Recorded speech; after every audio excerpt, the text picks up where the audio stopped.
Dear all, please take your seats. We are going to begin the conference in 5 minutes. In 5 minutes, please take your seats.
Ladies and gentlemen, please take your seats. Please take your seats. We're going to begin in a minute.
Well,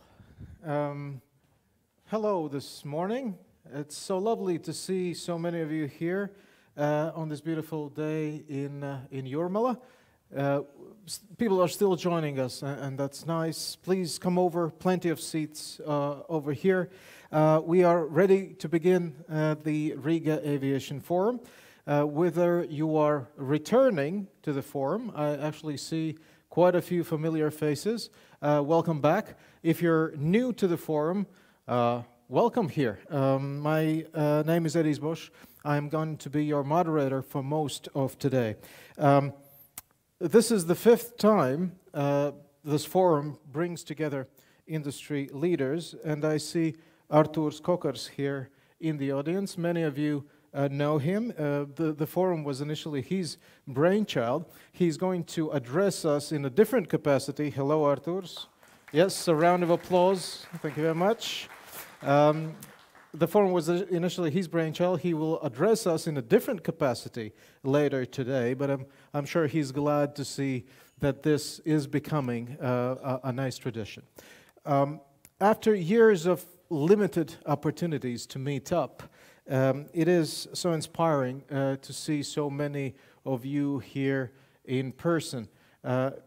Actually, in conferences these days, after the break of the pandemic, people are usually so busy networking at the sort of coffee breaks, it's difficult to get them back in the room for the actual conference. So we have joined these rooms up. But nevertheless, we hope you do a lot of networking as well, and you're as well excited to see one another in person after a long break. We are nevertheless live streamed as well. So if you're joining us still remotely, welcome to that part of the audience as well. Whether you're here in person or you're joining us remotely, we hope that this event will not just be something that enriches you intellectually, because we will have a lot of remarks and speeches by the industry leaders. We do hope this enriches you intellectually. We also hope this does inspire you. And we also hope this helps your business, irrespective of which sector of the aviation industry you represent.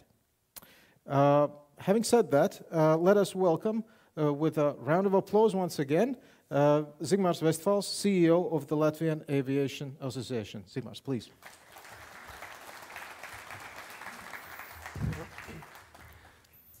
Ladies and gentlemen, good morning. Welcome to Latvia, welcome to Jūrmala, and welcome to Riga Aviation Forum. I'm very pleased and honored to see so many participants today. And at the same time, it's a great opportunity to meet industry leaders and aviation professionals in person. Yeah, that's right, in person, and I will not stop repeat this kind of sentence. We all know what our aviation world experienced over the last 2 years. However, we will not look into the past today, but we will concentrate on the new opportunities and on new ideas. It is indeed a big event for us today, and we have put a lot of passion by shaping this conference today that hopefully will lead to some conclusions and also will generate some new ideas for our industry. So I would like to keep it short. I wish you very interesting hours today. And I truly hope that you will enjoy it today with us together. And now I have the honor and pleasure to invite the Minister of Transport of the Republic of Latvia, Mr. Tālis Linkaits. Please welcome.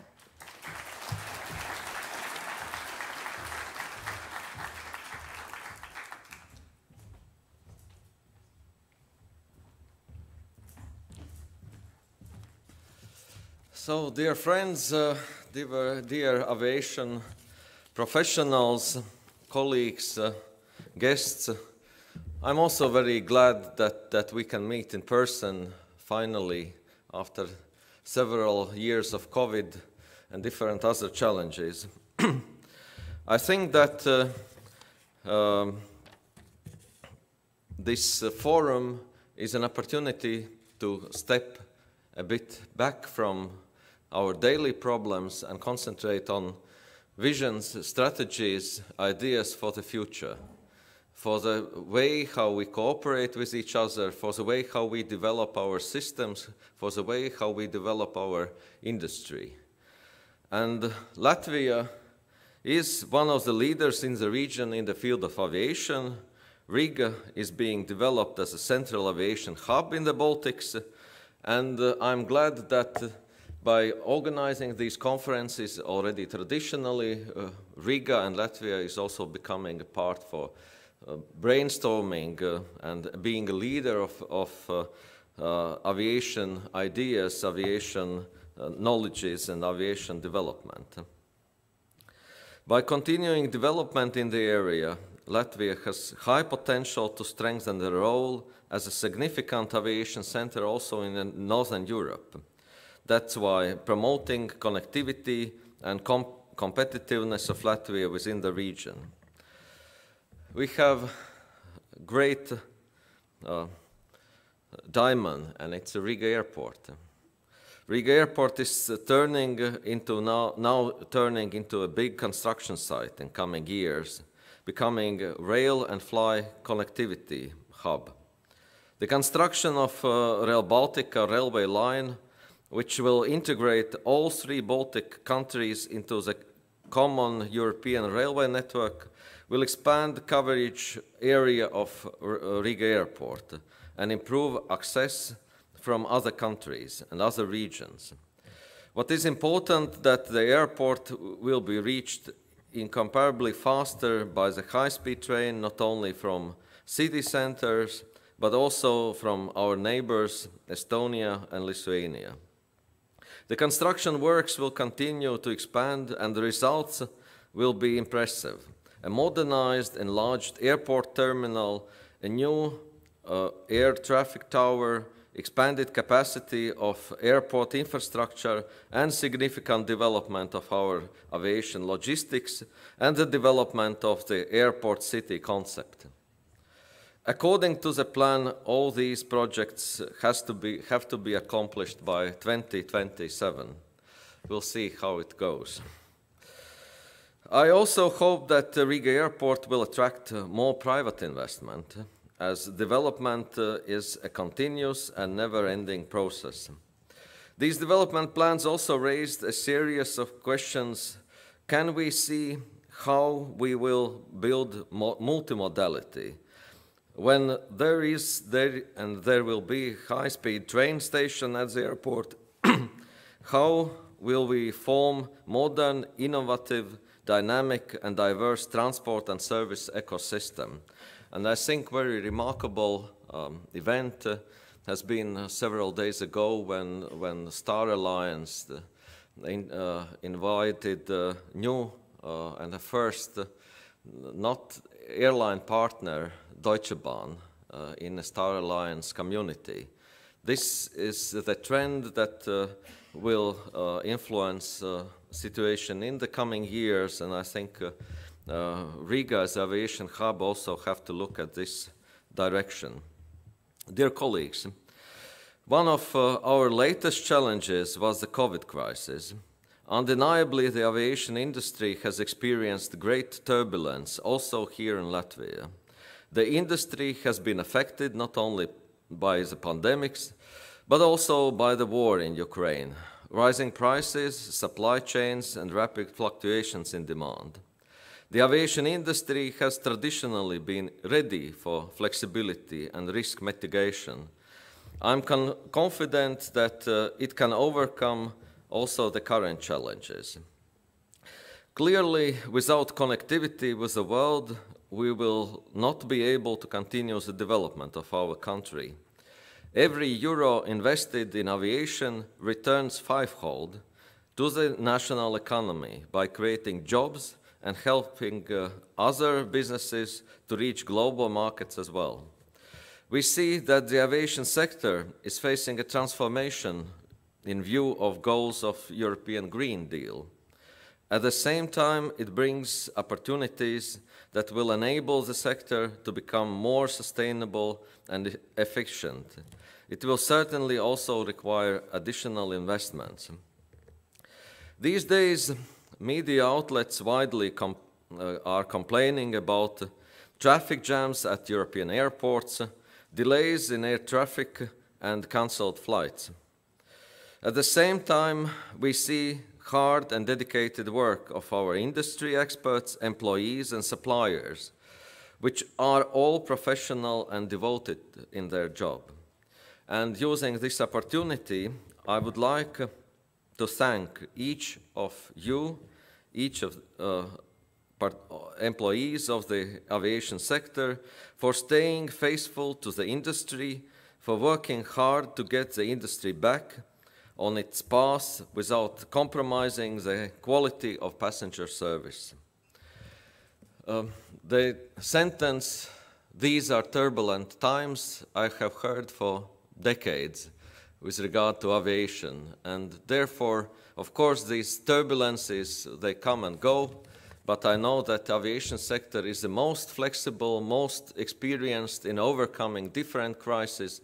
And I very much hope that today, during these discussions, also exchanging of thoughts and knowledge, we will get new inspiration how Riga, how Latvia will become the regional hub, how the industry, how your companies will survive and will be stronger through this not an easy time. I'm looking forward to these discussions and wishing success to the conference. Thank you.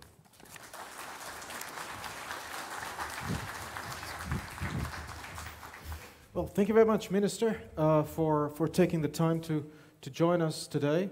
By the way, everyone who's still over there, you can join us in the room here. No problem with that. Okay. So, Minister, thank you very much for sketching out the challenges and also the opportunities facing the industry. We will begin with a number of what we call keynote addresses. And the first one up is Katrin Mattsson. She's area manager for the Nordic and Baltic region at the International Air Transport Association, and she is going to talk to us about the state of airline industry. Katrin, please.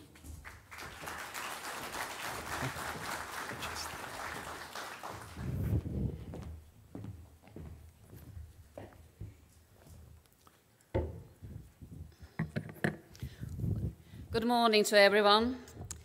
First and foremost, I would like to thank the Riga Aviation Forum for hosting such a great event. It feels fantastic to be here, to see you in person, to have opportunity to network with all of you and exchange ideas and discuss how to move forward. Well, COVID pandemic quickly moved us away from handshakes to, sorry, I'm on mute. You were muted or something like that. And all while speeding up the need of shift to a more digital and contactless environment. We, however, cannot take human out of humanity. And for an industry like ours, aviation, which is actually based on bringing people together, I think this is really, really important. So I'm really glad to see you all here today, but don't misunderstand me. I'm also grateful for everyone who is joining this conference via internet, online. So it will be, and I think we will have many fruitful discussions during the day. Well, as the Minister said in his welcoming address, in his first address, we are actually living in turbulent times. So the presentation will focus on the key developments and how the airline industry or the entire aviation community is tackling and coping with the challenges.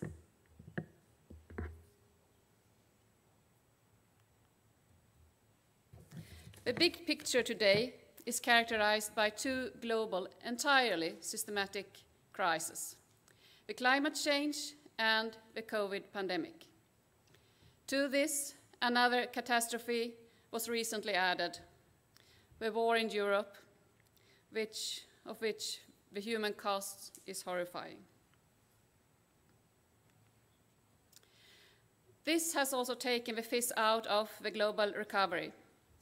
The global GDP growth forecasts have been revised down again since the war broke out in Europe, from 6% to 3%. We will probably see global GDP growth in the vicinity of 3% also during the coming years. And the higher oil prices is, of course, one factor to take into account. In addition, the global debt has increased significantly following the COVID pandemic.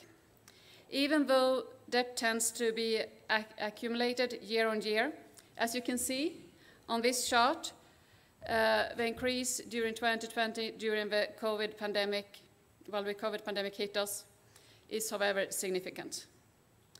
Record high debt will impact the global economy, of course, notably because the cost of handling the debt, rather than putting funds into more productive use. And we can hardly recognize this as a sustainable way of moving forward. However, the inflation should also be taken into account in this regard. And the economy, just like the aviation industry, is complex and affected by several parameters. To tackle systematic crisis, we need a systematic approach to capture the big picture and understand how everything is integrated.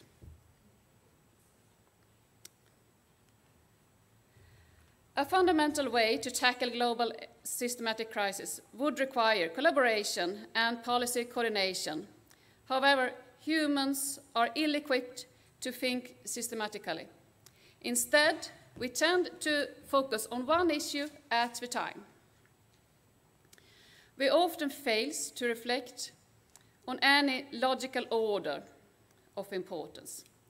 I have received this slide from my colleague, Mary Owens-Thomason, who is IATA's chief economist. And I think it's a good slide since it visualizes the popularity of different search terms at Google. The blue line shows COVID, and we can note the different waves actually. However, following the Russian invasion of Ukraine, COVID basically disappeared in this regard. And we can also see in the spring a spike for climate change, while during the recent months, actually Amber Heard and Johnny Depp caught the attention. This may make it easier to understand the fragmentation and sometimes counterproductive decisions that we have seen, not least during these turbulent times when we truly need governments to work together, as well as all the other industry stakeholders, to tackle global issues, global crises. And while the global industry needs global standards and systematic solutions, too often our industry have to deal with a patchwork of regulations that not only complicates aviation, but also causes distortion of competition.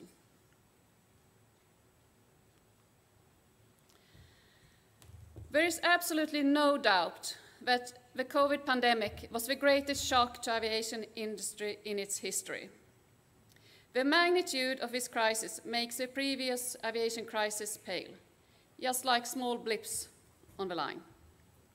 I think we all here have memories from March and maybe April 2020, when the busy airports suddenly went silent in just a few days, and the only activities that we noted were where to park the aircraft. Just to talk a little bit about the magnitude, in April 2020, compared to 2019, the RPK went down with 98%. 98%. And since then, the aviation industry has worked to reconnect the world again.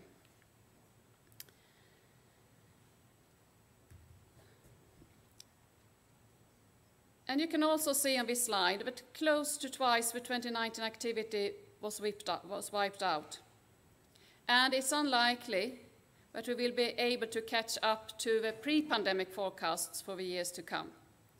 But nevertheless, as I will show in the coming slides, our industry is a stunning example of resilience and agility.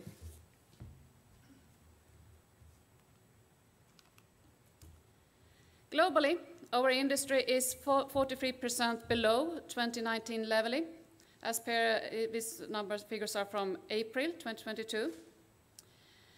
I would say domestic traffic has dominated international during the pandemic, but is now dampened, notably by the travel restrictions in China. The restrictions in China and some other parts of Asia continues to be lifted or increased as the domestic and foreign pandemic situation changes. We can also see that international traffic is rapidly catching up following when travel restrictions are eased or removed, which has been the case in a big part of the world recently, during the spring. The ever-changing travel restriction during the pandemic has been a cause of uncertainty. IATA, which are monitoring these travel restrictions via our thematic solution, I can inform you that during the worst days, we had to update our system every 6 minutes because some governments around the world were changing the travel restrictions. I'm based in Stockholm, and as an area manager for the Nordic and Baltic, it is fantastic to also actually go to the different countries and to work together with the stakeholders. And it's just a little bit more than 1 hour between Stockholm and Riga. But during the pandemic, it felt like it could be on a different planet because it was so difficult to travel, and we all know this. And this is something I think would be important to understand as we move forward. How can we do this in a more coordinated way if the pandemic will hit us hard again? And work together. And you can also see the cargo side that was not that sensitive to the travel restrictions. They managed quite well during the pandemic. Actually, already by the end of 2020, it was back to 2019's levels.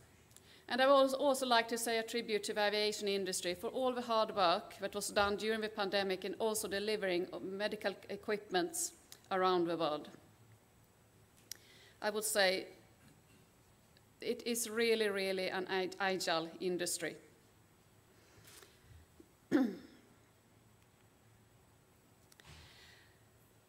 The unprecedented COVID crisis pushed the industry deep into red figures. Although this is the third consecutive year of losses, I would still say that it is a rather remarkable performance by the industry to significantly and quickly reduce the losses, given these circumstances. We expect an industry-wide loss of $9.7 billion this year, and the global industry will likely show a profit in 2023. We predict that the global air traffic level will be back at 2019 level by 2024, but there are some regional variations.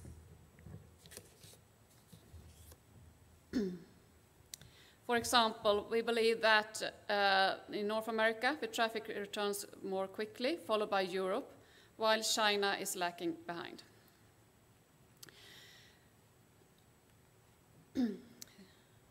The return to profitability will also vary in the different parts of the world, as shown on this slide. And actually, also here, North America is expected to release a net profit margin already this year. In the face of still below 2019 levels of activity and rising costs across the board, most notably, the increased fuel costs for the airlines, we can see that the road to recovery is not without challenges for our industry.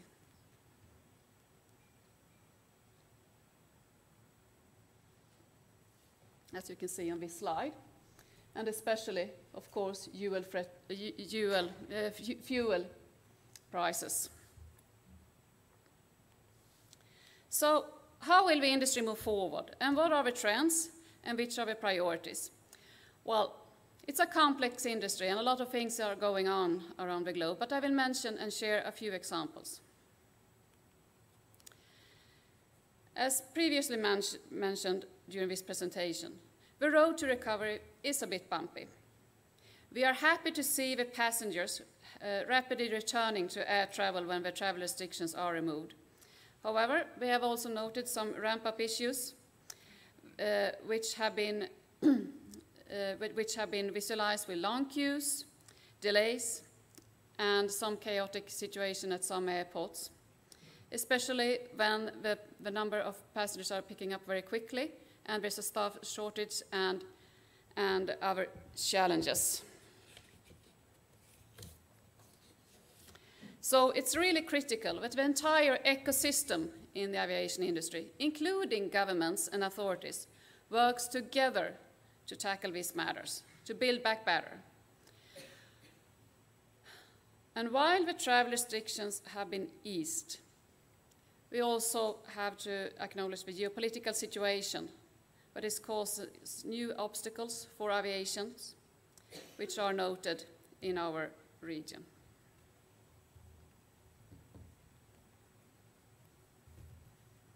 While the vast majority of all travelers are fantastic passengers, unfortunately, there are a few passengers that are unruly, and they may cause big problems for the airlines.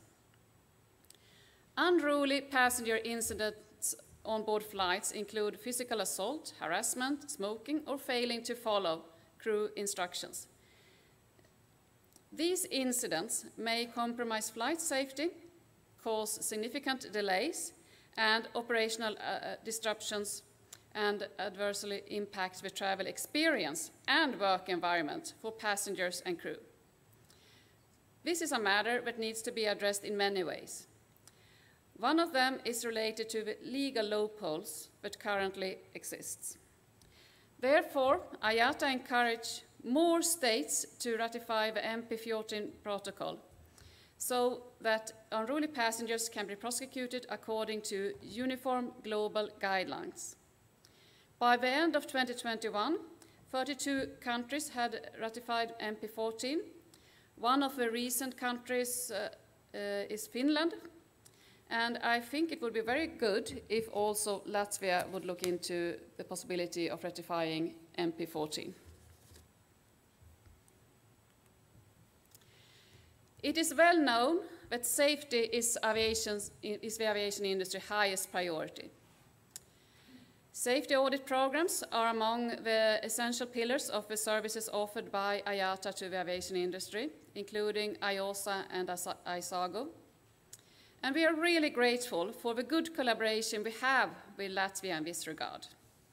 So I would like to say thank you to the Director General Maris Gordosos and the Latvian Civil Aviation Authority. IATA and the Latvian Civil Aviation Authority signed a memorandum, an MOU in 2019, but we will work together regarding safety audit programs and the endorsement of IOSA and ISAGO, and we are very grateful for that. Another area that needs to be addressed is accessibility. The number of passengers with reduced mobility or other forms of disabilities is increasing. The airline industry is committed to ensuring that safe, reliable, and dignified air travel is equally accessible to all passengers. However, one area of concern is once again the patchwork of legislations across the globe, which creates confusion for passengers and also difficulties for airlines, and raises potential safety implications. Therefore, IATA advocates for a joint government and industry approach that meets the needs of all passengers while ensuring viable, efficient, and safe air transport.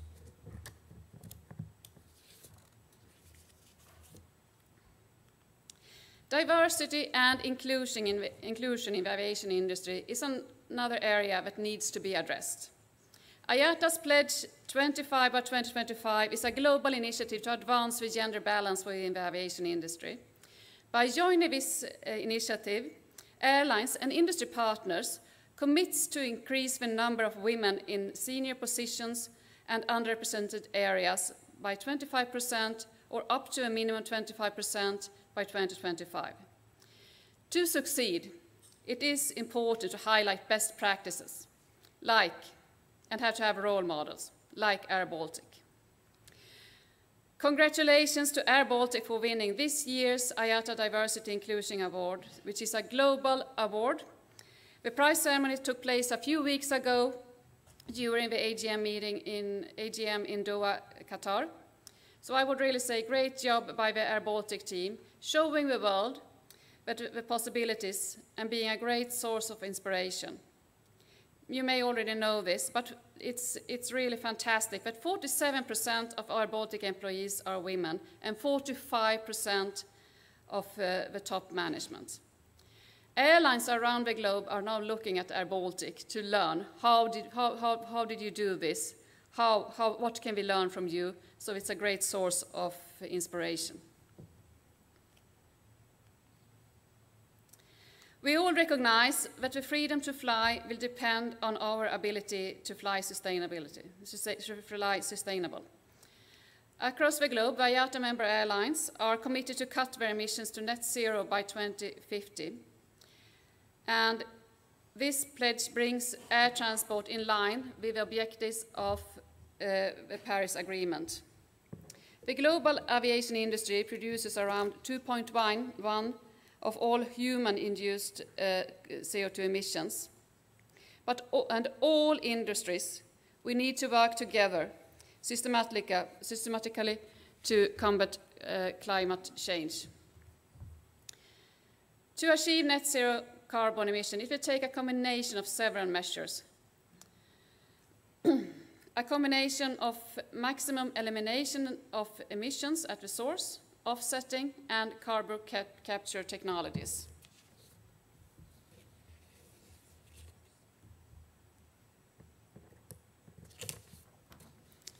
To reach the ambitious targets, it will require coordinated efforts of the entire industry, airlines, airport, air navigation service providers, manufacturers, and also in combination and work together with other industry, as we also need to discuss multimodal transports.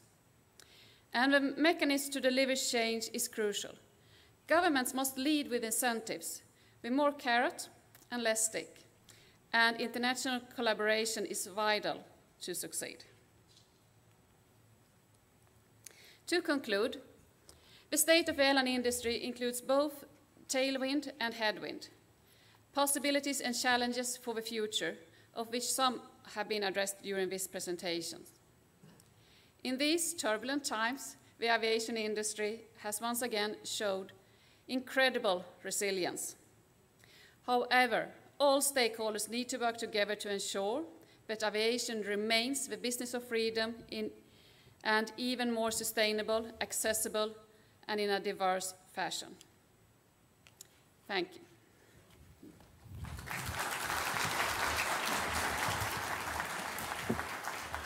Katrin, thank you very much for this overview of industry's tailwinds and headwinds, as you formulated that. Katrin is going to be back for the panel in the afternoon, so we are going to have an opportunity to ask you more questions then. Nevertheless, there is one bit I cannot help to ask. There is this thing in Sweden. Actually, the Swedes, I think, invented the thing called flight shame, right? So, what do you think about that? And were you ashamed flying here or not? Thank you. Well, yes, that's true. Flight shame, flygskam, was invented in Sweden by the anti-flying movement or green movement. If I feel ashamed when I'm flying, no.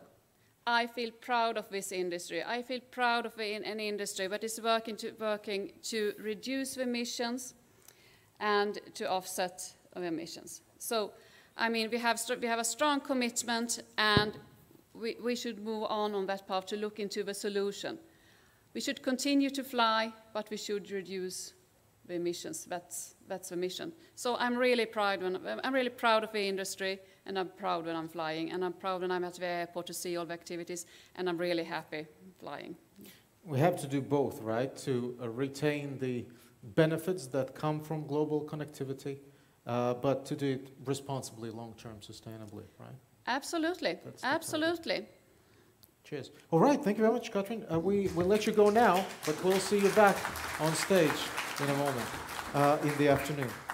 Thank you very much. And by the way, quite a lot of useful statistics in this presentation and in the following presentations, I'm sure, as well. And all of those presentations are going to be available For those of you who have registered, they are going to be sent to you by email in the end, so no need to write down stuff, but you can if you want to.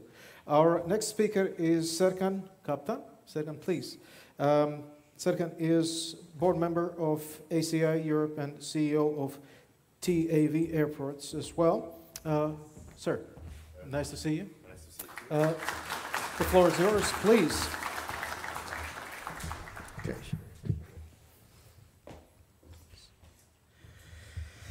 Dear Minister, esteemed guests, and dear colleagues, it's a great pleasure to be here after the pandemic and after these travel restrictions and being able to meet you all in person. For the last 12 years, I've been traveling to Latvia, to this beautiful city of Riga, because of our businesses here as TAV Airports, as a Group ADP member. We are doing a lot of businesses in Riga International Airport. I'll come to that for sure. But I would like to say that during the pandemic, Riga Airport even strengthened its position in its region as the main hub of the Baltic region. As Group ADP and TAV Airports, we are proud to contribute to the success of Riga Airport for the last 12 years in close collaboration with our partners, with Air Baltic, and with our other aviation stakeholders. Despite the challenges, I believe that Riga and Latvian aviation will continue its development in the aviation sector and achieve new heights. So, as we all know, aviation is very familiar with crisis. In this chart, you see the effects of the Gulf War, Asian financial crisis, 9/11, SARS disease, global financial crisis, but the traffic always went up. Actually, this time we are witnessing the biggest downturn in the aviation history. The last 2 years have been the most challenging period for all of us, and for airports as one of the key players in the industry.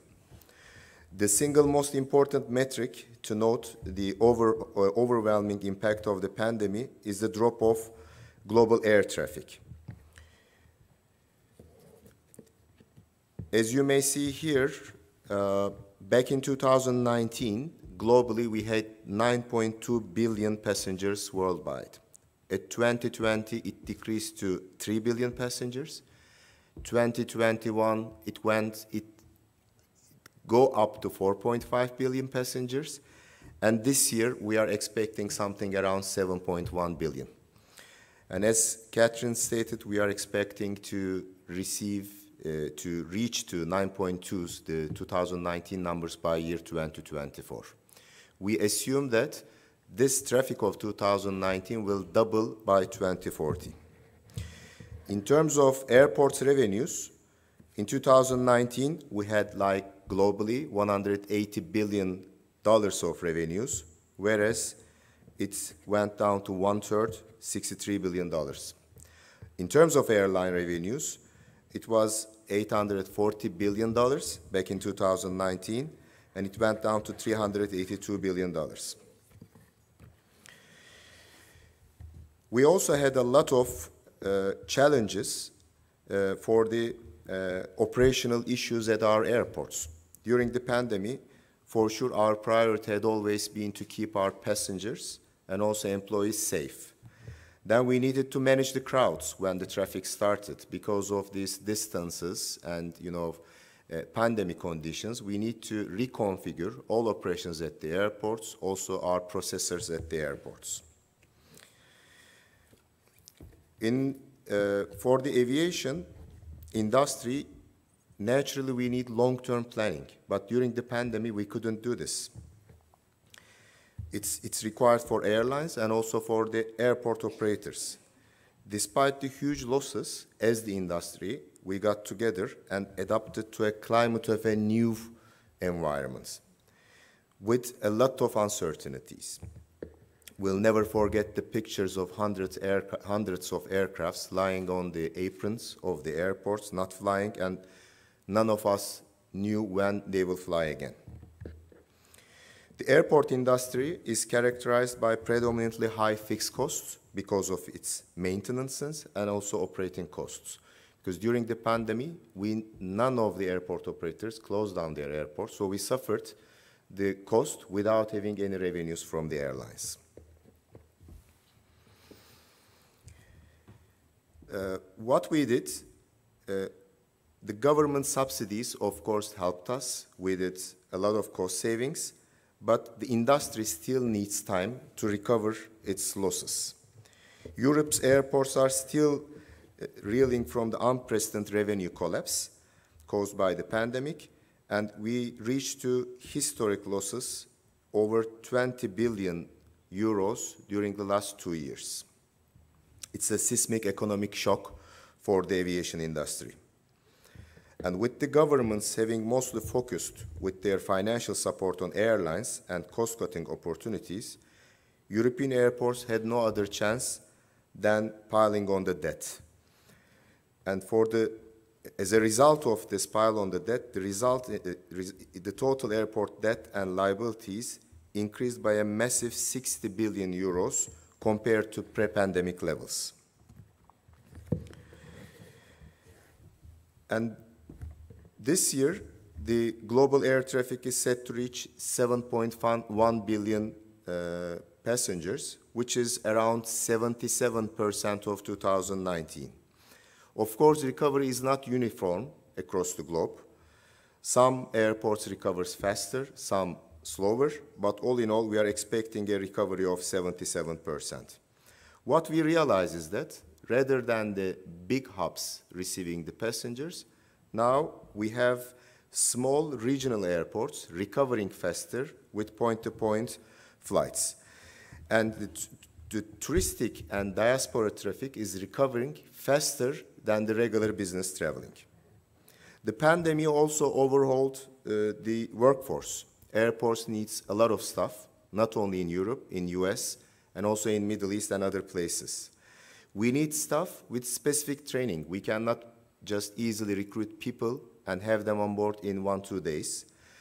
And we try to retain our talented staff and try to create a positive environment for them to remotivate all the employees. Unfortunately, aviation lost a lot of attraction from the young people, mainly. Before the pandemic, it was a very attractive job.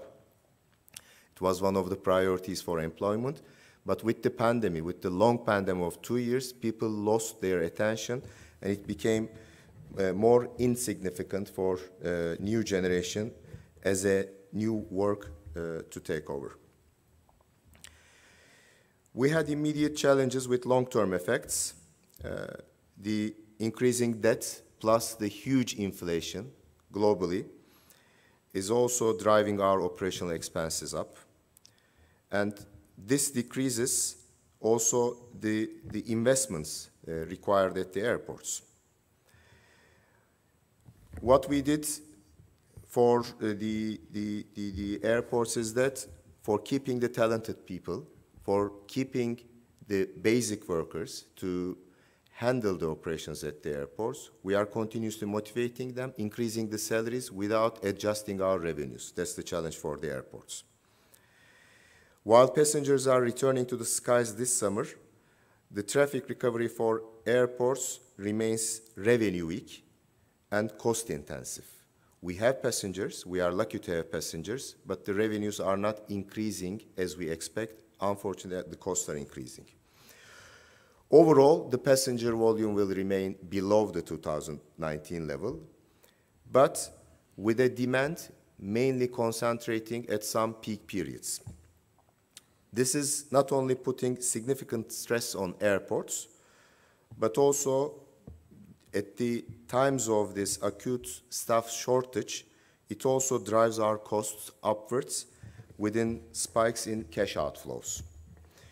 Inflation has started hitting the airports a lot, same for the airlines, driving our expenses, operational expenses up, because it's not only the human resources getting expensive, but it's also the utilities and other factors coming in. Together, in total, with the utilities and the staff cost, we have an average increase of like 45% compared to pre-pandemic. So, during the pandemic, even though total airport decreased in absolute terms, cost on a per passenger basis increased by 91%.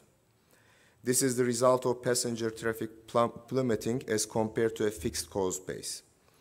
The reduction in capital expenditure from Europe's airports over the past 2 years is almost around 7 billion euros, which means that infrastructure developments are getting delayed. So we are saying that by year 2024, we'll be reaching to 2019 levels, where we all know that we had a lot of issues with the infrastructure all over the world. And these infrastructure investments are lacking. And within 2 years' time, we'll be back, hopefully, to the same traffic of 2019, where we will again have a lot of challenges on the infrastructure. The European airports alone needs around 360 billion euros in capital expenditure to cater this demand. Globally, it's like $2.4 trillion. It's huge investment required.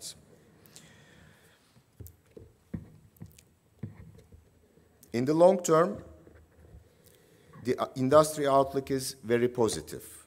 We believe that the industry will pick up, it will be back to the normals. In the developing markets, the growth will be stronger than the developed markets, I would say. And in terms of the sustainability, the holistic approach where airports are accelerating the decarbonization and deepening community relations will be in place. As part of Group ADP, we are committed to carbon neutral by year 2030 and also net zero emissions by 2050. Within Group ADP's strategic roadmap, we are building an airport model of performance and sustainability dependency. In 2021, we, as all the airports in Group ADP network, announced our common ambitions on environmental protection. Also, the community engagement lies at the heart of our operations as we move to contribute to the development of the communities where we serve. As a group, we are mainly in developing countries in terms of airport investments. To the east of Turkey, we are in Georgia, we are in Kazakhstan, managing Almaty Airport, we are in Saudi Arabia. In Eastern Europe, we are operating Zagreb Airport in Croatia, 2 Macedonian airports, and we are doing the commercial management in Riga International Airport. We also have some operations in North Africa. So the community engagement in these regions are extremely important to the group. In terms of innovation, for sure, digitalization is the utmost. Artificial intelligence and automation is a step change in operational efficiency and resilience. We have witnessed this especially in the pandemic times. The pandemic also speeded up our efforts for digitalization of the processes at the airports, the contactless operations, baggage handling systems, and measuring the queues and also the crowds in the airports became vital. So we used a lot of artificial intelligence. Our IT subsidiary created custom solutions, and we see the impact of digitalization mainly on the passenger experience to manage the queues, improving the security lines, and increasing the accessibility of the services. In terms of operational efficiency, the resource planning, increased communication between stakeholders, and the increase in non-aero revenues helped us a lot. In terms of diversification, a diverse airline portfolio for sure helps, but we keep the focus on developing the non-aero revenues. We are not fully binded on the airline revenues. In the group, we have 51% of our revenues generating from non-aviation which are like car park, duty-free, food and beverage, and other resources, and 49% directly coming from aviation revenues. As the group ADP, we are the largest airport management platform. We have a footprint in 125 airports globally in 50 countries. We directly operate 28 airports, and through our services companies, we do operate duty-free, food and beverage facilities, hospitality services, and ground handling. Our vertical integrated business model enables us to provide services in each step of the airport value chain. And this portfolio and business model also provides resilience in the periods of crisis and also efficiency in the periods of growth. So thank you for listening to me.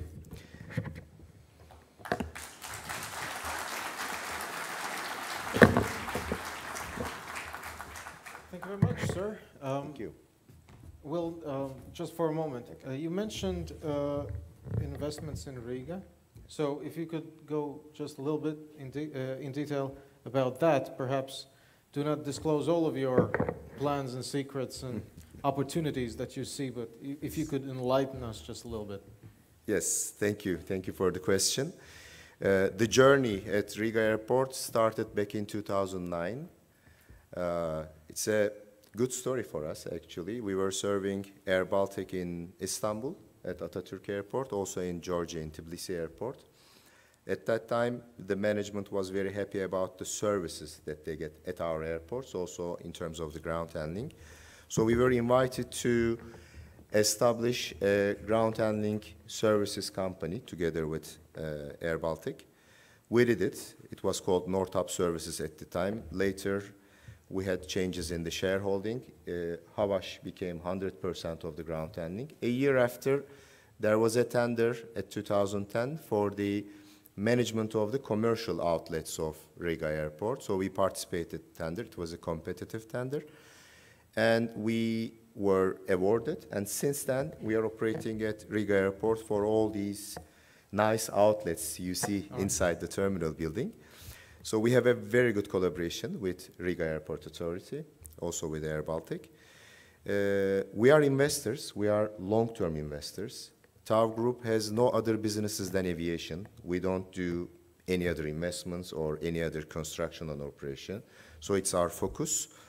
Naturally, we are in all means of airport operations other than air traffic control. We do operate fuel services at the airports and other services. So whenever we find an opportunity and when we see a need for an investment at the airports, we are always ready. And in front of our minister and also our chairman of Riga Airport, we always assure that the group is always ready for any investment related to the airports. We see the huge development at the airport. We are witnessing this for the last 12 years, during the crisis and during the peaks. So the stage 6 development we are monitoring very closely. It's an impressive development. The Rail Baltica project and also the development of the new terminal. For sure, we are ready to invest further. We are ready to take our part in the investments. So we love Riga. We love Latvia. We'll continue our investments. All right. That's lovely. Great to hear that the partnership is going well and flourishing. We'll see Serkan back in the afternoon for our panel. Thank you very much. Thank you. All right, ladies and gentlemen, our concluding keynote speaker is Māris Gorotsovs, CEO of Latvian Civil Aviation Agency. We heard a lot about industry challenges. Please, industry challenges, welcome. About aftershocks of the pandemic and rising costs and all of those things that are challenges to the industry. And one of the shocks is also the change of the geopolitical environment. So Māris is going to talk to us about the impact of that geopolitical situation on civil aviation security and safety. Do we have it all here? I think you can, which one? On the opposite direction, I think.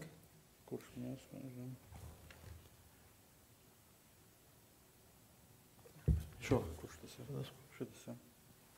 Yeah. Okay. All right. Please. Dear Minister, distinguished guests, colleagues, good to see you in person finally, and also this event so well attended. So I took liberty to expand my presentation, not only limited to the safety security, otherwise my presentation would be extremely short, which is good news in a way. So I'll use data primarily provided by the Eurocontrol and will look from a European regional perspective on a way this invasion of Ukraine has reflected on an aviation. So I'll start from where we are at the moment. So still, as you see from numbers, still we haven't recovered from the COVID crisis to the full extent. In Europe, we're still minus 13% than it was before the COVID crisis, but that's the Europe, the ECAC member states, the 44 member states. The core Europe is doing slightly better, so we're minus 9. So which brings us to the problems and challenges we all face, those who fly today. We see queues during the security. We see and witness delays. So the problem number one before crisis, the airspace capacity constraints has come back, combined with the airport capacity when it comes to the manpower at number of biggest European hubs. So that was underestimated, and we didn't think that industry will recover so fast. So we just can't catch with the development. So the North Atlantic, minus 5%. With the US, it's almost back. Before COVID crisis, the Canada is a bit making it lower in average. And also huge impact is between the Asia Pacific, the low numbers, primarily due to the lockdown, another lockdown in China. So this you already saw before. So this all reflected on a oil and fuel prices. Since the beginning of this year, it's more than doubled. You see that when the invasion started in February, the fuel prices rocketed, and it's also the way it changes. It's a very volatile change, extremely difficult for airlines to plan the expenses, the costs. So yeah, and it all, of course, led to the growth of airfares. So you see the comparison between this June and last June. So the increase is by 33%. So the forecasts say that this is gonna unfortunately continue to increase, or we will see maybe competition will help to keep it as it is. So the next picture is the long-haul routing from Europe to Asia, because this conflict is the one which impacts that direction the most. So you see the routes flown before the closure of Russian airspace to European airlines and after. So the picture speaks for itself. The way it's again a comparison, the red arrow indicates the old pre-crisis, the traffic flows. The green one shows the way the European airlines used to fly today. And also the color, different various shades of color also show the impact or change of as a result. So it's the darkest, you see the Ukraine and Moldova, when the flying has almost stopped. And also the Baltics, Poland, you see Finland as well. So the overflights, the number of overflights fell by more than 40%. At the same time, other countries, because the airspace need to be bypassed, so we see slight increase due to that. So the next one, this is another way to look at it, more details. There are 4 European airports and a route to the Asia. And also on the right-hand side, by the color codes, you see the different airlines. And there's few conclusions to be made from this slide. So the most impacted, of course, Helsinki, the Northern Europe, because the Belarusian airspace is closed, the Russian airspace is closed, so they have to bypass all these countries and to fly the route around Russia. And for example, to Beijing, the distance had increased to 4,000 kilometers. For Lufthansa from Frankfurt, the distance increased by 1,200 kilometers. And also, you see that the Finnair or SAS from Copenhagen, they have stopped serving Beijing because of that reason. Also, when it comes to the Asian airlines, you see the lines are horizontal and no changes to them. So they continue as they did before the crisis because they're not subject to sanctions. What did I do? Yeah. So how this then reflects on income and route charges collected. So you see also on the left-hand side, like Armenia, Georgia, so they have increased because of traffic being deviated to bypass Ukraine and Moldova. For ourselves, the interest the most is to the right-hand side, where we see the Ukraine, Moldova almost with no flights, and then followed by Baltics and Finland. So I must say that this was brought up at the Eurocontrol, and it came forward with a so-called solidarity package to Moldova and Ukraine, and also to Baltic states and Poland. So the first decision is already taken. So the Moldova and Ukraine, they will not have to pay a membership fees to the Eurocontrol, which they obviously are unable to do. And so then the solidarity, the one-off payment to them is we expect a written procedure to come next week. And also, when it comes to our country and other Baltic states plus Poland, there is also be a written procedure of the solidarity, but that's going to be in a way of a loan. See whether the majority of member states accept that.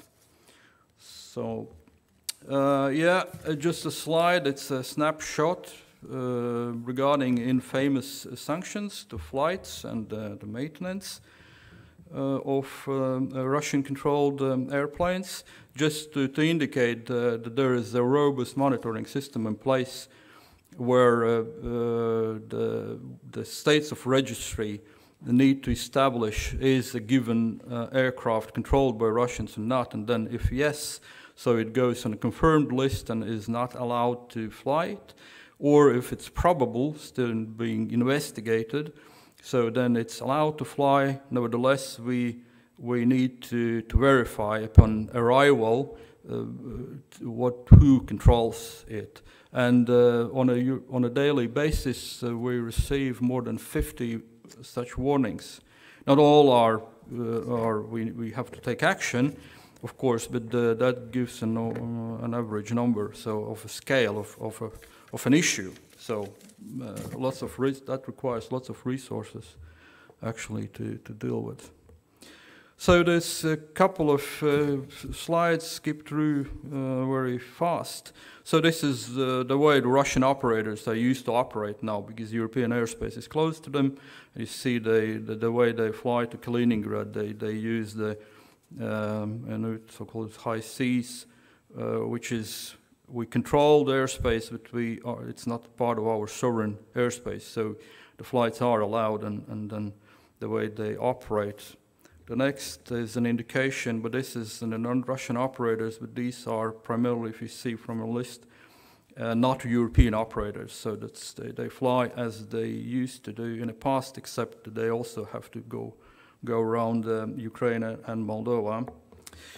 So, and another topic, so aircraft theft. There are more than 500 altogether airplanes Russians didn't return to owners, here released by the European leasing companies.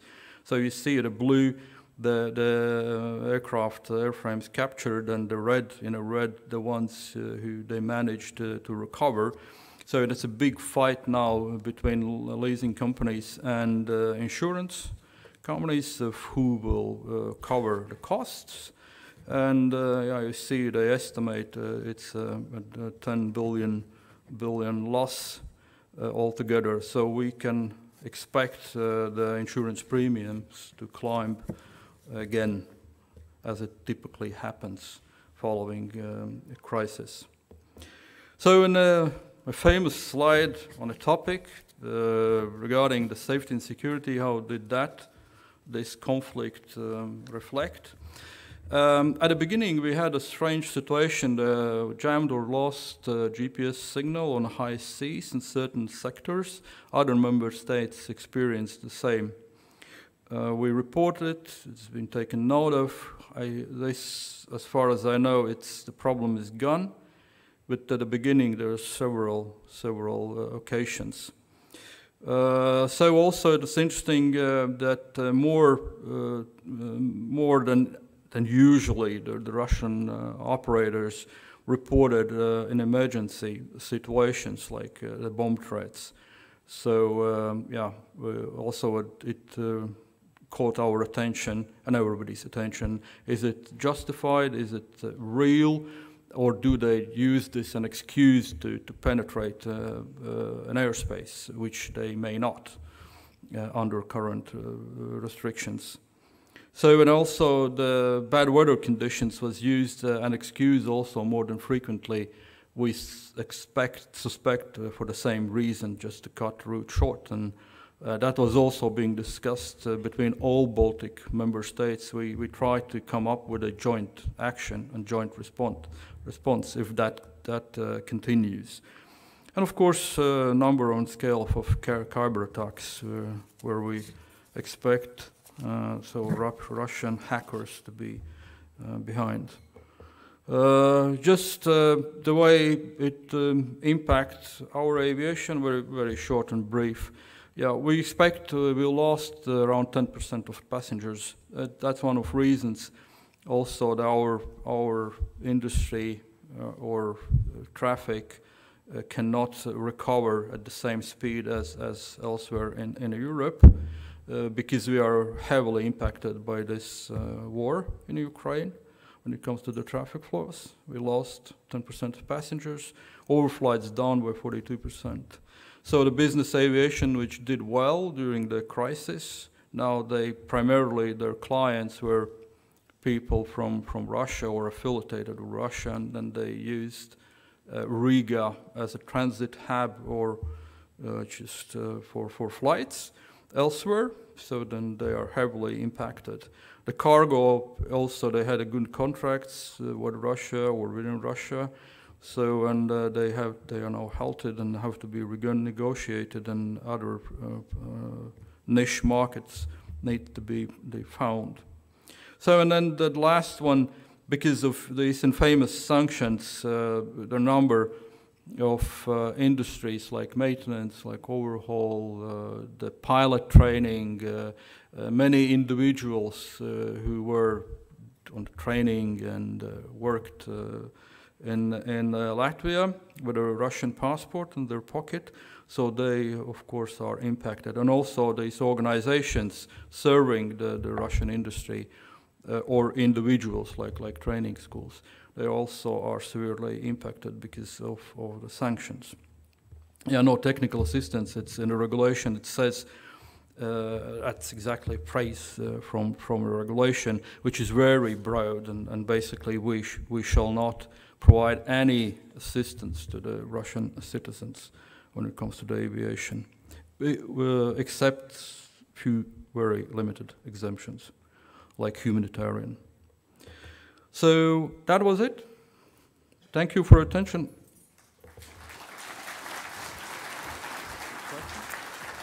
All right. Marius Gorotsos, as always, concise and up to the point, and we'll let you go. Thank you very much for taking the time to join us. A couple of people are sprinting. Yes, cheers. Yeah. So quite a few people are sprinting out to grab some coffee, and that's fine. Just don't, turn this into a massive exodus, right? If you just step out, whatever makes you. Gets you through the day is fine. And we will have a coffee break later, but if you need to, that's fine. Just come back. Right, so thanks to our keynote speakers, I think very, very useful exchange of information and thoughts. I didn't mean it as an overall encouragement to leave. Please do come back. Right, so we now turn to the other presentations, and this is an opportunity for you to get involved as well. So you all have your smartphones. Just log on to the Slido application that we have. It comes up on the screen from time to time. The QR code, you can use that. But alternatively, just go on Slido website and use our RAF tag and get on that, and you can then. Either express a preference for one or another question that we can ask the speaker then, or you can actually type in the question. So you know how Slido works. You've been to conferences. So let us use that opportunity as well. I'll be thankful. We have opportunities usually after the presentations for just a couple of minutes for quick Q&A. So our next speaker is Artūrs Kokars. He used to be the boss around here, still in some way, but now the Director of Aviation Department at the Ministry of Transport of Latvia. Strategic challenges. Artūrs, nice to see you. Nice to see you. So strategic challenges to the Latvian aviation sector. Also, a particular attention is going to be paid to the Green Deal, obviously, a huge thing for the sector. Please. So, dear delegates, members and friends, I'm glad to be here in Riga Aviation Forum, represent the Ministry of Transport. It is a good tradition to make prominent industry event at least once a year. Luckily, this tradition is not interrupted by COVID, and I hope next year we will again meet and will continue our discussions very fruitfully. Especially, I would like to thank the Latvian Aviation Association and its CEO, Zigmārs Vestfāls, as a host of the forum. Thank you for continuing the tradition, and I'm sure that today will be very interesting work. So, let's go to the point. It is notable that the green course in aviation has become more relevant than even before. So, in my presentation, I will give a short bureaucratic insight what's happening in the European Union on this issue and how we can respond to the new challenges. To talk about green course in aviation, it is necessary to look at this initiative in more broadly.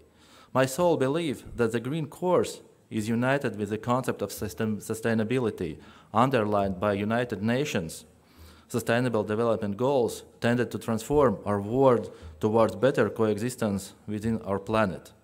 But in order to explain the framework of this conversation, every merchant or aviation expert must answer the question, what is sustainability? How we define it for ourselves?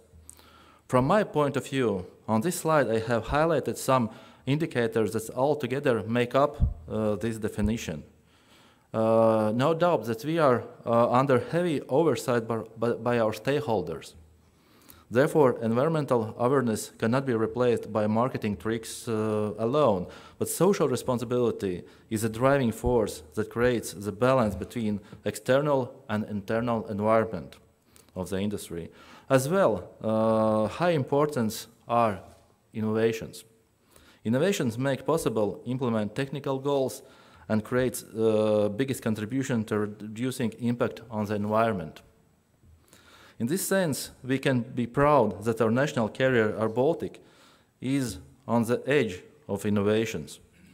Thanks to previously bold management decisions, Air Baltic currently is flying with planes with lowest fuel consumption compared to any competitor. And lowest fuel consumption means less pollution and, of course, less costs. So, next slide. In 2019, European Union adopted a decision on the Green Deal. Within the framework on this initiative, Fit for 55 package with proposals towards aviation, as well published exactly 1 year ago, was presented. It must be noted that environmental goals at European level are very ambitious, and there is fairly high probability that they will be implemented despite industry difficulties, both due to pandemic or geopolitical instability. These initiatives give us a clear framework in which directions aviation industry needs to change. I will show this in detail later following slides, but main momentum is creating legislative frameworks that will move aviation industry away from fossil fuels. Even it will make our travel more expensive.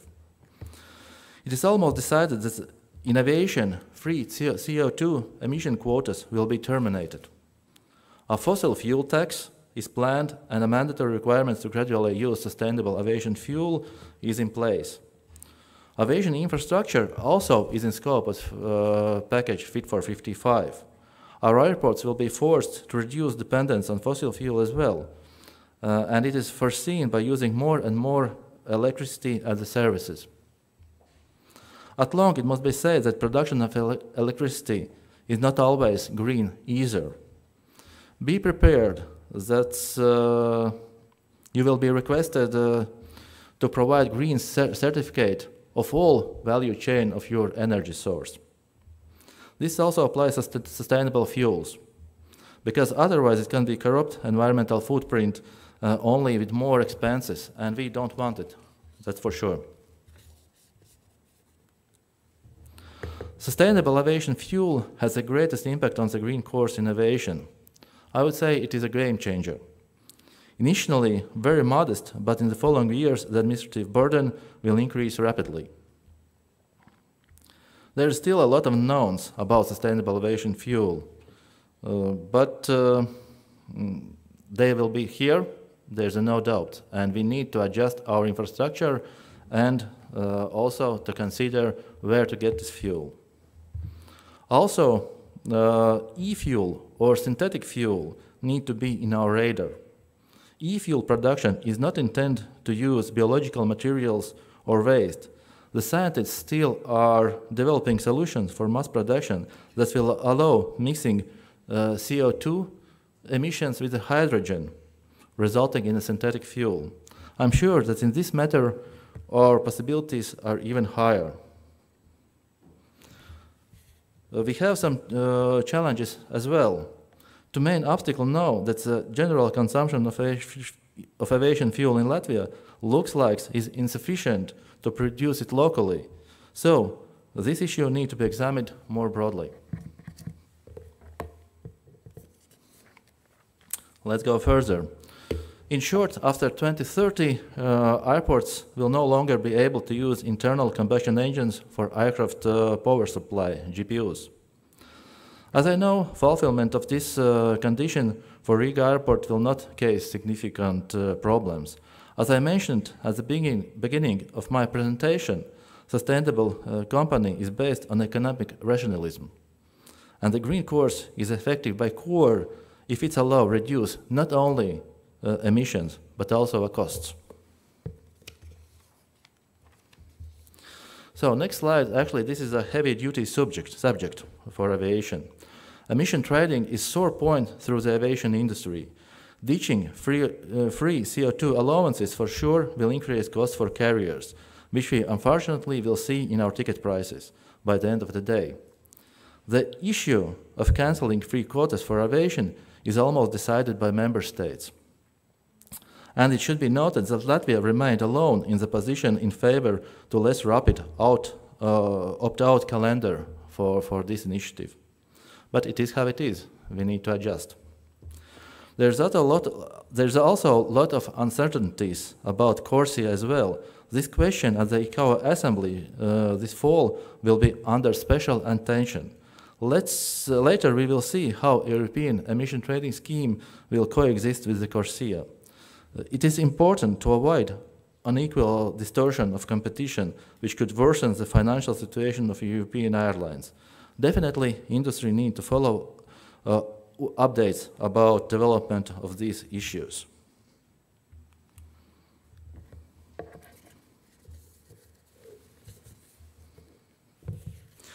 Aviation fuel tax is another burden that should encourage industry transforming to alternative fuels, at least bureaucrats thinking in that way.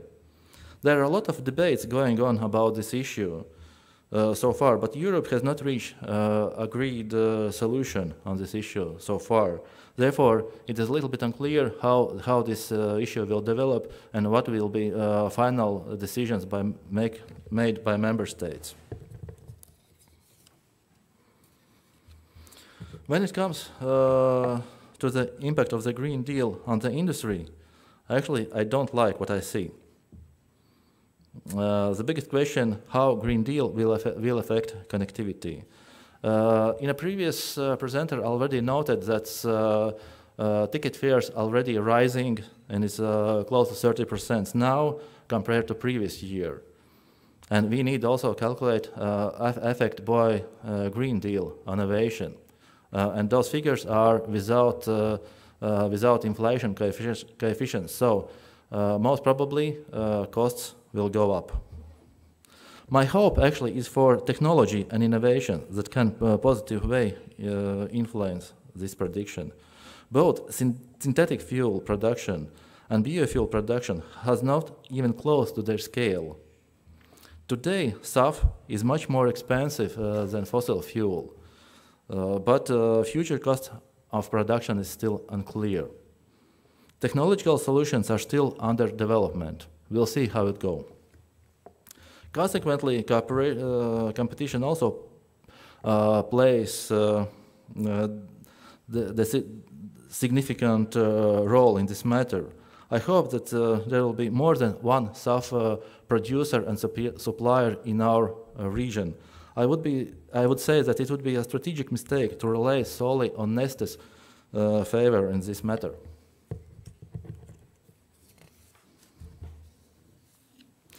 Finishing with the European affairs, I would like to address Latvian strategic challenges. By opening today's forum, the Minister emphasized that industry is subject to the great turbulence. Actually, we no longer live from crisis to crisis. I would call it a business in a permanent shock environment. We need to adjust our decisions consequently. I really hope there will be no more travel restrictions like before, but the pandemic has not left us. The numbers are rising, and we have to look at this autumn with some concerns. On top of that, geopolitical risks have also arrived, and you saw previously a lot of also comments about economic consequences on it. So, Russian, Ukraine, and Belarus markets are closed. And the answer to the question on the slide is clear. Access to these markets is closed for the next decade. And there is no reason to expect that aviation in these destinations will resume in the foreseeable future. But luckily, that we see today, our industry is highly adaptive.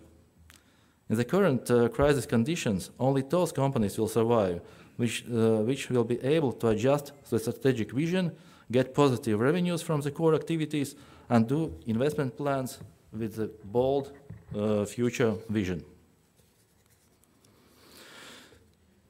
We all are interested in the question of what to do, how to remain our competitive market, and where to take money for our needs.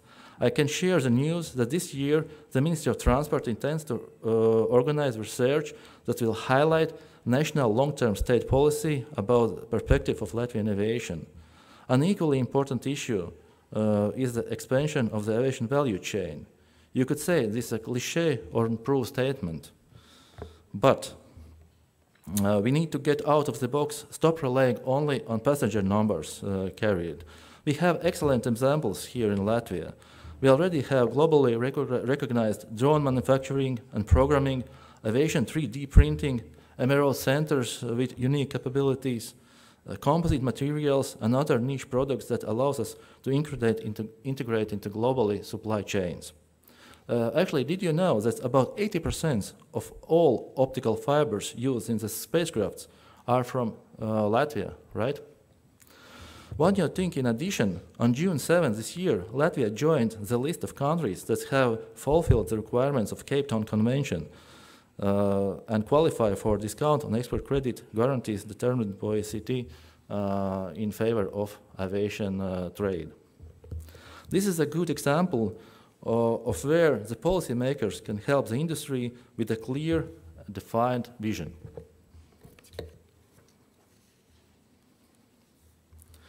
To continue discussion about strategy, connectivity is an aspect that's what I would like to draw your attention again.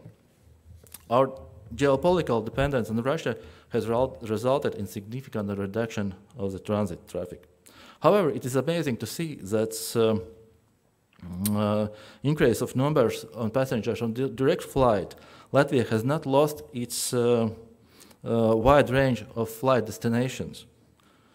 Actually, unfortunately, we have lost some numbers in a point of all Baltic traffic. However, I'm confident that these are temporary fluctuations, and the competitiveness of our industry will recover even faster. So, these are not just empty hopes. I would like to emphasize three directions of development that we must maintain in any conditions of external or internal pressure. Here on the slide, all above is written in a concentrated way. There's nothing to extra add to this. I can only read this loud. The first, our Baltic should be provided with support so they can continue their operations and development here in Riga.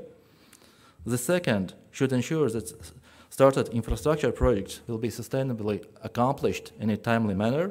Last but not least, a favorable environment for private investments must be maintained, and it must be ensured that a strong competition between air carriers still remains here in Riga.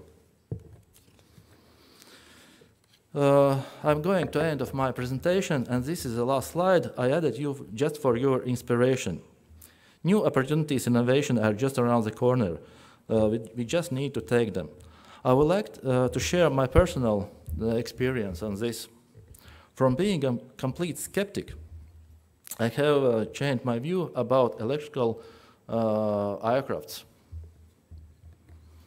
And I think this is also a future for Latvian aviation as well.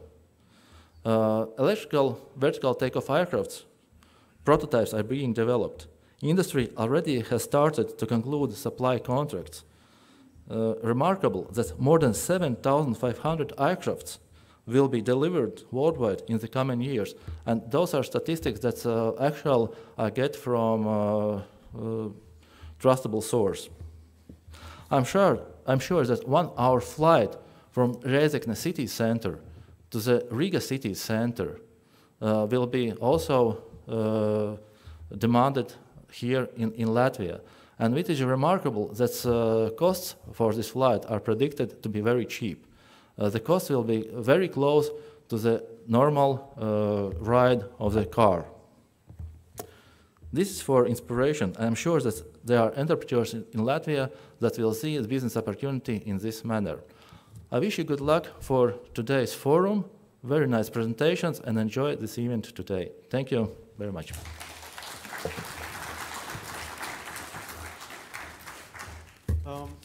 Arturs, I cannot let you go as of yet. Just a moment, please. So thank you very much for the activity on Slido. A couple of remarks on Slido refer to the necessity for a coffee break. Now that's fine, that's understandable. Good.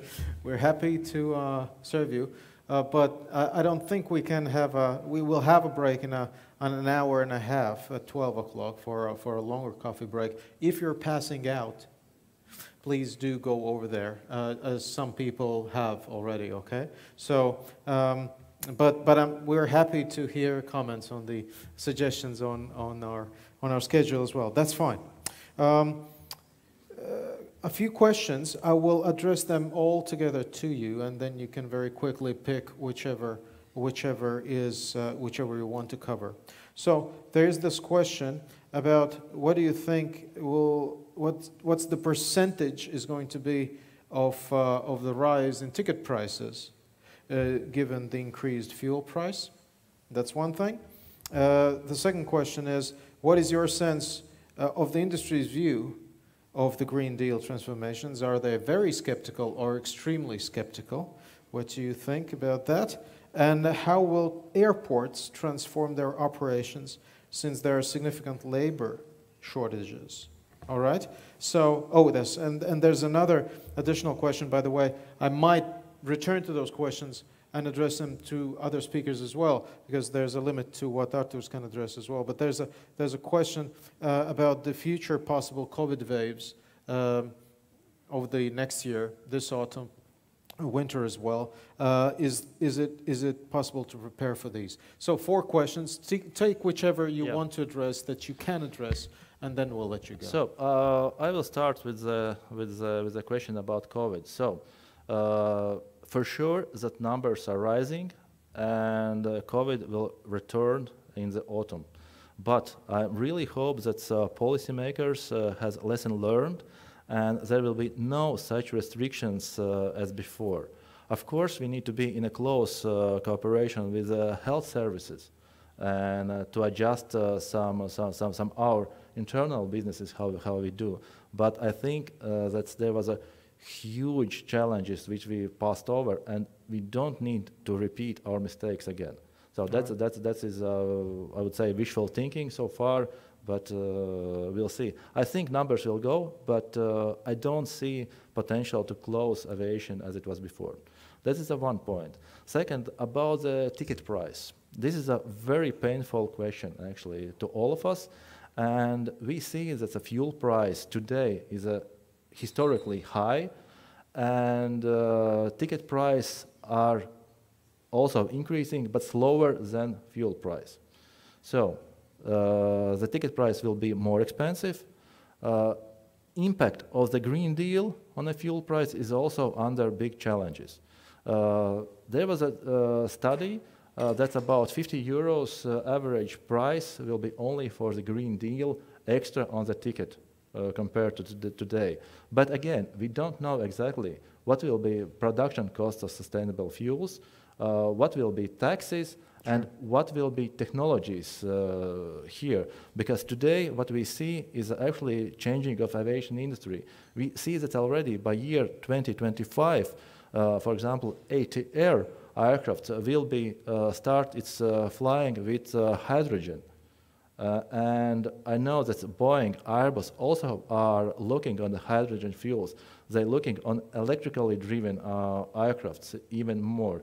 And I think we don't know exactly how innovations will change the market, because competition in between airlines are still in place for those. And so if passengers will stop flying, airlines will need to be forced to adjust their business strategies. All right. As we speak, questions are coming in, but Arturs is going to come back, and we'll have another opportunity to address them to them. If you want to prepare for this one, there's a question on which activities can be implemented to increase aviation industry's contribution up to 50% of Latvian GDP. Well, that's an ambition there. You want to cover this? I already did this in my presentation. Right. We need to extend aviation value chain. We need to more focus on other source of aviation businesses. We need to support investments in aviation production, in extending also in a drone business. We need to look forward to the new electrical technologies, and we have capacity to be on the edge on those technologies. All right. 50% though of GDP. We'll see. All right. Okay, 50% maybe is too much, Right. but I would say up to 5 to 10% this is feasible. Thank Cheers. you. Yeah, great. Thank you very much. All right. Arturs obviously is a local celebrity here and knows many of you. So I'm quite sure quite a lot of you will want to catch him by the hand at the coffee stand and to inquire something more. Well, thank you very much. Quite a few questions coming in, and I will readdress them to the next speakers as well, if I have the time to do that. Please do log on to Slido. That's turns out to be a very useful tool for us today. Quite a lot of activity there, and I'm very happy for that. Our next speaker is Laila Odiņa, CEO of Riga Airport, and she's going to talk to us about the new geopolitical challenges for aviation in Northern Europe. So do we shake hands or a fist bump, or what do you prefer? All right, cheers. Thank you very much.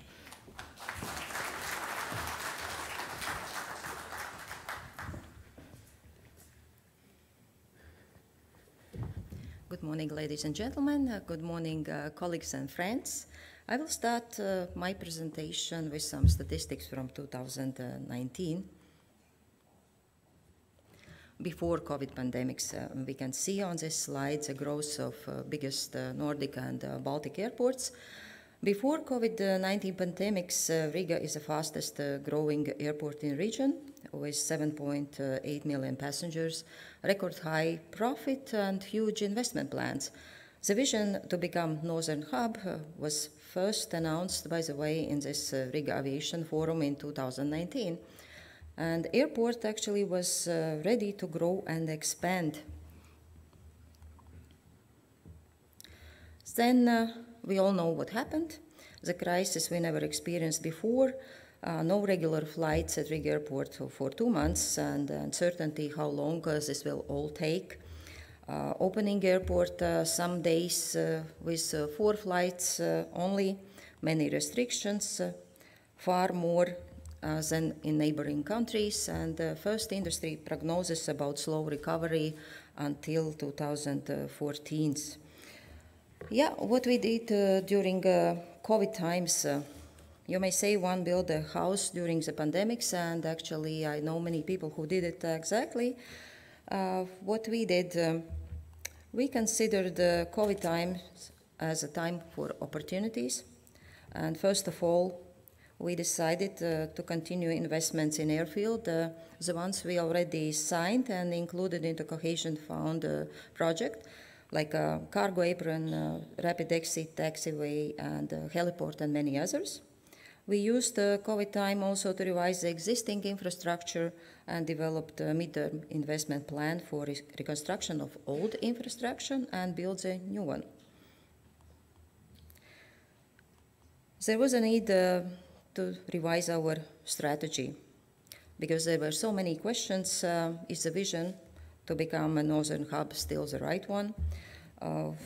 How actually to develop as a strategy without knowing when pandemic will be over? Is a new terminal project still feasible?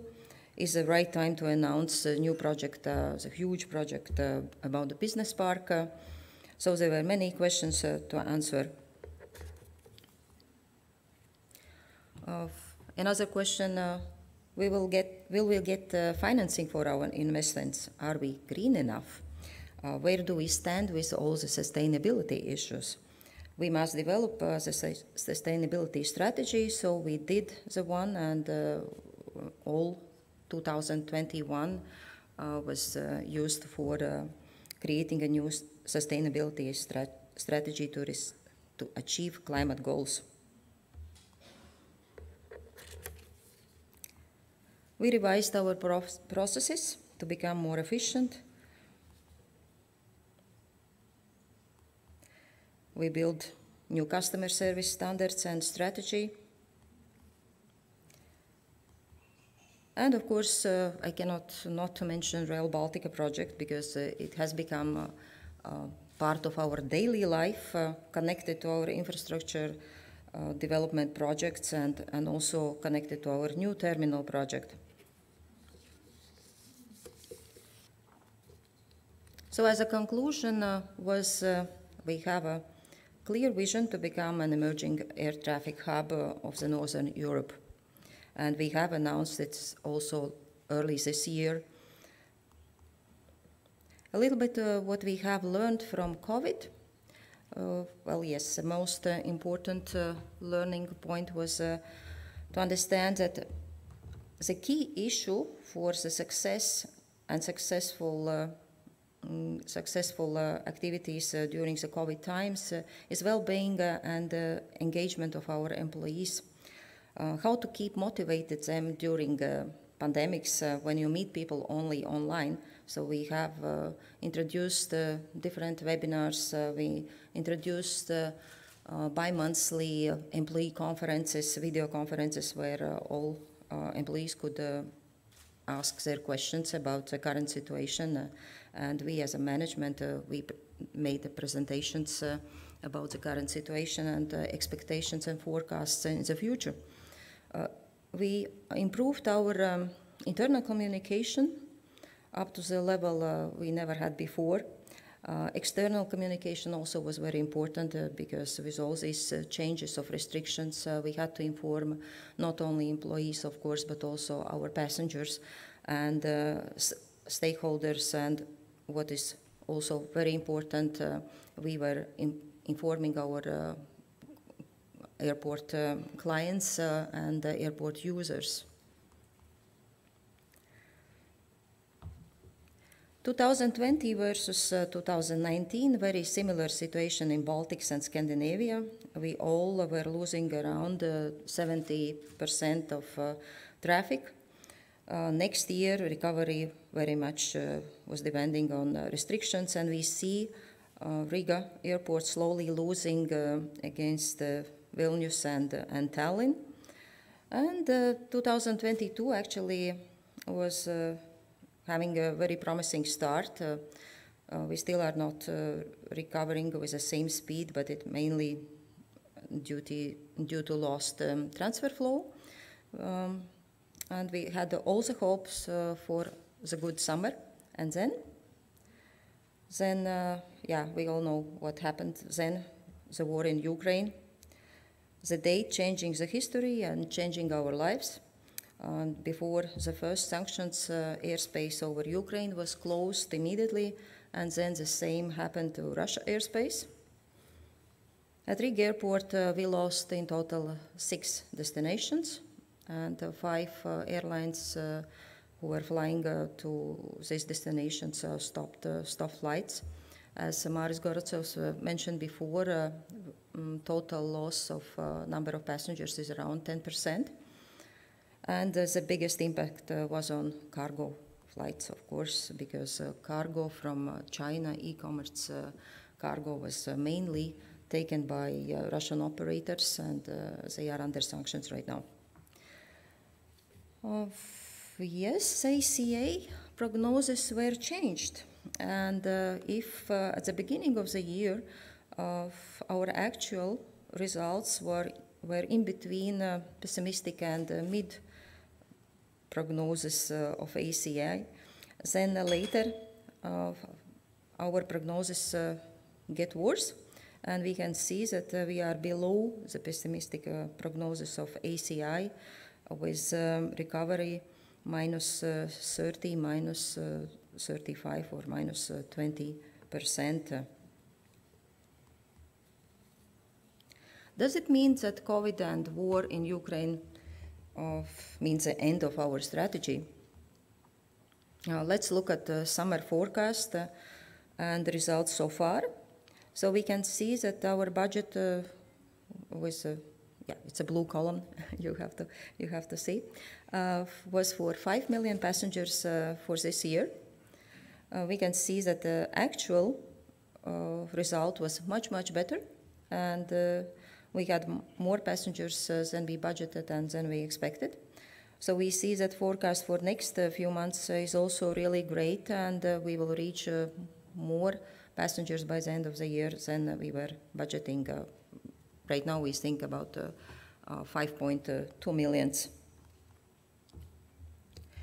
We also see what's going on in other airports. It was mentioned also by other speakers today, and we see that basically situation at airports shows that industry forecasts were predicted mainly for the aviation industry to recover by 2024 rather than passenger demand. The passengers decided differently, so they just wanted to use the opportunity between COVID and have their vacation trips.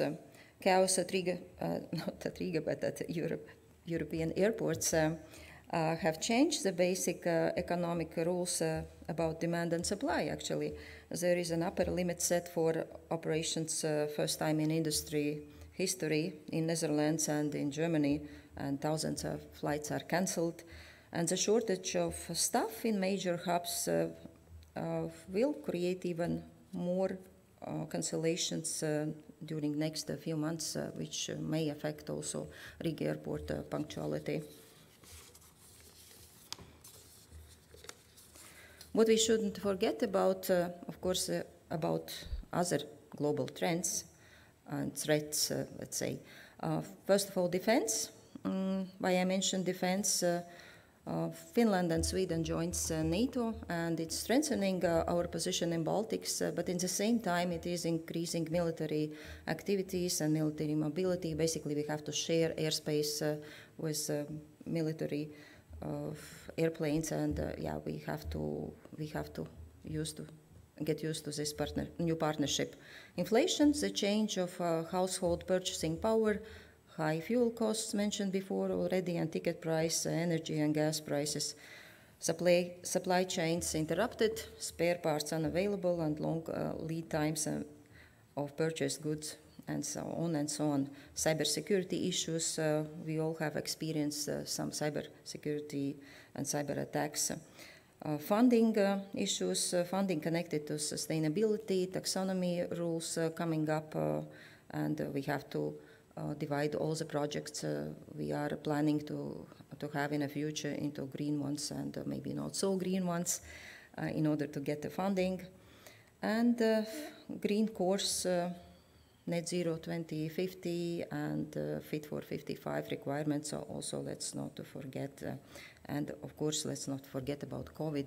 COVID cases are rising and coming back. Maybe it sounds very pessimistic right now, and maybe it's again the time to think about should we slow down our strategy due to global risk and trends. I would like to say no. By continuing to invest into sustainable infrastructure and transport, we will faster achieve net zero targets, reduce our costs, improve working conditions for our employees, and we will diversify our income by developing the business park and all airport city concept. By building new terminal, we will invest in our customer satisfaction and support the growth. We will be innovative, diverse, and sustainable.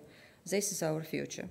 And I'm very proud of a team of Riga Airport for high competence, motivation, and hard working to achieve the set goals in this time of global crisis. And we follow our vision, and we will become a hub of Northern Europe. Thank you.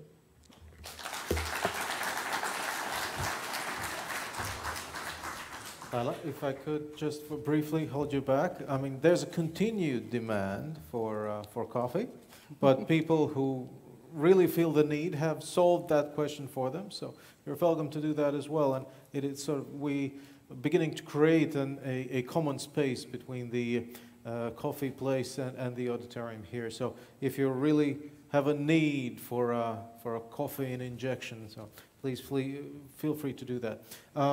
Couple questions, still Slido part very active. Thank you very much once again for doing that. I think the most pertinent question that is being addressed to you, and actually you mentioned in one of your slides as well that the forecast was about readiness of the aviation industry to welcome the passengers back, whereas the demand was actually larger, right? And it creates all sorts of challenges.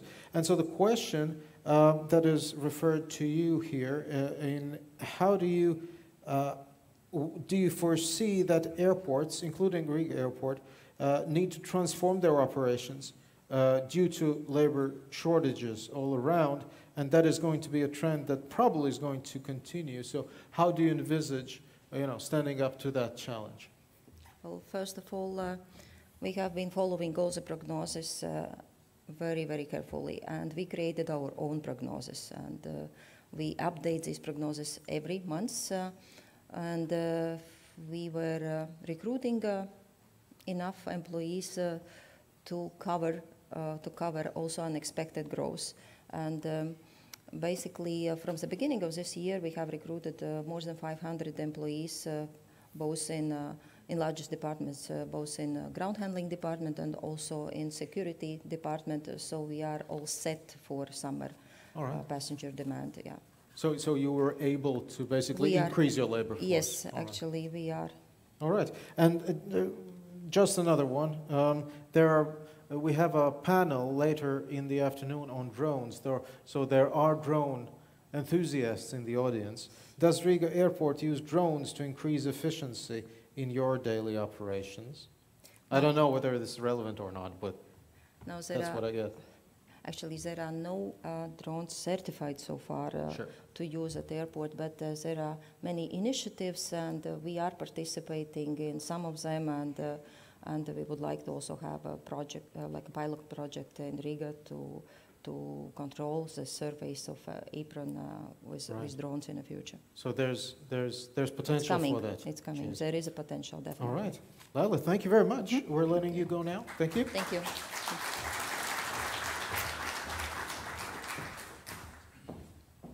Yes, we have a few speakers before the official coffee break, but once again, feel free, do what you need to do. David Staurinč is our next speaker. David, please. CEO of Latvijas Gaisa Satiksme, and he's going to talk to us about single European sky initiatives in the light of the current geopolitical crisis. Handshake? Of course. Cheers. Thank you very much, sir.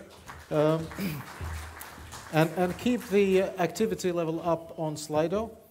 Thank you.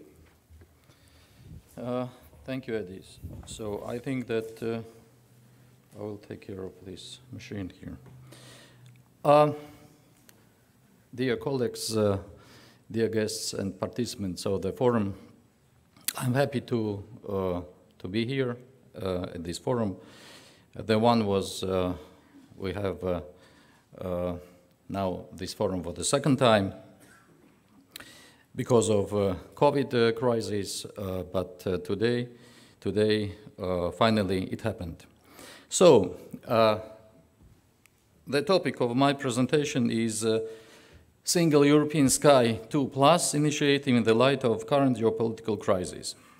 You know, this topic itself, which is Single European Sky 2+, is a huge one. This is a new upcoming regulation in the European Union. So, of course, I will not cover all the items of this upcoming regulation, but I will just pay your attention to some of them, which, in my opinion, is quite important and quite essential for us.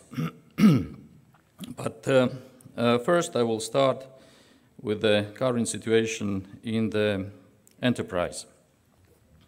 So here you see the main values, LGS mission, customers, personal, more than forward-looking technologies which we follow. And talking about customers, of course, we value all our customers, and then especially those who pay, because we have some customers who do not pay for the time being. And I should say that, for example, considering this geopolitical crisis, there are problems with payment from Russian airlines. The only one company, airline, which pays is Aeroflot. We do not have debts from Aeroflot. Okay, let's go further. So, crisis in Europe. We were affected two times. First is pandemic COVID-19, and the second was and is war in Ukraine.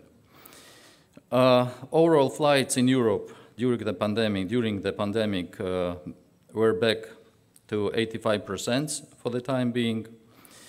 Less flights, but air traffic flow management delays back to 2019 level. Network unavailable to fully uptake new volumes. Airport congestions, personnel shortage, plus different air traffic picture due to Russian invasion in Ukraine. So the impact of the war in Ukraine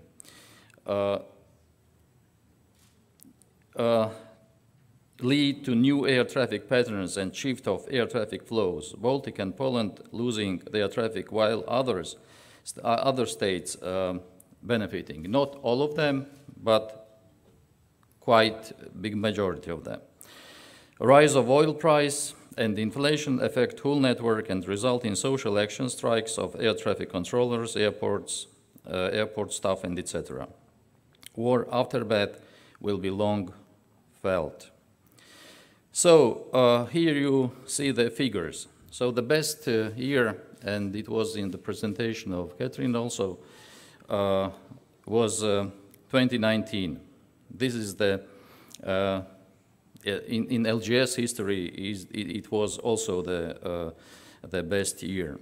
But now you see on the slide how the performance have been decreased and also revenues have been decreased. During the crisis, we've made a lot of actions to cut costs as an air navigation services provider. And you see here that personal costs were cut by 13%, and the main what I want to say in this respect is that we tried, and in my opinion, we managed to optimize number of personnel, but just considering the supporting staff, not including operational staff, and operational staff retained, and now we understand that this is that was very important, and that gave us quite good results, because we have no shortage in capacity and can provide services on the same level as it was in 2019.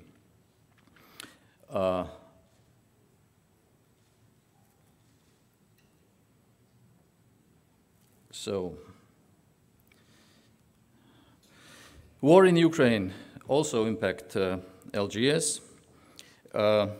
Income has dropped by 50%, and especially our flights by 35%. Distorted traffic flows, changed flight parameters, considerably smaller proportion of transit flights. And of course, we should do something in this respect. And what I wanted to say is that I think that all key players in aviation should somehow express solidarity to each other. Airlines, airports, and air navigation services providers. If we play in one team, then I think that all the targets will be achieved. Not long ago, together with the civil aviation authorities of Latvia, it was prepared a special letter to the European Commission where we expressed our concerns about the situation in Baltic states because these buffering states, namely Baltic states plus Poland and also Finland, are affected by this huge crisis. And by the way, in Serkan's presentation, in Catherine's presentation, there was one figure, this is 2029, year 2024, where it is foreseen that the number of flights and the recovery for airlines will come to, as I remember, 104%. But unfortunately, I do not think that it will happen for us, because I'm not sure that by 2024, air border between Russian Federation, Belarus, and Europe, where these Baltic states are buffering, will be opened. So that means that we have to take into consideration the domestic circumstances and then address these problems individually, according to region, according to the states. So at the same time, flight parameters changed. As you see here, an average of distance flown is, has dropped by 16%, and average weight of aircraft has dropped by more than 23%. Yeah, let's go further. Not long ago, there was a forecast which was published by Eurocontrol, and there are 3 scenarios for that: base scenario, low scenario, and high scenario. As we see, if we take low scenario, then we will suffer minus 15%, minus 37.6%. So that means that these problems will remain, and we have somehow to deal with them in the future. So there are, of course, some solutions how we can overcome this situation. Not just looking at the problems, but somehow trying to solve them. Increase of equity. Increase of equity for LGS, once we have already got this support from the state during the pandemic. We are seeking now for the second time, but in our opinion, these are just short-term possibilities to fill up our equity. Use of credit resources, loans. This is also a possibility, but of course it costs more. There is also some administrative burden on that, but at the same time, it is one of the ways how to solve the problems, short-term problems. And as Maris mentioned, there is a third option which was advised by the Eurocontrol not long ago. This is a so-called Solidarity Fund. But later on, this Solidarity Fund somehow transferred to loan fund. So, in my opinion, it is not anymore Solidarity Fund if we are talking about loans. Yeah. This is something else. This is something different. I'm not talking here about Ukraine and Moldova. Even us, we are going to support them, and we will participate in this Solidarity Fund for Moldova and Ukraine. But for us, for these buffering countries, Solidarity Fund is not anymore Solidarity Fund. It is some kind of loan fund. But even today, we do not know about the details of this possible loan. So, no details. But all these measures are short-term measures.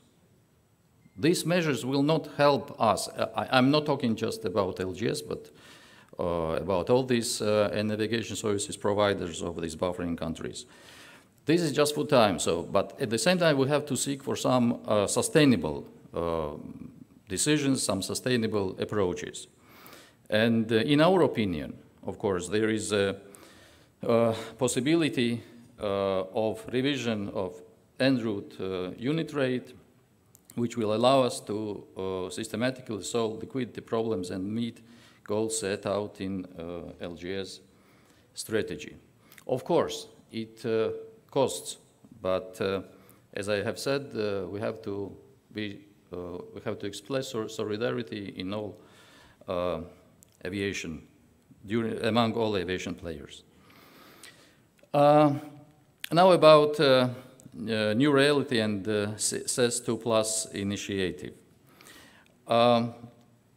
As I have said, I will have no possibility to cover all these items, but what I want to mention is that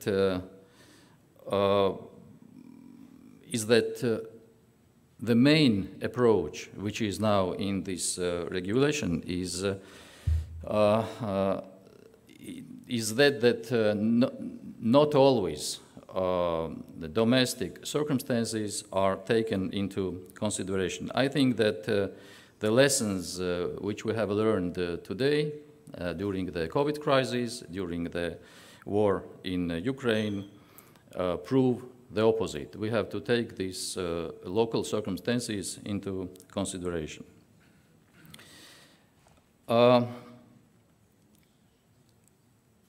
What is the main goals and main directions of CES2 Plus? It aims to combine into one piece of legislation all four single European skies regulations, was suspended until Brexit due to disagreement between the UK and Spain over application of CES2 Plus, text to Gibraltar Airport. Commission proposed the recast of initial regulatory framework, Council and Parliament adopted their positions, and now there is trialogue negotiations now ongoing between Commission, Council and Parliament.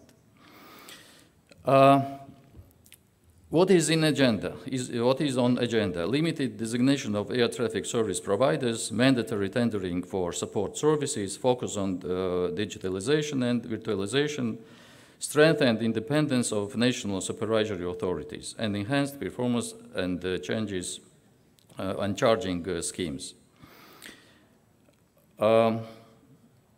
So about local circumstances, I have already said some words. Let's skip it. Competitive tendering. Draft regulation requires mandatory designation of air traffic service providers based on competitive tendering procedure and for limited time period. Support services to be unbounded from air traffic and procured. States may only derogate from procurement if proved that this would result in performance loss and negative impact. We are a little bit concerned about these main directions because we think that ATS designation shall be state's own decision, completely voluntary.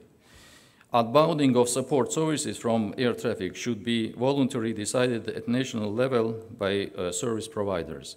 And in my opinion, unbounding these services will not lead to decreasing of costs, but it will lead to increase of costs. Because for our country, there is no, let me say, big market where we can procure such kind of support services. And if that will be separated from the enterprise, so all administrative burden, tax issues, and et cetera, will lead to increase of these prices, of these costs.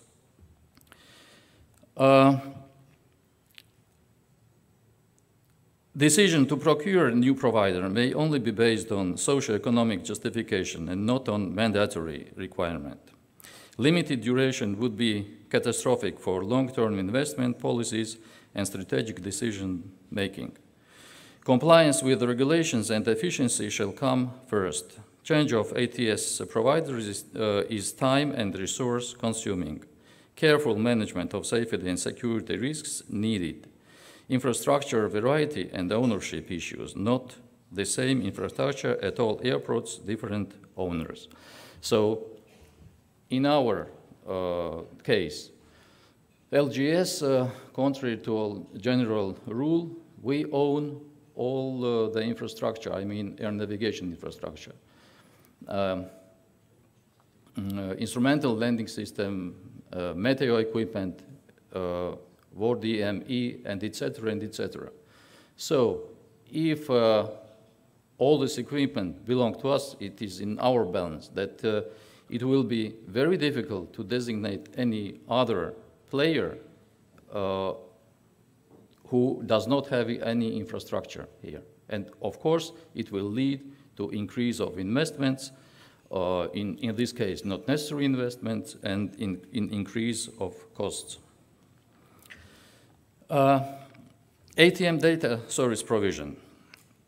More move from geographically based systems to service-oriented and virtual location-independent architectures. Expected gains: cost reductions through shared investments, lower operating costs, greater reliability and redundancy, enhanced interoperability, and better performance for meeting CES targets. So we completely support this approach, and this will give us, will promote cooperation regionally and EU-wide based on standardized solutions. Location-independent architecture will help manage crisis in a physical location, will allow us to develop new services for cross-border cooperation. Past and current crises show that virtualization and standardization of services need speeding up. Performance and charging. Draft regulation aims to enhance union-wide target setting, monitoring, and charging.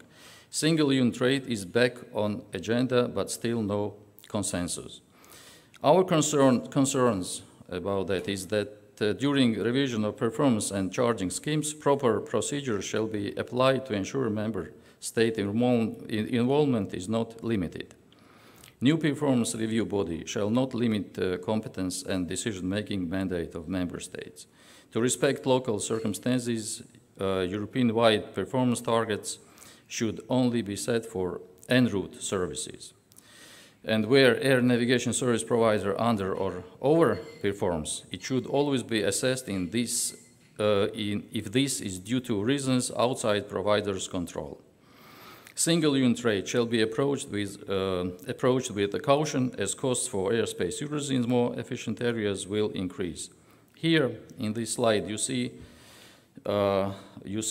what in what level is our unit rate. This is one of the lowest in the European Union, and not only in the European Union, but also among Eurocontrol countries. So if the single unit rate will be introduced, of course, then it may lead to increase of these unit rates also, the lowest one. Our lessons learned. Crisis may require specifically adjusted response and measures, as current mechanisms are not always efficient. One-size-fits-all approach does not work, local circumstances to be noted. Do not stand alone, approach neighbors, regulators, lawmakers, international organizations, and seek solutions together. Exactly this is what we are doing for the time being. We are working together with the state representatives, with the European Commission, with the Eurocontrol, and I would like to finish this presentation with the words from one song which was very popular when I was young. And yesterday, all my troubles seemed so far away. But now it looks that they are here to stay. So I believe in yesterday. We believe in yesterday. We believe in 2019, and I'm sure that all aviation will recover and will recover in the nearest future. Thank you very much. A song needs to be sang. A song needs to be sang, not just quoted. So, shall we? All right, thank you very much. A very quick one. You want to cover this one? There's the UAV enthusiasts still, the drone enthusiasts, and they inquire whether you have specific sort of ideas and remarks on their greater inclusion into the aviation airspace in Latvia. What are they sort of? How do you see the way forward over the next few years? Very briefly. Thank you. I'm not going to talk too much about that for the time being because you have a special panel for that later on. I will just say that LGS as a navigation services provider is very deeply involved in this issue. Frankly speaking, for us, it is a quite serious headache, but I should say that instead of waiving all these problems, it's better to be involved as deep as possible. And LGS is now very active, solving these issues together with the Civil Aviation Agency. We are working on these issues, and by the 1st of August, we will submit a special concept on drones and of drones integration into Latvian airspace. All right. This is our work. We will do that in the nearest future. All right. Thank you very much. And there are going to be a separate session on the drones as well. So, ladies and gentlemen, there's the dessert now of the morning session now. So those of you over there might want to come back here maybe. Well, it's up to you. Okay. Martin Gauss is the next speaker, the CEO of Air Baltic, and he's going to talk to us about sustainability and other challenges in the post-pandemic industry growth. All right. Sir, welcome.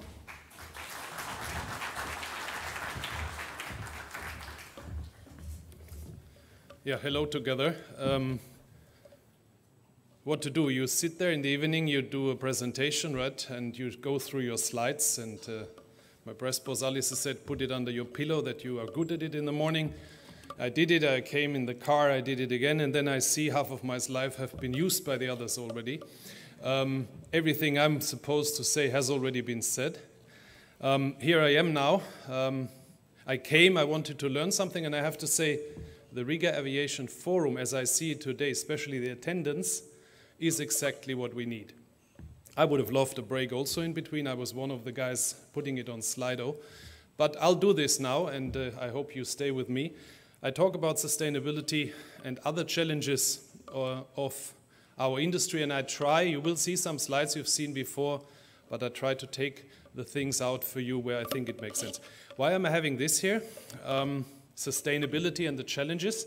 I got it this morning at my coffee shop, and this is a paper straw. This is, if you use this after you consume the drink in a plastic can, half of that straw is in your mouth, because I hate paper straws, I have to say. But that's a challenge we have on the sustainability. We all know we are passing some regulations at the EU level. We say now everybody uses paper straws. The problem is gone, right? But the problem is not gone, because you get this plastic cup with the paper straw. And in our industry, it's similar. We have a lot of rules on us now for the future, but there's no way out that we have to become more sustainable. We came out of COVID and sustainability wasn't an issue. There was something happening in Italy. A glacier went down and some people were killed. And if you read the headlines, then it's all about that is the climate change. Yeah? So sustainability, climate change, it is there. It's very funny stuff happening like this to us, and we all say it's idiotic, but we have to do it, because if we don't do it, future generations will do much harder stuff on us. So let's go in. Catherine had this slide earlier. It's from the chief economist of IATA, and I've stolen it. And what I want to say here is everything Catherine says is correct, but the biggest crisis we had in our history, in 100 years history, one of the crises, we are coming out of it, And Laila said in 2019, and we heard the capacity constraints at airports, in 2019 we were at the limits which what we had available to us in capacity in Europe. Even this negative forecast from IATA, which is 6% below what we were forecasting in 2019, says that we more than double in 2040 the revenue passenger kilometers. So more than double. There is no way that Europe can handle more than double the passengers in 2014. There is no infrastructure plan in Europe. If we look at Riga Airport, there is no way that Riga Airport, with the current planning, would be able to double these passengers. I believe that this will come if we look at Asia and if we look at the dynamic in the world. It will come like this, maybe with another 2 crises in between. But we need to be ready, and we need to be ready to do it sustainable. So these are the challenges ahead of us as an industry. And this photo was taken by myself a year ago in Boston at the IATA AGM. We had the first AGM in Boston again, and what we did there is historic for our industry. The airlines agreed, all airlines agreed, with a little discussion because the Chinese wanted to have, for the protocol, to reach the target of net zero by 2060, but at the end also the Chinese carrier agreed to do it by 2050. So we, as an industry, not knowing how to do it, not having even the tools available to us, have forced ourselves to reach that target. We had COVID, we have the Ukraine war, we will have now a recession and an inflation coming. But it is not changing. We have to go for net zero as an industry. We are committed. And of course, what do we do if we don't know how to do it? We write down how it could look like. And that you see on the right, we believe today 65% will come from sustainable aviation fuel. Mr. Cockers showed us earlier that that is a dream. But we have that as an idea, because we have to have an idea how to achieve it. 13% of new technologies. We heard electrical aircraft. I'm a very strong believer and supporter. I think Air Baltic should order eVTOLs, because that is something where we could get Latvian cities connected to Riga Airport. I think it's a very, very good idea, honestly. Infrastructure, we heard that from air traffic control with single European sky, and then other measures. This is what we think today in 2022.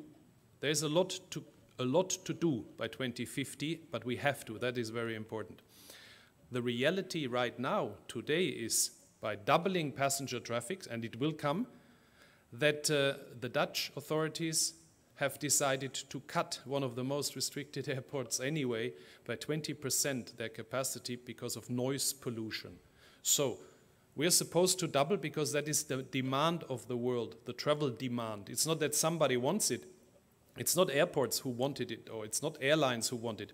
It's the world, it's the population of the world who wants to travel, explore the world and do business. And this is why we are growing.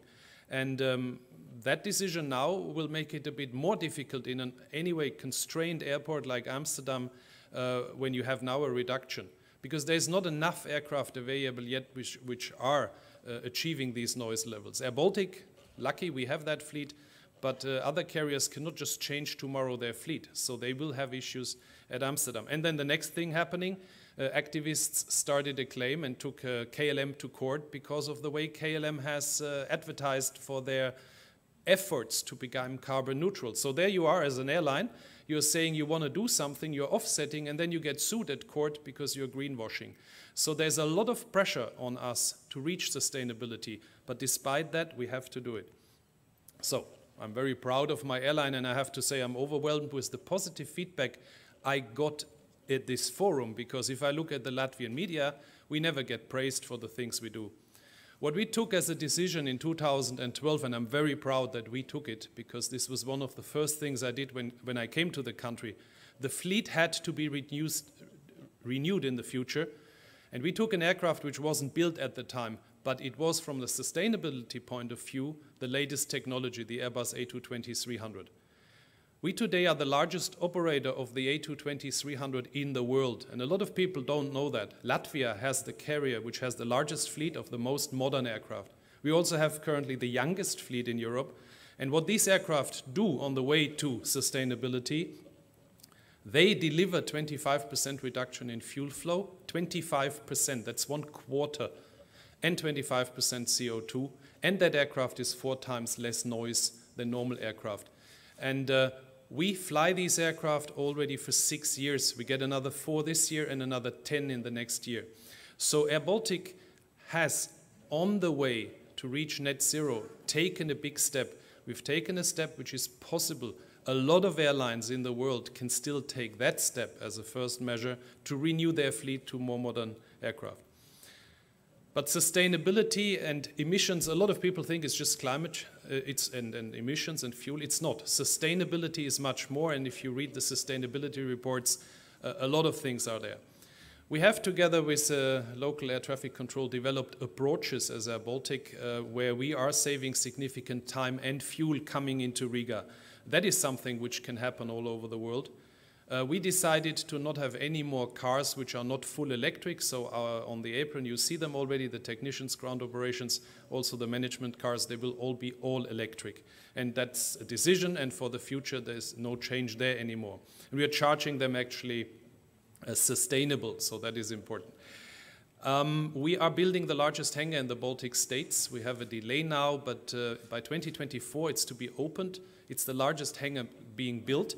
And there's a company involved which is doing nothing else that hangar is built to the most sustainable way you can build a hangar. It will hold 7 lines of maintenance for our Airbuses.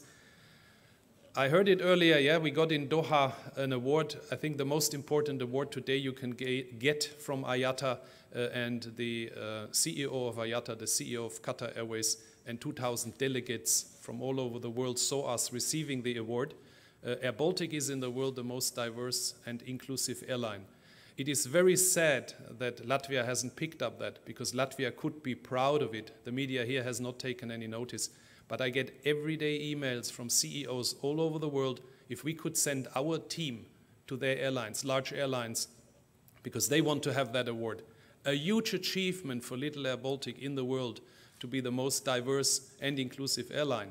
And that is something happening here. This is Latvians, this is Baltic people doing this. Unfortunately, I struggle in Latvia to get the attention for that airline, because the only attention we get is how big is my salary or how much money has the airline consumed.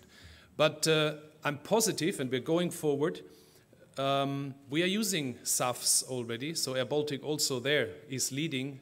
We can't buy it in Latvia because it's not available yet, but we are buying it, and we are in some countries forced to buy it.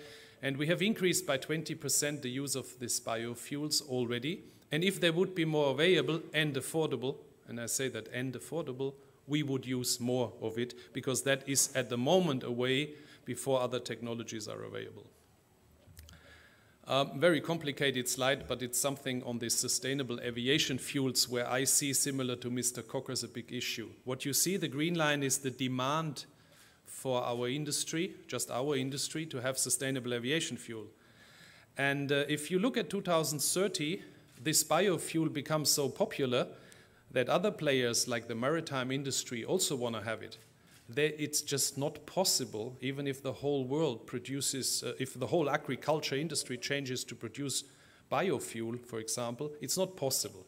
So there's enough calculation that this alone will not fix the problem. So we heard about e-fuels, which I personally believe maybe has a better chance, but we don't have the technology yet to extract the CO2 from the atmosphere and make fuel out of it. It's very energy heavy, and we need for that more renewable energy.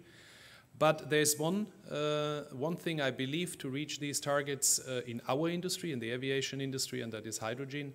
And hydrogen aircraft, that is something which is coming. But it's also not coming tomorrow. So as hard as we fight and as much the activists go against flying, it's not there yet. You can now go for new fleets and you can do all the other things, but you cannot tomorrow stop emissions of aircraft flying. If we look at what Airbus does, I took this from Airbus, that's where we are today. Airbus has shown a picture of an A380, and they are mounting another engine on there. That's a hydrogen combustion engine. The difficulty here is to put tanks onto an aircraft, because they need to be specially secured, because the moment you have this conflict with oxygen and hydrogen, you have a bomb which is bigger than anything else. So it's a supercritical process, and therefore it needs a lot of testing. So Airbus starts the testing. Haven't started yet, but we're talking a lot about hydrogen aircraft. So everybody talks about it, but not a single takeoff has been done on such an aircraft. But when we are there, in 2035, it's expected an aircraft will look like this. So aircraft will look the same, but it will have, it will be powered by hydrogen, liquid hydrogen, if all these things. So then in 2035, we can, or maybe in 2034 or 33, we can go to an air show as Air Baltic, sign a contract to take delivery of our first aircraft maybe in 2037. If we have then to renew our fleet, it will take another 10 years. And that's the way we go. And there's no way of doing this faster. And whoever screams and shouts out there and says, we have to, it's not possible. The only alternative is doing what we did in 2020. We stopped flying. And we clearly learned that that is not working. We see it with the current demand. Passengers want to travel. So therefore, we have to be patient and we have to address all the issues to get to net zero by 2050. I'm with the people demanding it from us, but it has to be doable, and that is a very important message I want to leave here. But sustainability is not the only challenge we face. We have, and we heard that already, infrastructure, so I don't go in at today. We cannot do what we are supposed to do. Air Baltic has record delays now, not coming from Riga Airport. Laila, thank you very much. That airport here is the only one for us which functions at the moment. We have 50% last week, 50% delay of our flights, 50%, and other European airlines have the same. We leave Riga in the morning, and that's it. And then we are stuck wherever we go because there's no staff, there's no infrastructure, there's nothing available. We come back with a delay, we go out with a delay, and you know the story. By the end of the day, we have a 3-hour delay. But we try to manage, but it's very difficult. So the infrastructure in Europe is not there. Air traffic control, as much as I love my local guys, it's a total disaster if we look at single European sky. For 30 years since I'm in this industry, they are telling us there will be a single European sky, and we just saw about 10 slides, why not? And if that is not coming, right, then we will not save 10% on fuel.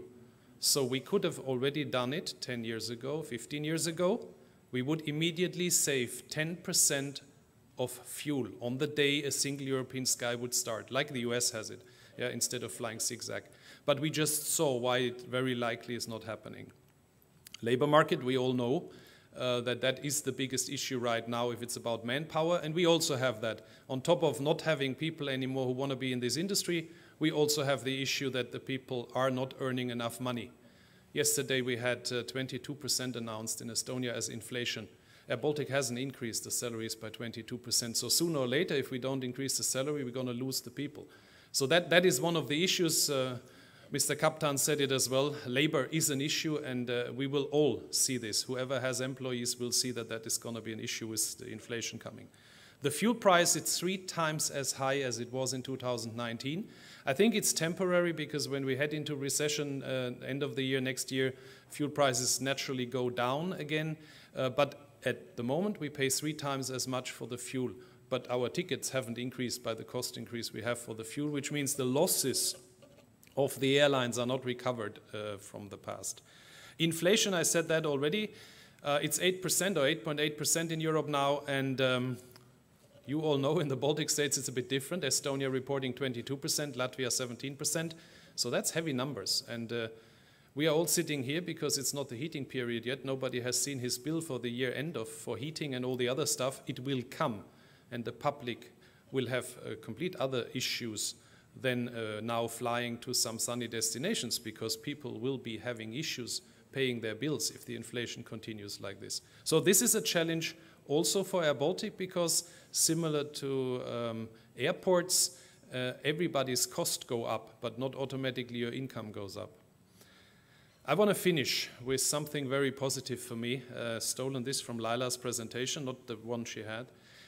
I really like what Latvia is doing on the airport development, Rail Baltica and the development of Riga Airport. It's coming too late. Yeah? We will go through some bad headaches over the next years, because I see already the queues, passengers like in Amsterdam starting to queue in Spica by foot, going through some tent towards Riga Airport, 2 kilometers to get into the terminal.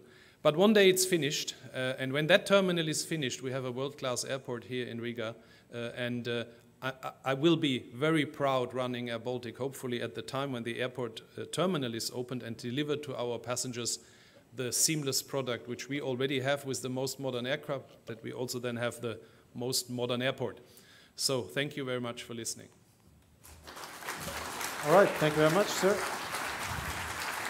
There's a danger that, you know, every event with you turns into a press conference with you. I have a bunch of questions. I have just 2 minutes. Then I go back for the press conference. Right.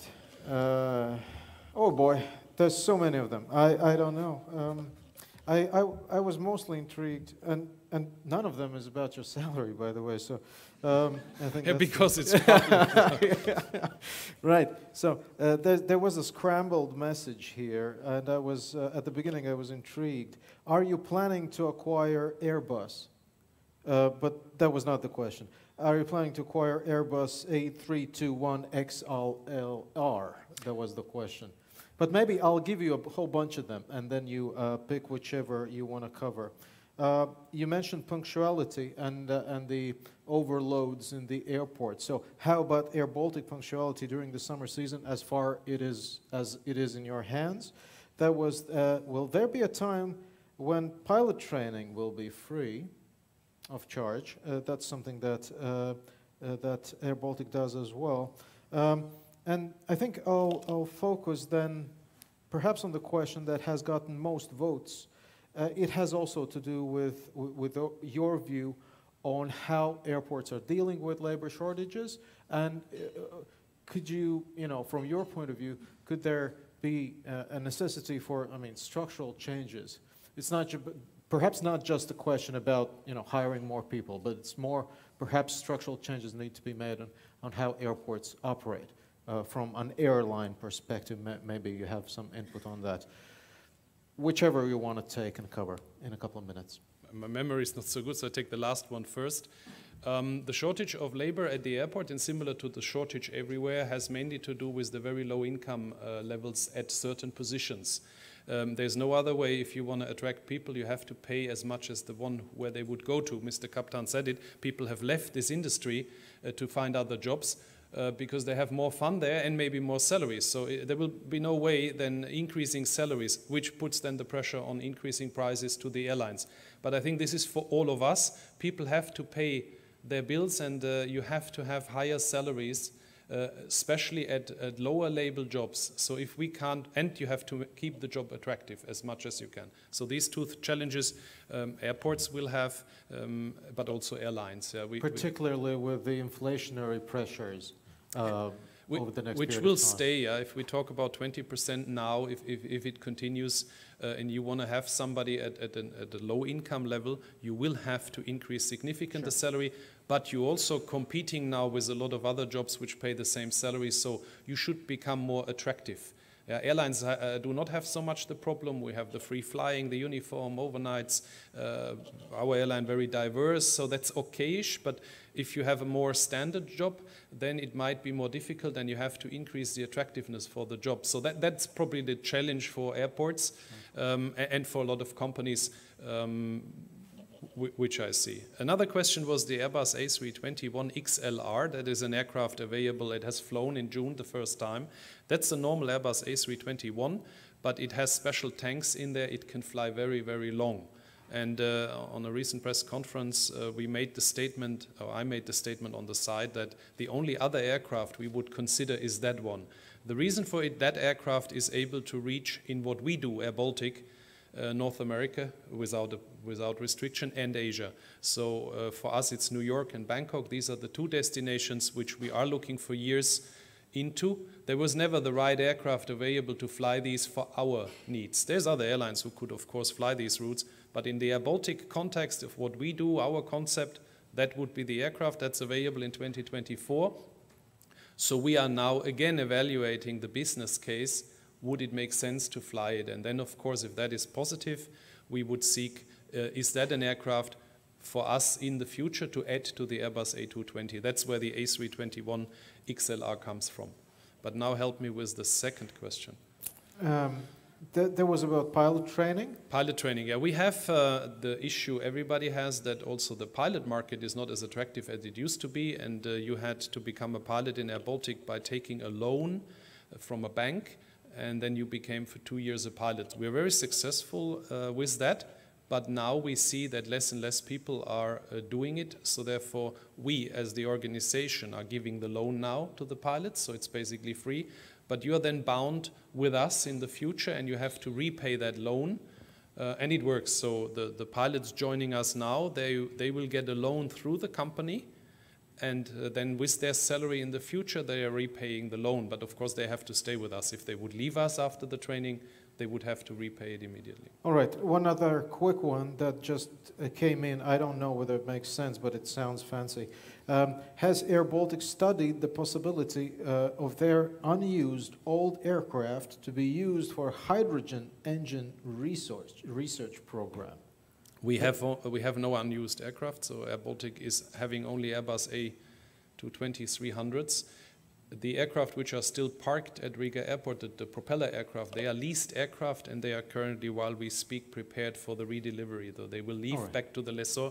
We never hold any aircraft for any test purposes. There's one old aircraft, I think Riga Airport got it from us, a very, very old one, which the fire brigade uses to do some testing, but that could not be flying anymore. So we never hold any old aircraft. We try to get rid of everything which we don't use immediately. All right. Do we let him go, or shall we carry on? Okay, thank you very much. Great. All right. Thank you very much, sir.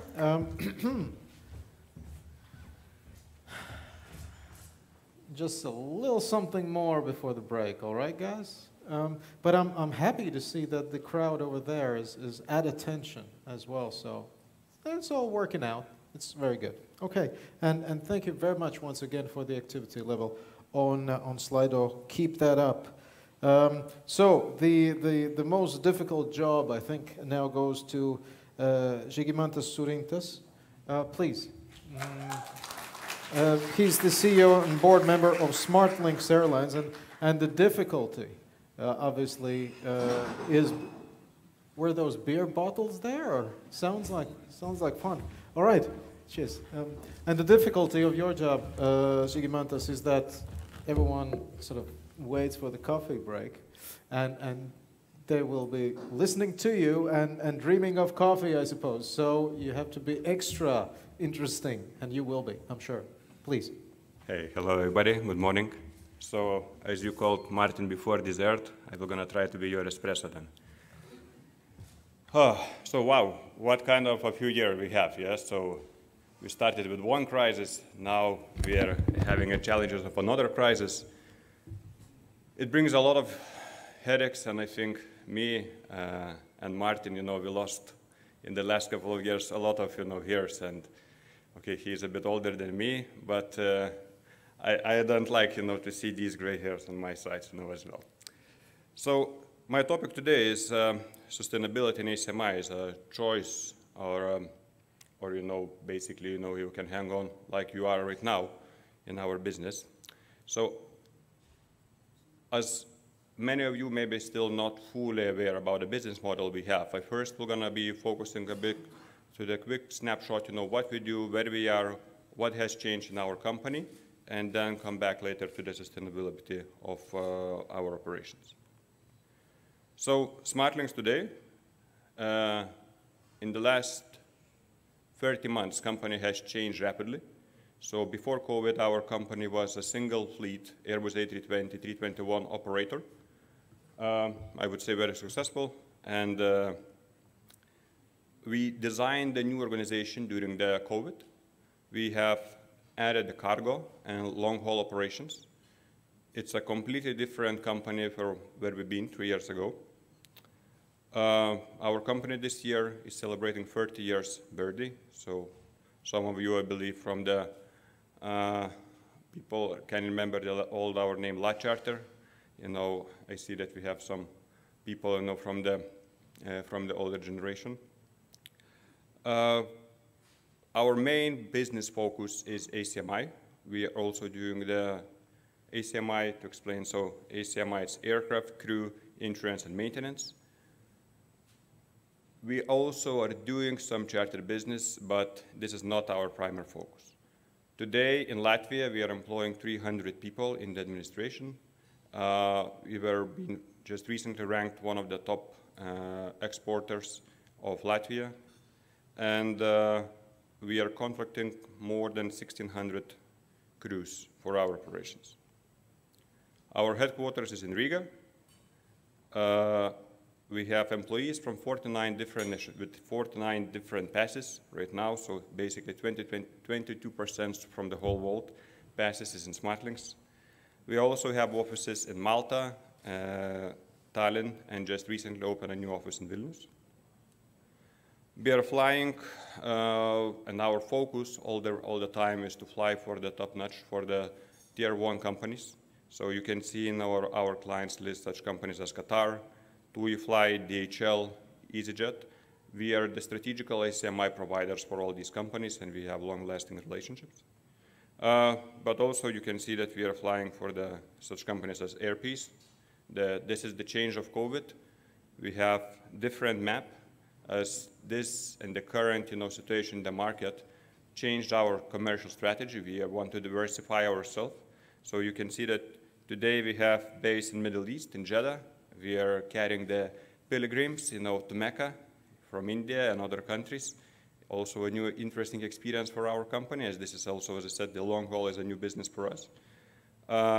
We have currently 2, but from autumn we're going to operate 8 planes in Lagos, in Nigeria. Also quite strange experience. I would suggest for some of you not to go there. And then we have a basis in Morocco, and it's quite difficult for me to spell the names where we are there, so we're not going to even try.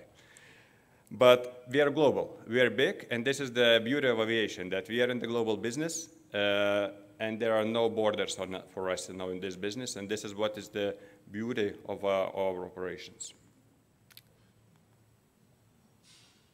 So how we look from the turnover perspective, and what has changed for our company. So in 2019, we are in the very good track. We have reached 215 million revenues. When we are counting revenues, we are deducting all the direct operating cost-related revenues and focusing on ACMI.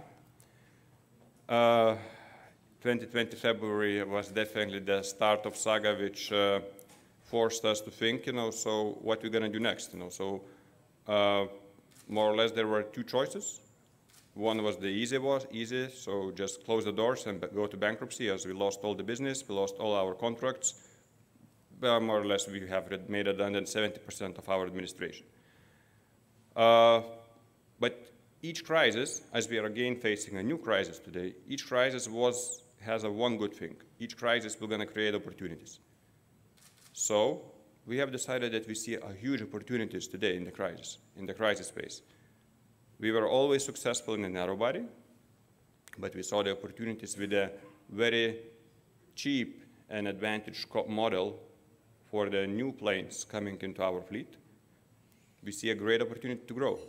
And we are right now seeing a great and fruitful result of that decision to grow. And this year we are expecting to reach 350 million of turnover.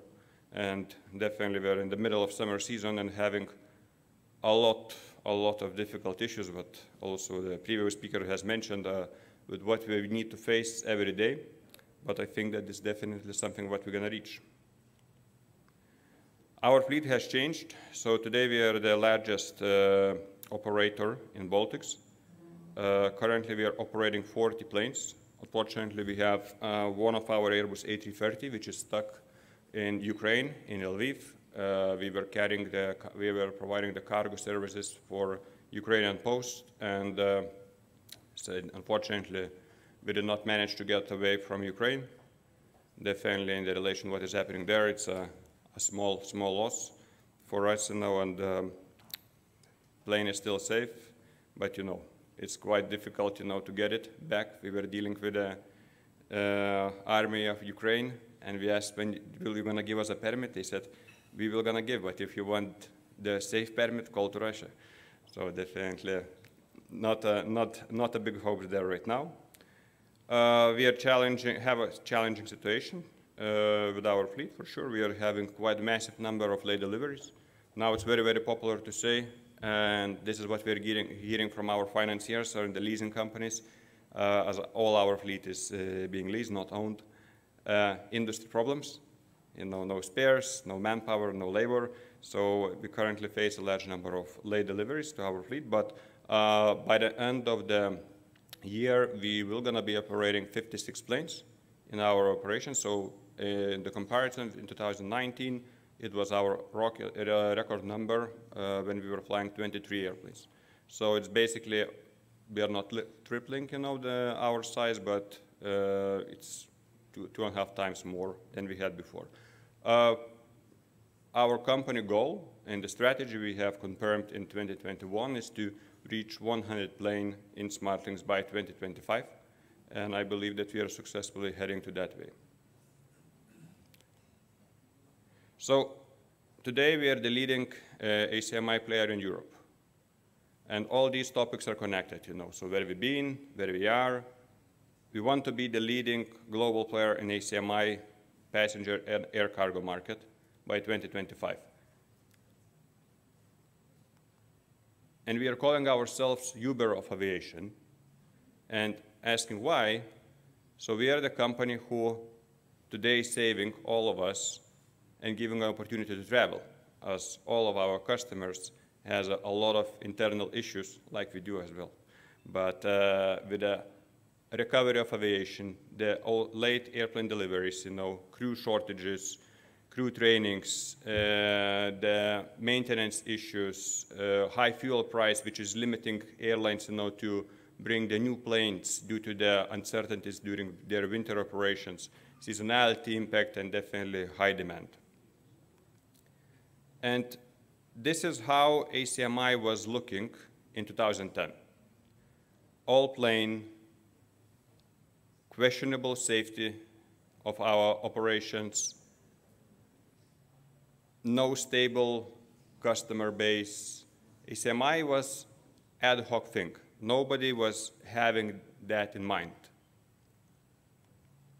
And in the recent 8 years, we and our competitors, in the help of our customers, we managed to design and create market. Today, this market value is $7.6 billion, and this market is forecasted to grow to 15 by 2030. This market has a chance. ACMI and Uber of aviation has a great opportunity to grow. And how we look in that market, so today we have in Europe, in May and June months, we are holding 30% from the total ACMI market. In UK, which is our main market and not EU, and I saw that Boris Johnson is leaving as well, so let's see what we're going to change, but we were going to have 60% of that market this year. And last year, Lufthansa Group in their report has first time mentioned the word of wet lease, which is basically ACMI. And the same year, they have made a new agreement with their crew union that they will gonna be allowed every year to wet lease in 7% from their total capacity. It's a fundamental change for our business. The tier 1 largest companies in Europe and the world has added ACMI and seasonal capacity solution to their business model. It means Uber has a great future. But coming back to my topic of presentation, this is one sentence in their report, in Lufthansa report. 90% of the other content is talking about the sustainability and the future of their operations. And we are coming to the point where such companies as we, who are basically, the business model was always designed to take used between 12 and 15 years old plane, which is cheap, find the crews, train them, and fly. We were gonna come to the point where we need to choose. So we want to go to the left, or we want to go to the right. I think all of you already touched a lot about the details of the sustainability, but our company is the one which is going, to the left side. We want to be green, we want to be sustainable, and we want to stay in the business. And here is that question which all of us are hearing, always. At least in my previous career from my CEOs or bosses, I was always hearing, so where I want to see myself in 5 or 10 years. And last year I was having dinner with our customer DHL top management, and their CEO made a very, very good question. Today you're choosing about sustainability.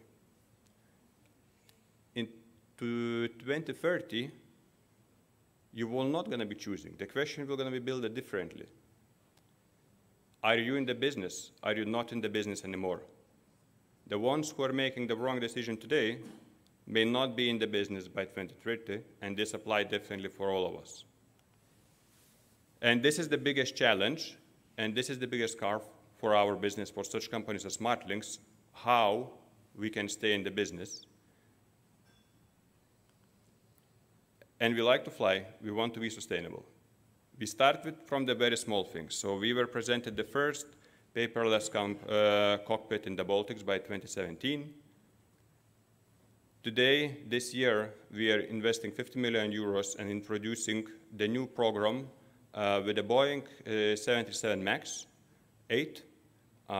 We just recently announced about 4 planes coming into our fleet. It's completely new for us. It's completely new business model for SmartLinks. It's not the same what we were doing before. This plane is a strategical move with a target that we will gonna have 40% of our passenger fleet operated by Boeing MAX in 2025. We see a huge demand for this model plane and sustainable operations, and especially in the current fuel crisis, definitely this plane sees and eyes more and more demand. The plane is different. The plane we are seeing, it's definitely we are showing you the data, what we are getting from OEM, from Boeing, about the savings of fuel, which is based about, and the OEM commits about on the 15% savings. But on some of our routes, we are seeing 20 and up to 20% of savings, which is definitely a fundamental change for such companies as SmartLinks. If we can provide a solution for airlines with such efficiency, this will going to bring a new opportunity for our company. And the next project, which we are pioneers of this. Last year, we have introduced the game changer in the ACMI market, Airbus A321F. This is the first prototype planes flying for SmartLinks. Why it's a game changer? It's a first plane in a narrow-body cargo market, which can have the automatical cargo loading system in the belly. In the business model where we are operating, there are 2 main elements. It's a labor cost for the plane handling and the turnaround time. Everything in the express cargo market need to be done very, very quick.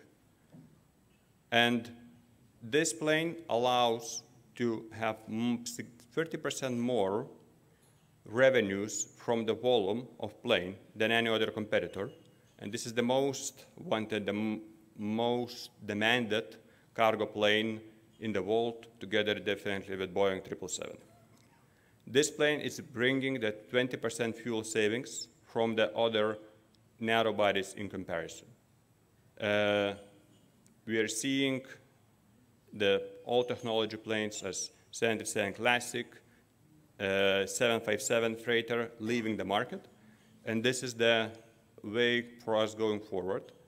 And the fuel saving of this plane is making it even more attractive. Just also what I would like to mention that today SmartLinks has the biggest number of slots and orders for the conversions of these planes, and by the end of the next year we are hoping to have 25 Airbus A321 freighters in our fleet. Unfortunately, the one bad thing that those industry problems, what I mentioned before, they are coming back with this, and we are seeing that at least from 6 to 7 months as a minimum the late delivery on each of our freighter. and this is stopping us from scaling our business. But if we would combine these two, so Airbus A321F and Boeing MAX, our strategy, definitely there are a lot of things and details what we need to fix, but our strategy and IATA guidelines is saying very, very clearly, you need to reduce CO2 emission. This is the only one thing for what you can get the points to be greener airline. We do not want to do the greenwashing. I think we are seeing the companies that are being fined for that, but we fully understand that company not seeing and eyeing that direction, we're gonna have issues starting from financing. We are seeing the discounted rates for the interest for the companies who just can prove that they are being sustainable companies. As we are definitely a very active company in the finance market, and as I mentioned, our all planes are leased, this is very important for us. In the 12 months, we are planning to dispatch our flights based on the 5D dimension planning.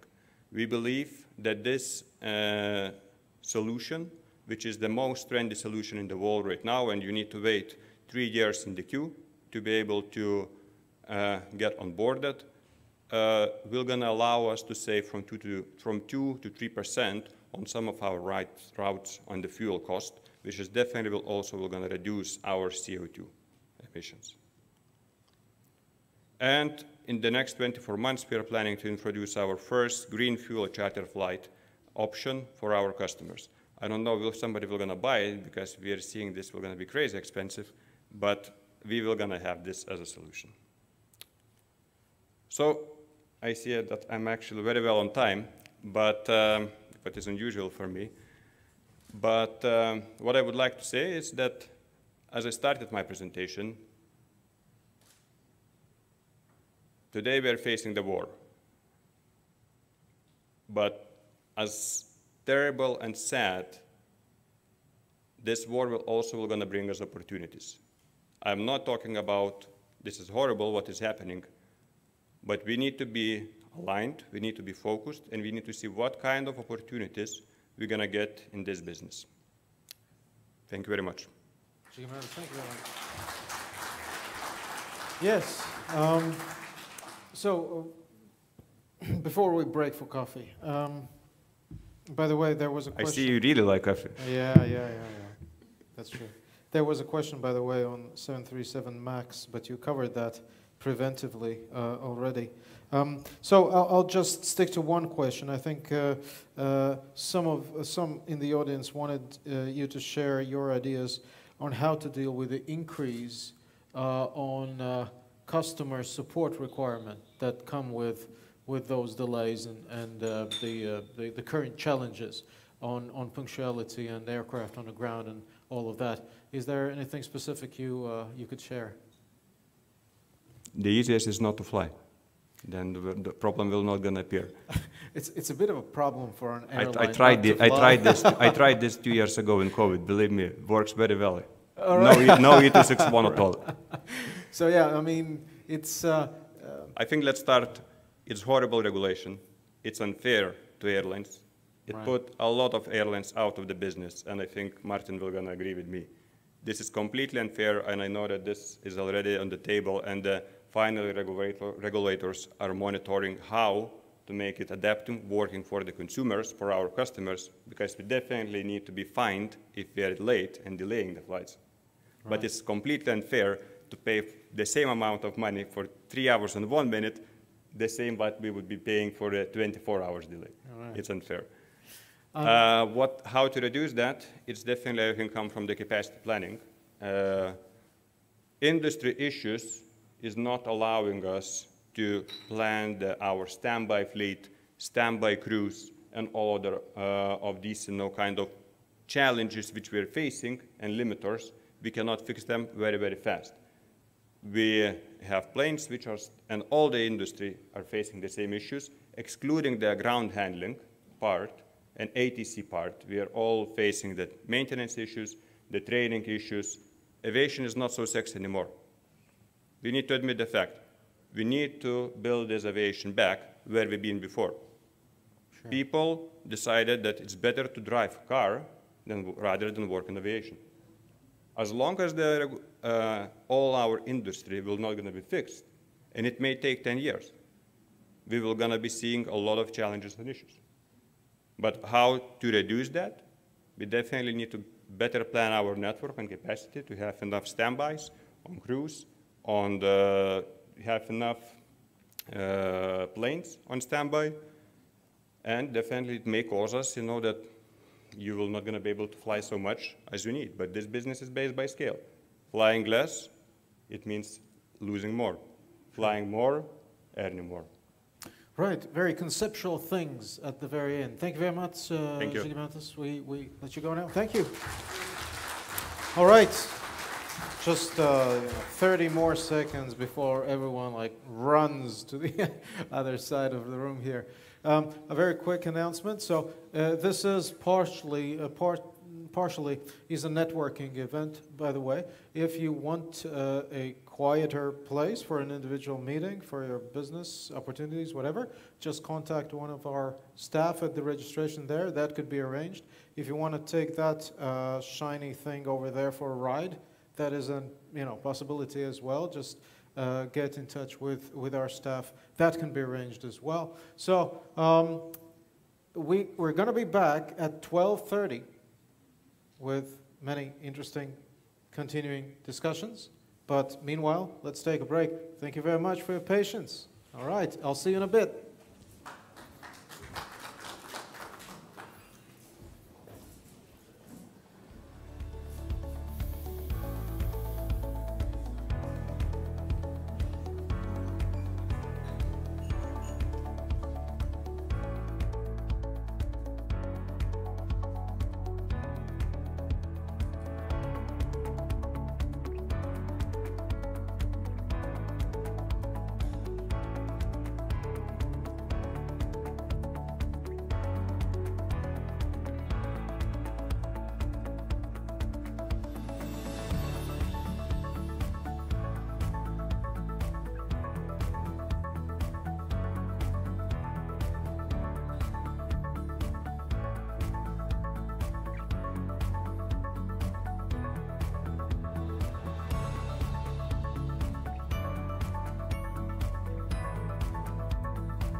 And here you can see who booked an airport parking spot in time.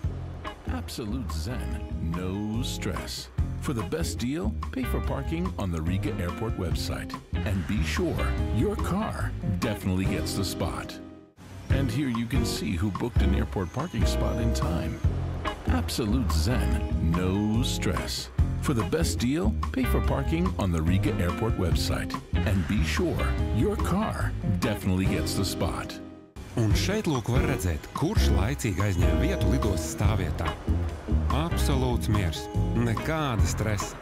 Lai izdevīgāk, maksā par stāvvietu lidostas mājaslapā un zini, vieta tavam auto būs. Un šeit lūk var redzēt, kurš laicīgi aizņem vietu lidostas stāvvietā.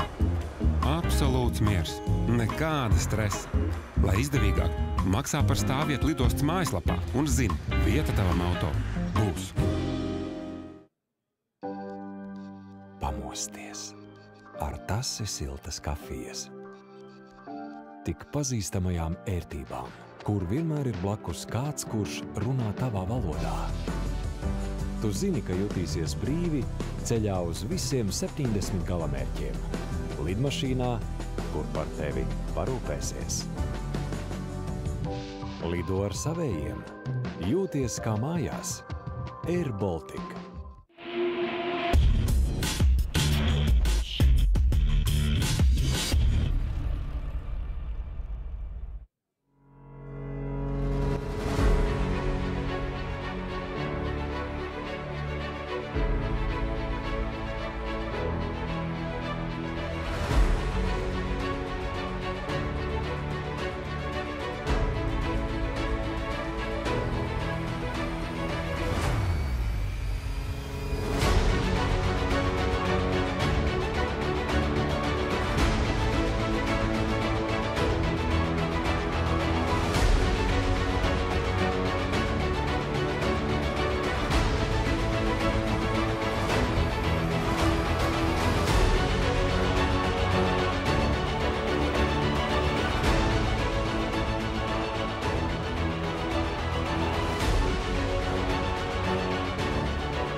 ladies and gentlemen. We will need to restart in 2 minutes. In 2 minutes, please. If you could return here to the auditorium and take your seats, that would be fantastic. No one hears me, but I'd, I'd ask you, nevertheless, to come back to the seating area so that we can restart the conference, please. All right? I'll see you in 2 minutes here in the main room. Thank you.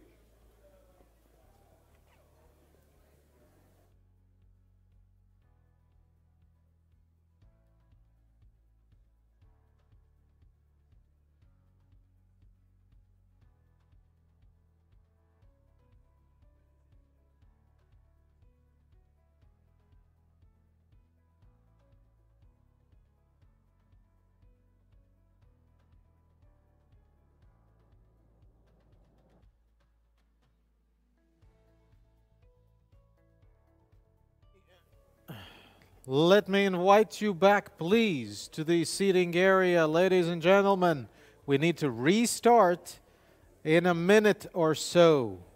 I know you are enjoying your networking, but nevertheless, please do rejoin me here in the seating area. Thank you. Hell.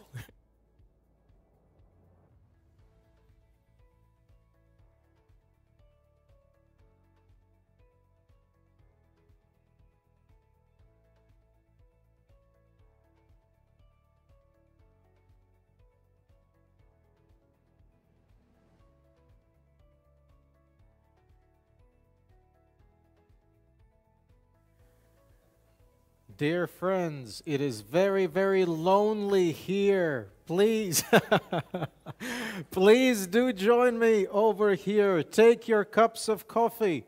No problem with that. And invite your friends and take them by the hand and lead them back to the main room here. We have a few very exciting presentations before we break for lunch. So please do rejoin me here. We will begin in a minute. In a minute. All right. Please come back.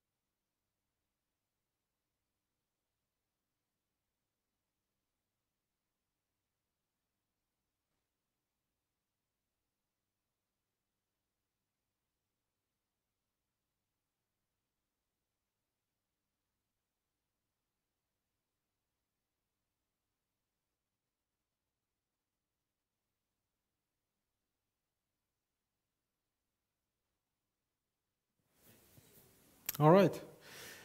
All right, ladies and gentlemen, once again, the final notification to those of you over there in that part of the room. Please do come back. We are restarting the forum.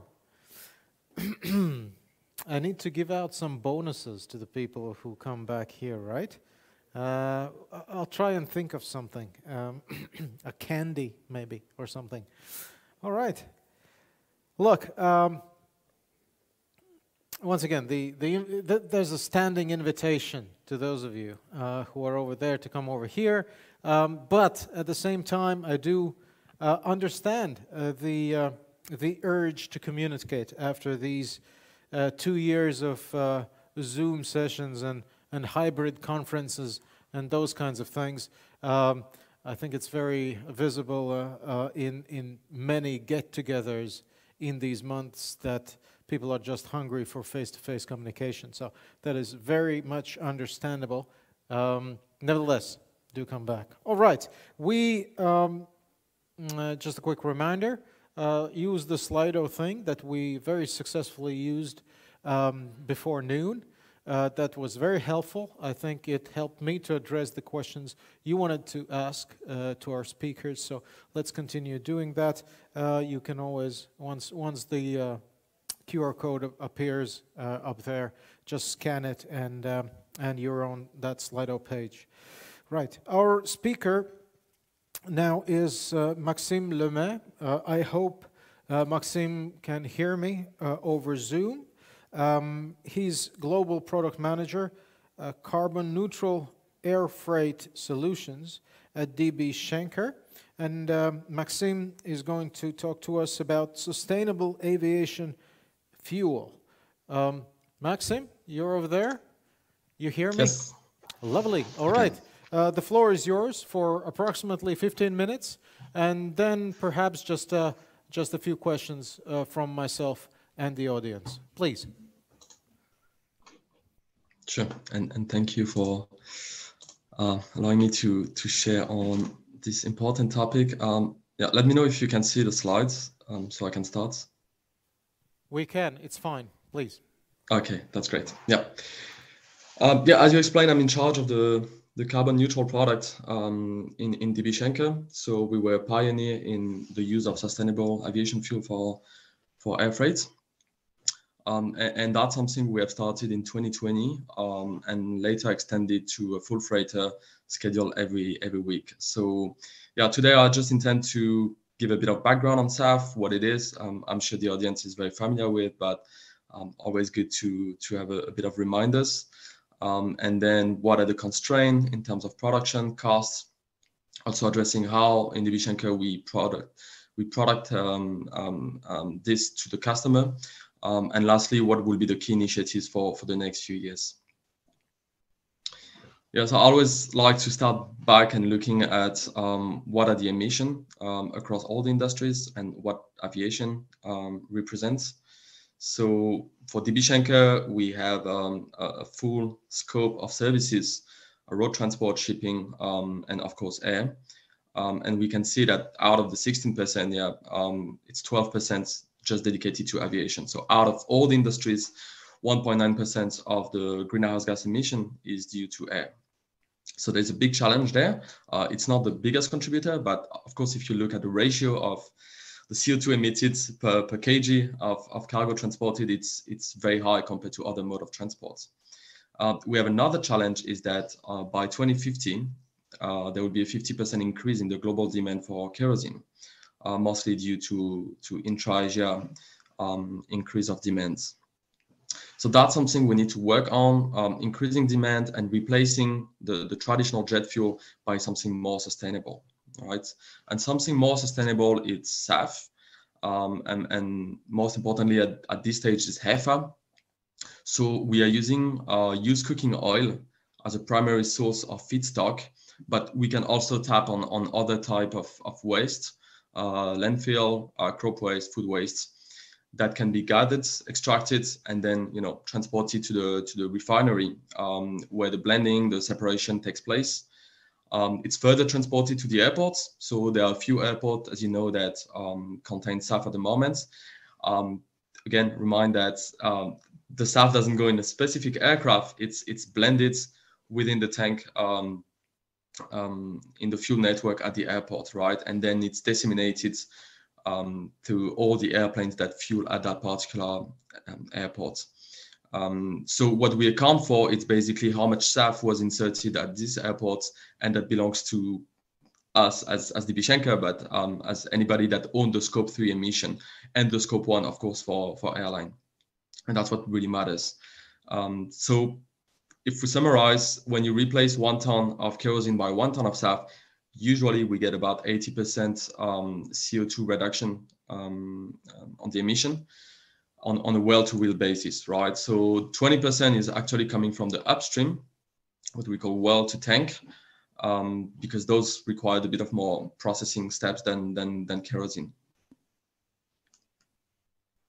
So as I mentioned, SAF is a big word. There's buzzwords nowadays, but there are a few technologies. So today we're using HEFA. HEFA is a hydroprocessed fuel. So yeah, basically recycling used cooking oil mostly. That's a technology that is mature, that we master. and that is available. So for the next decade, basically, we are going to use mostly HEFA. The only issue of HEFA is we are relying on feedstock, and therefore the availability will be limited. So we have other types of technology, alcohol-to-jet gasification, most importantly, power to liquids, which is basically taking green hydrogen from solar power and wind power, mixed with carbon capture.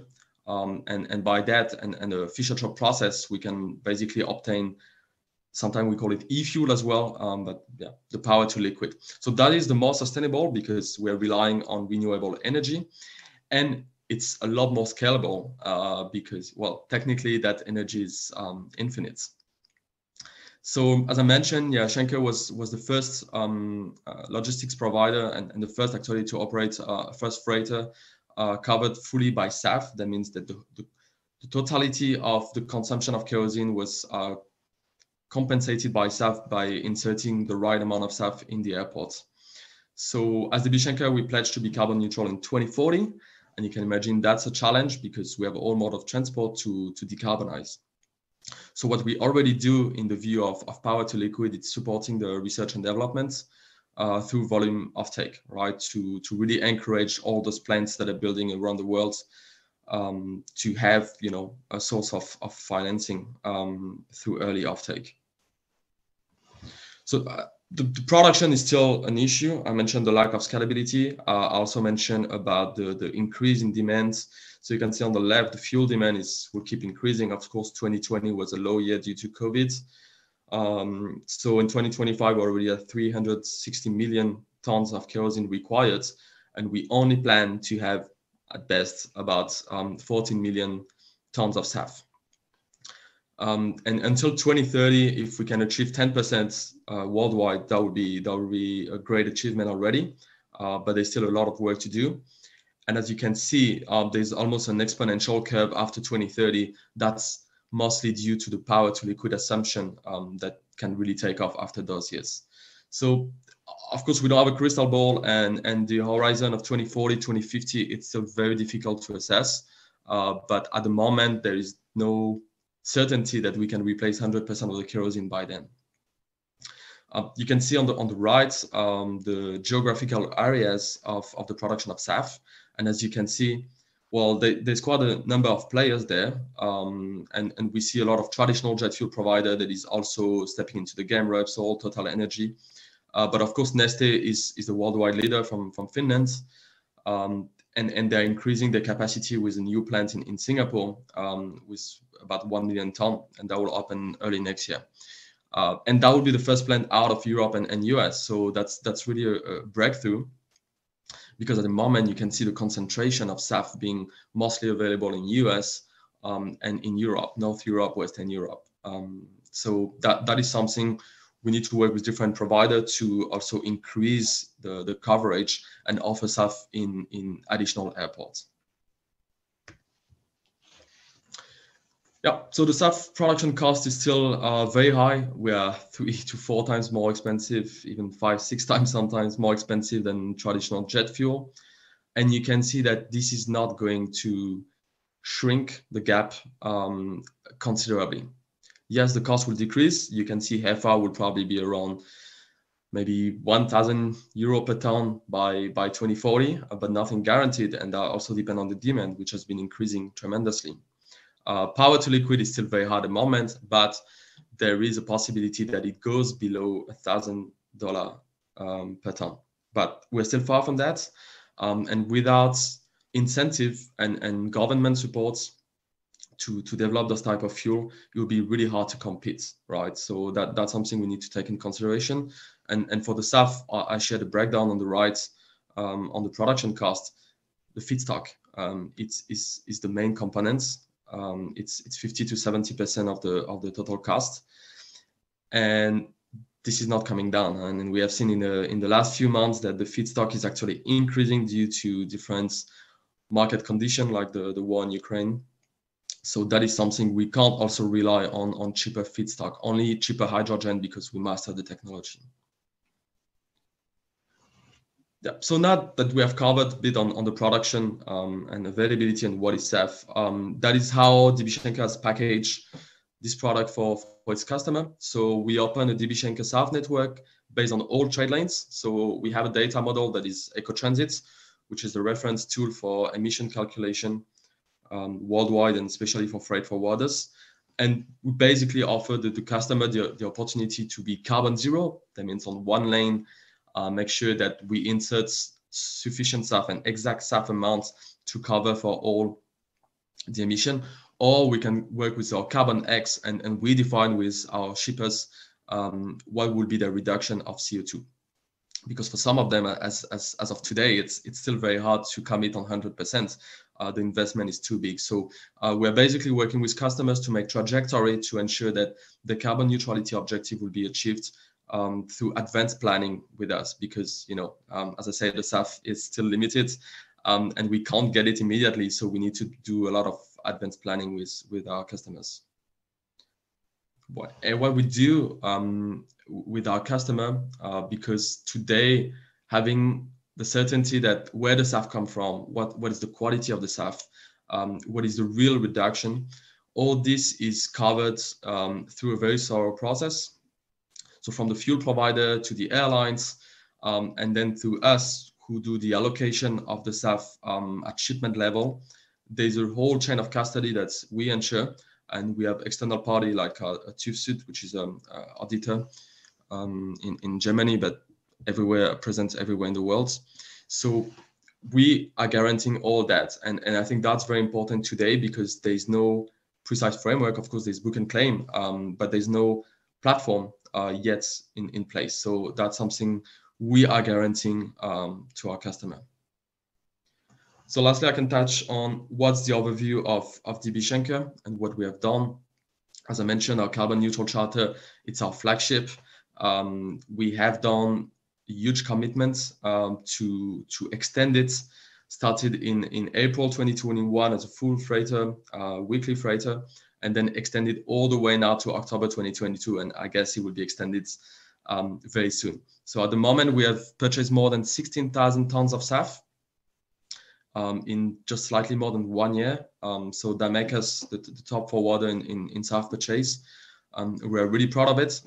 We know that we have also a few competitors that are driving that up, and we're very happy to see that because, I mean, more than competition, when talk about decarbonation in SAF, that's a joint effort. So we're just happy to see that and to be able to share also on the findings.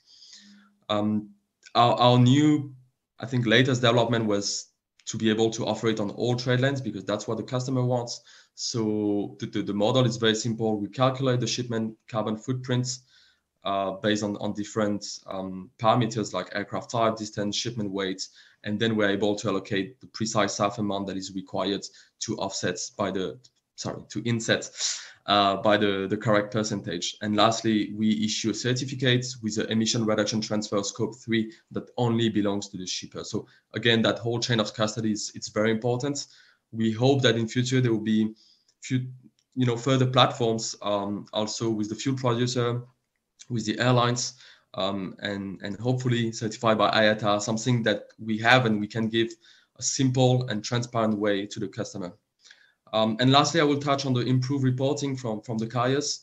I think that's something we also need to take steps because there are initiatives from airlines to renew the fleets, to have better management. We see like the skin shark, we see training of pilots, different vectoring method that is in place.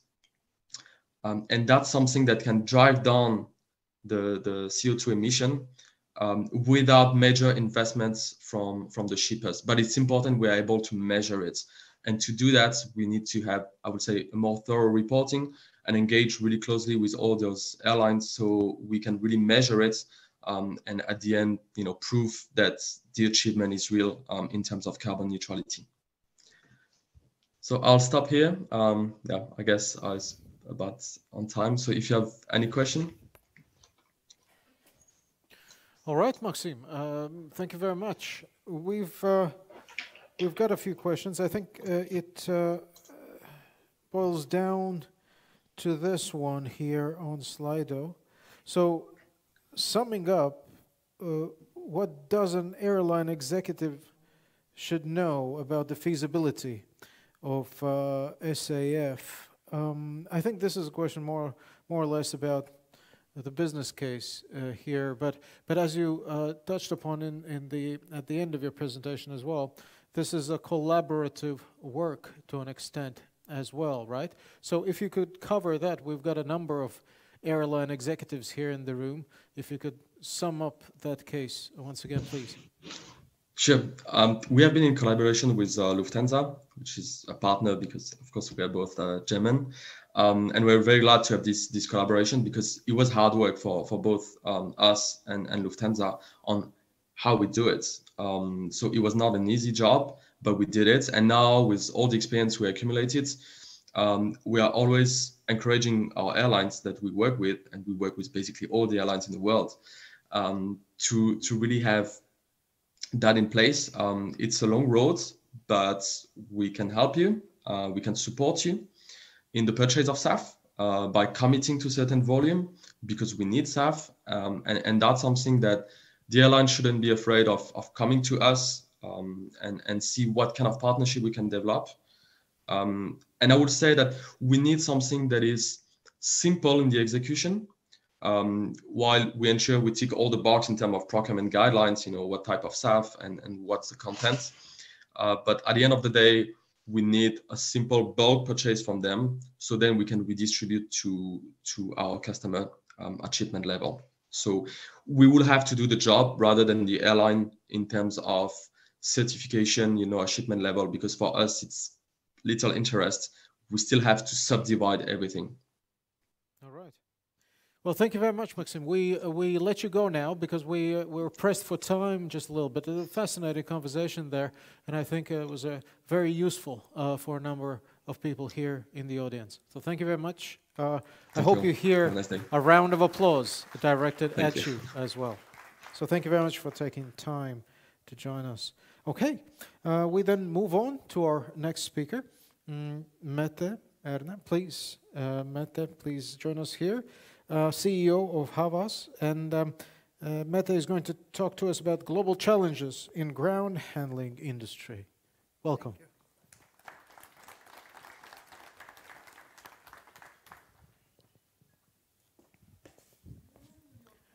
Trip out of town in your life when you were a child. Probably, if you are someone from my generation, probably that trip would be either with your family car or with a bus.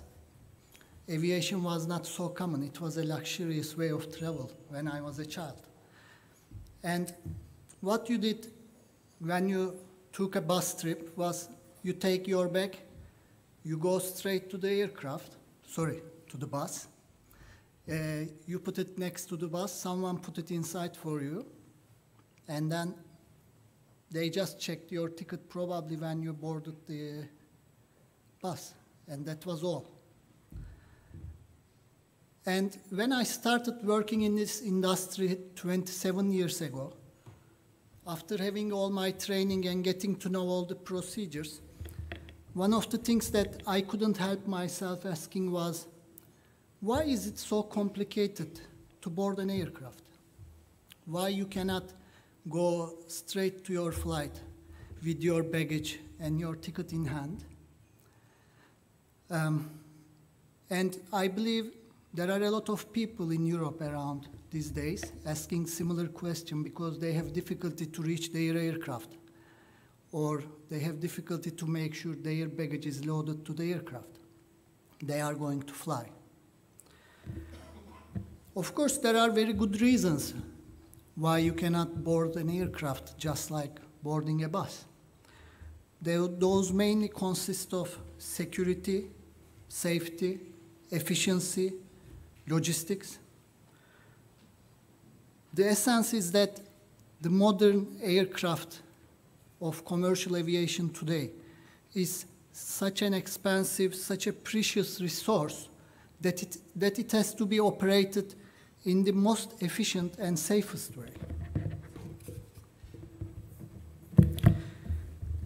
Around the globe today, we estimate there is around 1 million employees working in the ground handling, creating a total revenue of almost 50 billion euros. Of course, those numbers have fluctuated during the pandemic. The traffic signals a good recovery now, but return to pre-pandemic levels of revenue and employment levels can take a little bit longer.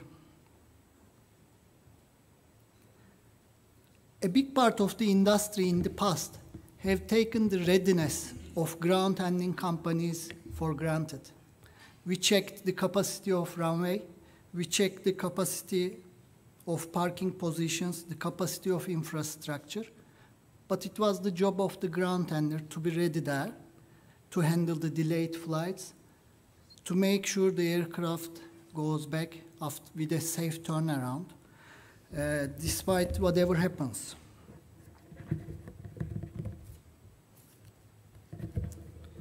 But today, the problems, especially in Western European airports, are in the global news.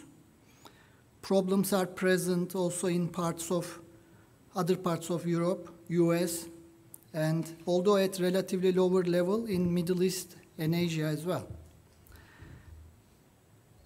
And the main source of the problem is mainly the lack of baggage handlers and security personnel, but also at varying degrees, the lack of cabin crew and cockpit crew. And this is causing huge delays and thousands of flight cancellations. Ground handling industry already had a chronic difficulty in recruiting new people, also before the pandemic. And aviation industry has always been looking into automating its processes, both in the air and on the ground. But today, the shortage of employees has become an acute situation, acute problem, and forcing airlines to cancel flights and forcing airports to put limits to number of passengers carried or number of flights handled. Even cargo flights have been affected and they have been started to be canceled. Lufthansa canceled 3,000 flights in Frankfurt and Munich. During pandemic, Lufthansa dismissed 25% of its employees. 300 pilots are also already on the way to retirement under a voluntary retirement scheme. And Lufthansa call center was unable to cope with the calls from the passengers, and security personnel was deployed to protect airline personnel from the fury of the passengers at one point.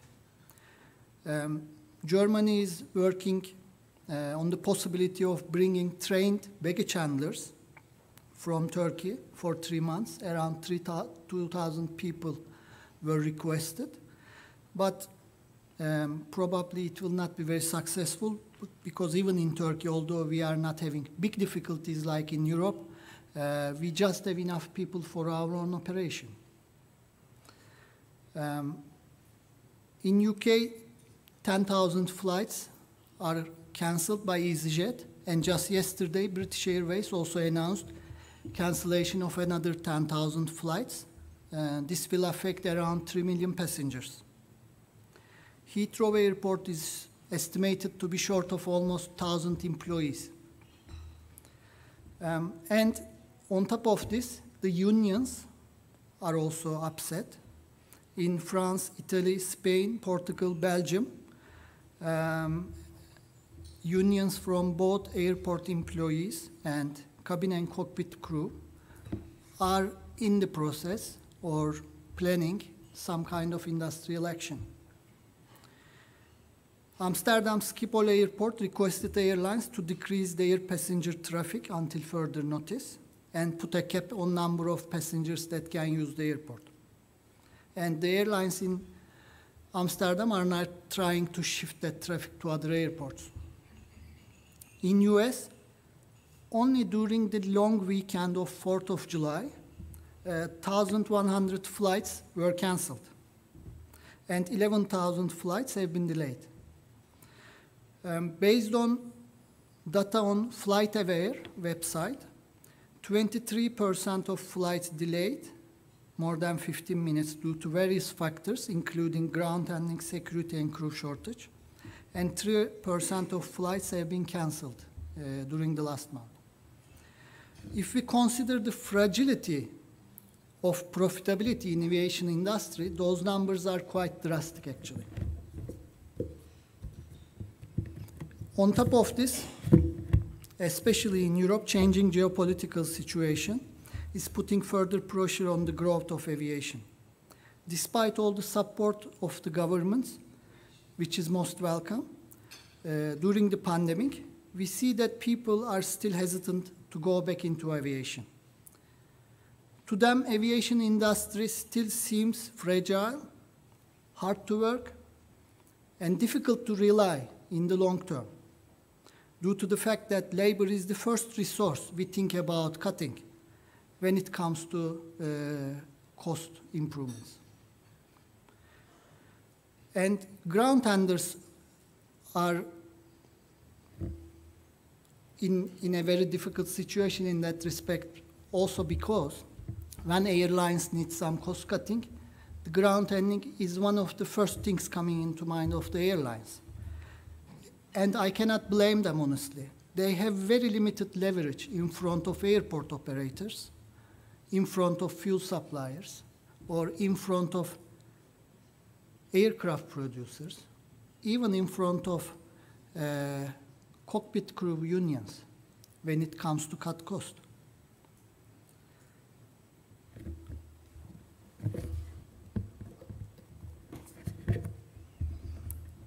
All the support provided by the financial sector into the industry is now starting to show its side effects in the global economies.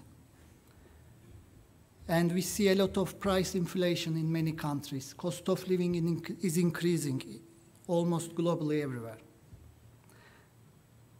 Everybody wants to control it, but there is no single easy recipe to do it. There is a very bitter pill we have to swallow if we want to control the inflation. That is slowing down the economies. That means recession.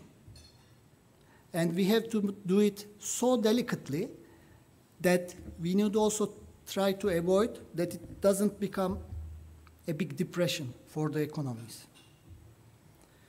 The recession will curb growth in many industries starting from next year and will put a lot of pressure on financial sector who gave a lot of debt to many industries.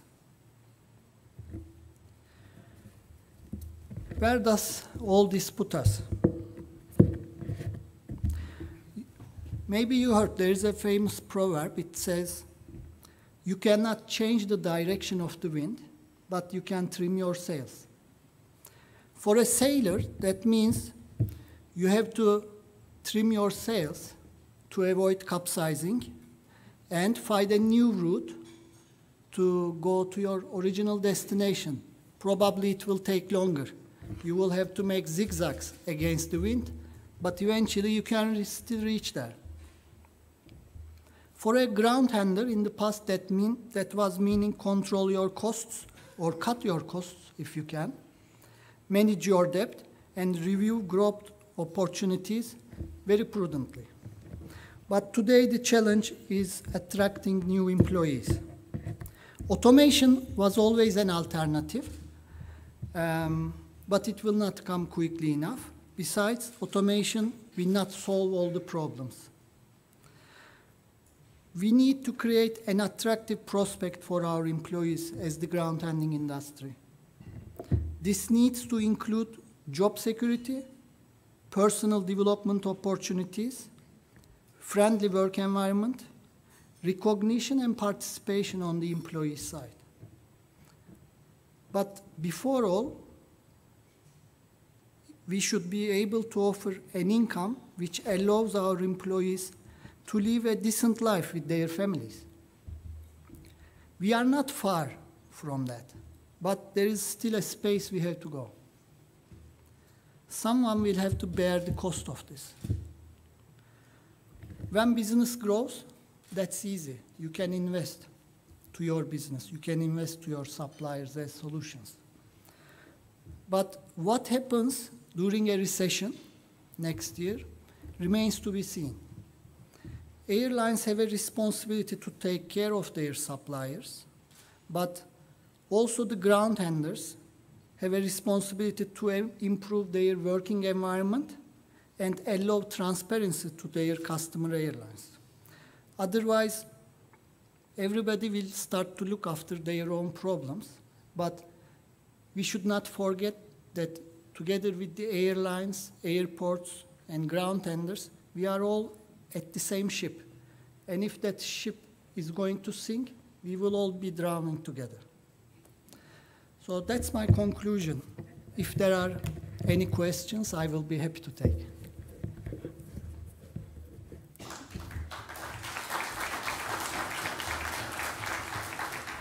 Thank you very much. A couple of questions for you as well over the Slido.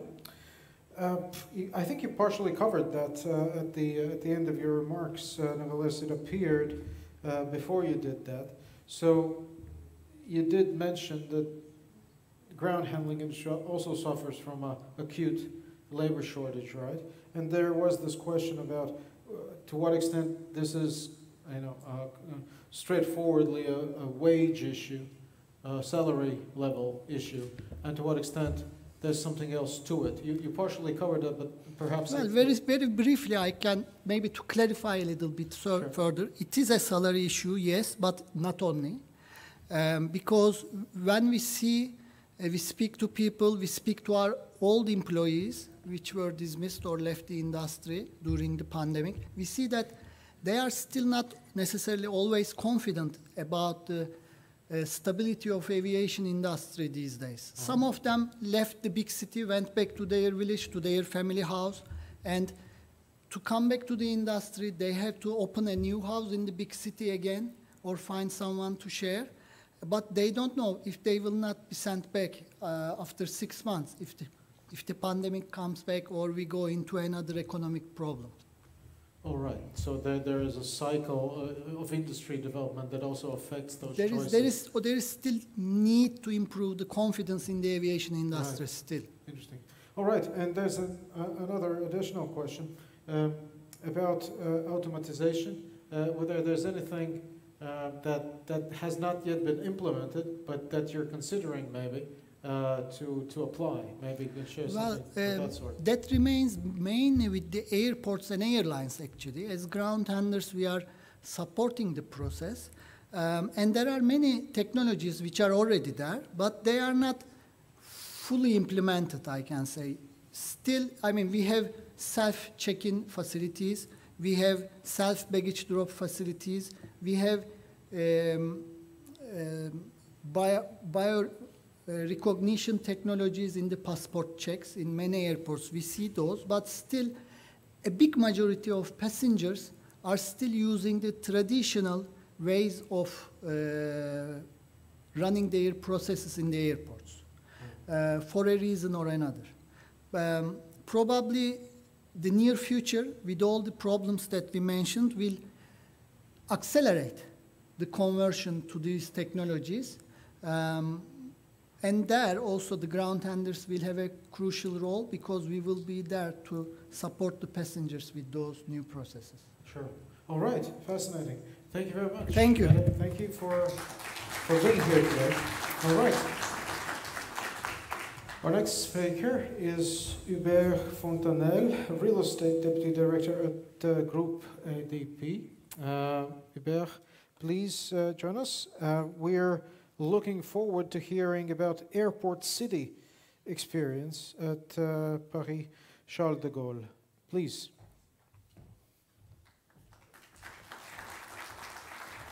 And keep those questions coming, guys, all right? Over at Slido, please. Hello. So I will not talk about airplanes, I will not talk about terminals, I will not talk about SAF, but I will talk about an opportunity to catch the value you create by the airport business.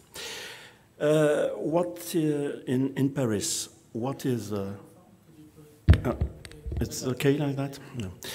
What is real estate in Paris? It's clear, it may be clear, it's everything but terminals, everything but passengers facilities. It means it's cargo, MRO, offices, hotels, warehouses, industrial plants, not houses. We don't build housing, but we have huge land areas, more than 1,200 hectares.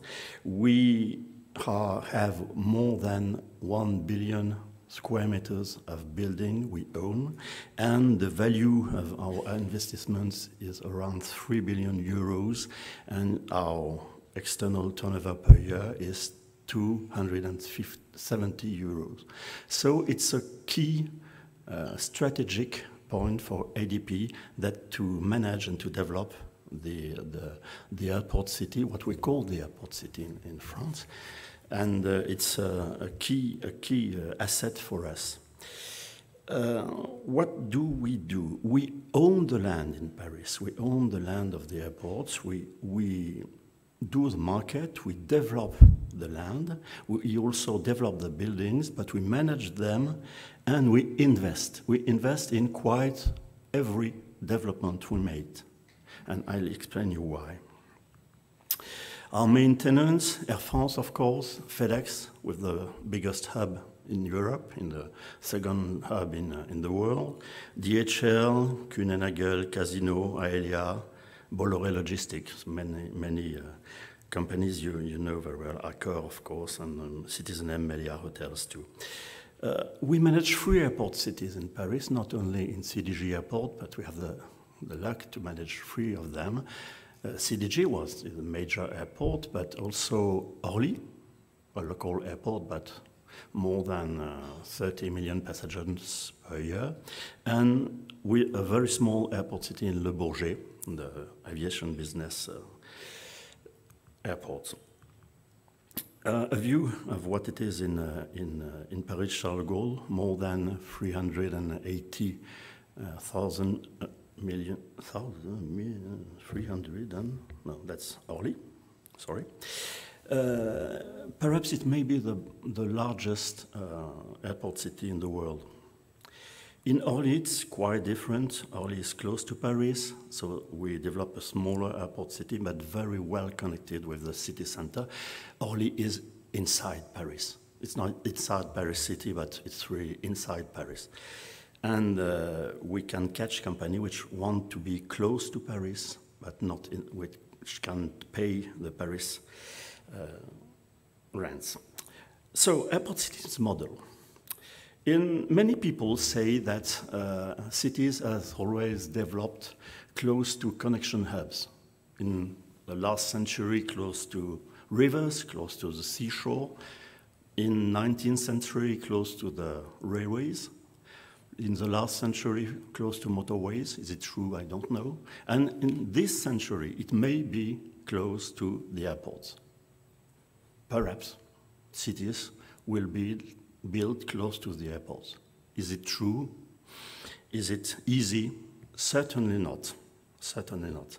And it depends on many, many factors, and some key factors that, first of all, is the metropolis attractiveness. Is the main city close to the airport attractive? Is it vibrant? Do people want to stay in the city center to work, to stay, to live in the city center? Or do they prefer to work, to live, to stay in the airport? What is the competition between those 2 points? What is the ground connectivity? Do you have traffic jam? Are you far from the airport? Are you far from the city? Do you have traffic jam? What is the stress of your tenants? What is the stress? What is the facility to come and to go back to their office or their industrial plants and so on? What are the skills of the people living, the skills and the demands of the people living around the airports? What is the land availability, of course? Some airports don't have land available to develop everything else than airport development. What is the power of the hub? Do you have a hub on your airport? It's quite different if there is a hub or if it is not a hub. And who are the local governments? What is their demand? What do they want from the airport to be? The competition when you build an airport cities is not with another airport. It's not with an airport which is 1,000 kilometers from you. The competition is between you and the surrounding of the airport. It's between you and the city next to the airport. So you have to know everything about that if you want to develop an operative airport city.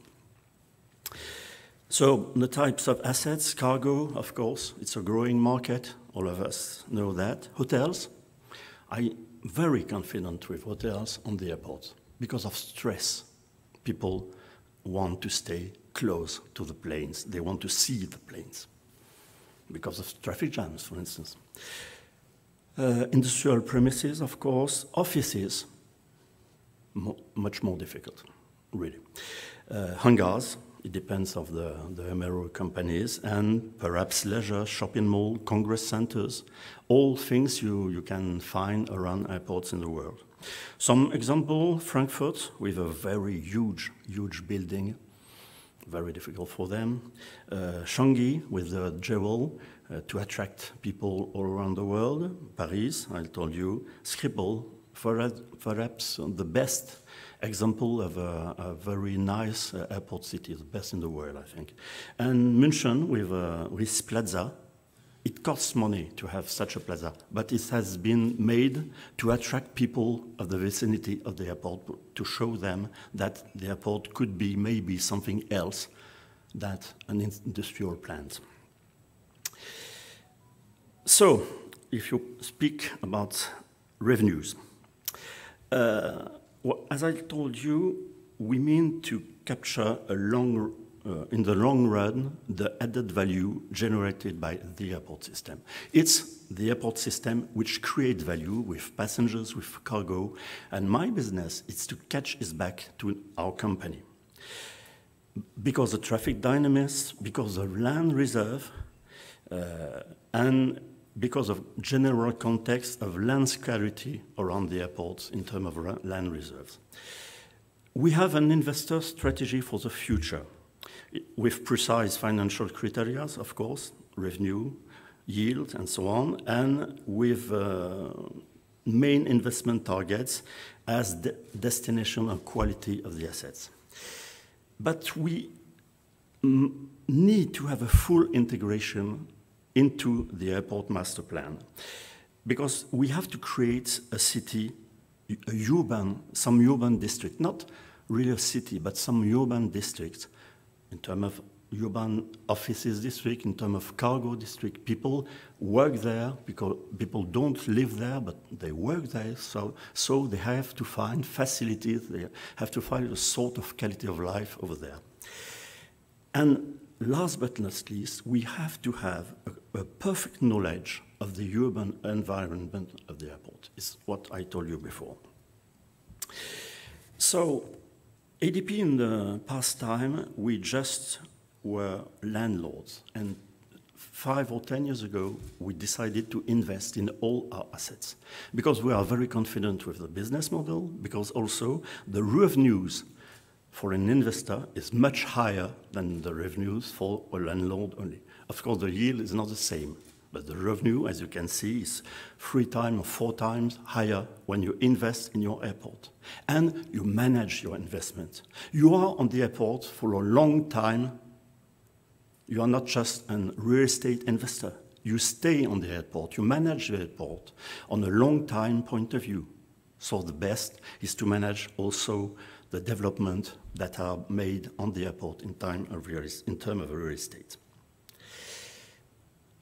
It is also a very, very resilient business. As you can see, the turnover for ADP is very resilient, even with the 2 major crises in 2007 and last 2 years.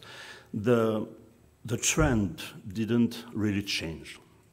So it's a very important factor for the management of our airport to know that the real estate is very resilient.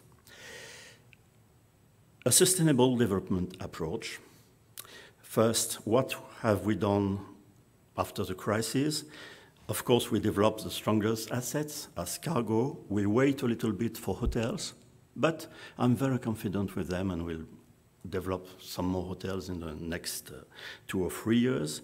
We don't develop offices anymore. We requalify them, but we don't develop them, and we support our main major accounts as FedEx, as Air France, and we try to understand what they mean to do in the next years to offer them the facilities they need.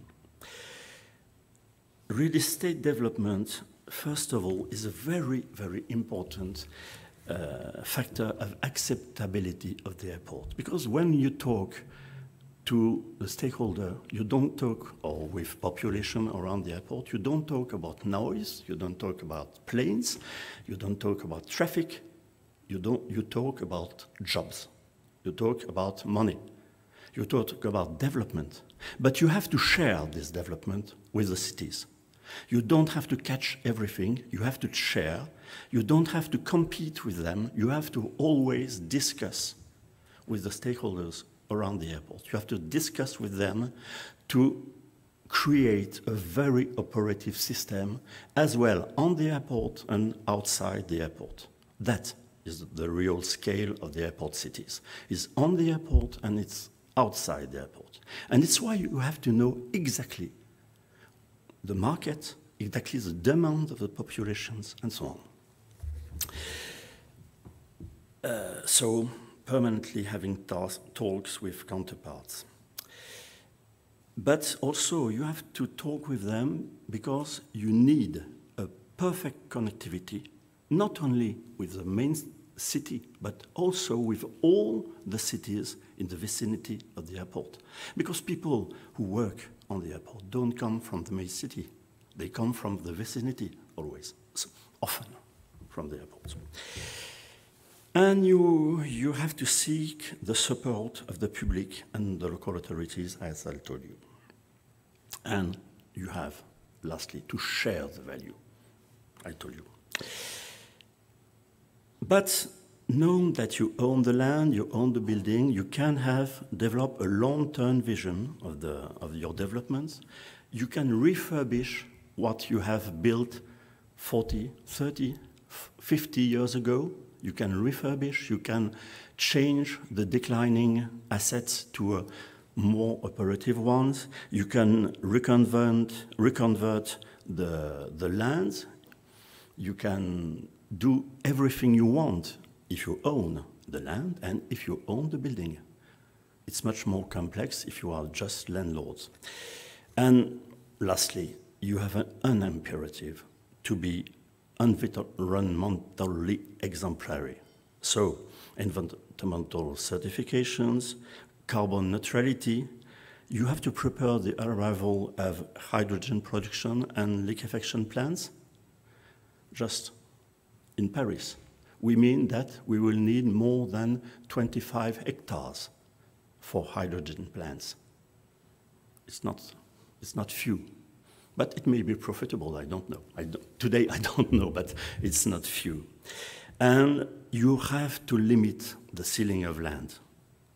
That's a large demand of the communities, of the people. You have to limit it. It's one of the key issues of our development today.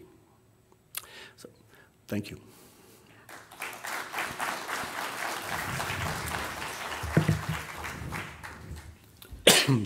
It seems to be a fascinating conversation. We've got tremendous activity, I have to say, on Slido. So for a question I think I'll address to you. I don't know which one of them makes more sense to you, so I'll address them all together for you. Is there an element in an airport city that distinguishes an ordinary airport from a hub airport, right? When you look at them, you could say, I mean, well, this is a hub airport, and this is not, judging from some elements in that city. How would you comment on that? There are two linked questions on regional global differences. How do you compare European airport model, where most of airports are state-owned, to the American model, where airports are privately owned? So, and this links to another question, are there notable differences in this philosophy of how airport cities are developed in Europe, in America, in the Middle East, in China perhaps as well, in Asia more generally. And some of the locals are interested on your comments on Riga Airport's Aeropolis vision and its challenges. So a complex of questions, if you could cover them. First, in terms of hub, it's an issue for cargo, most of all. There is no real powerful cargo airport if it is not a hub, if you see the statistic. Memphis, perhaps, it is. The only one, perhaps. If you have a hub, it's much more easy to have a powerful cargo city. And cargo city is the most profitable of all of our developments. Because when you build a cargo facility, you don't only build a building. You own the frontier inside the building. And the real value is not the building, it's a very simple building. The value is the frontier you own that crosses the building. It's the upside of the rent value of the building. So, but you must to have a hub to develop such a profitable business. In terms of airport cities in Europe or in the US, of course, they are very different. In Europe, you have main cities, very attractive, very... How can I compete in Paris in terms of attractivity with Paris downtown, if you visited Paris, of course? How can I compete personally? If I build hotels on CDG, it's because of traffic jams, it's because of the lack of opportunities to find an hotel in Paris downtown because they are completely full. So people prefer to be on the airport. But it's very difficult to compete with the downtown of Paris as to compete with the downtown of Frankfurt, Amsterdam, of course. If Amsterdam has been able to develop an airport cities with offices, for instance, that's two reasons. Because there is water downtown in Amsterdam. Impossible to do parking places under the buildings, and there are traffic jam in the city center. And the second question is the biggest railway station of Netherlands is on the airport, and it's why you have developments on the airport. In the US, downtown are really not the same as in Europe, with downtown with offices, but that's all. Very few people use the downtown of the city. So when you build an airport city in the US, you compete with the vicinity. You don't compete with the downtown of the city. So these differences are basically determined not by a different philosophy, but by different city planning in general, right? So that's what it means. And what your impressions about Riga Airport?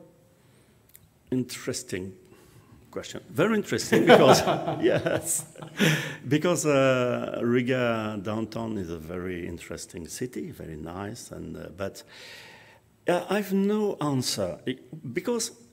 As I told you, when you want to develop it, you want to know your competitors. You want to know everything about real estate, about the way of life of people staying in the city, in the vicinity of the airport, in all the city, in the region.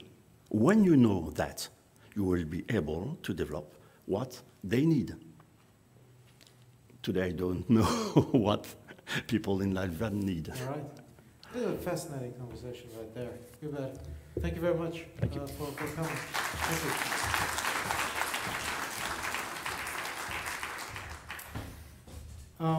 Our next speaker is Erdos Erden. Erdos, please, if you could join me here on the stage. Erdos is Commercial Affairs Coordinator at TAV Airports Holding, and he's going to talk to us about technological solutions for smart airports. Welcome, sir.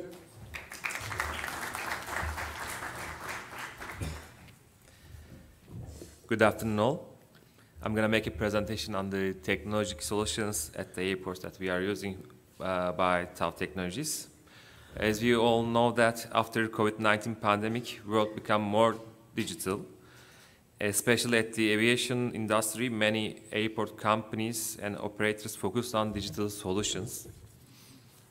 By the digitalization, in other words, by enhancing the digital maturity level of the airports, operators are not only targeted to maintain operational excellences, they also aim to optimize the processes with the maximum usage of their resources to maintain a sustainable financial position. As TAV Technologies, a subsidiary of TAV Airports, which is a member of Group ADP, we have a leading brand at aviation software, project management, O&M, and consultancy with more than 40 products at more than 40 airports, including Istanbul, Paris, Antalya, and Riga.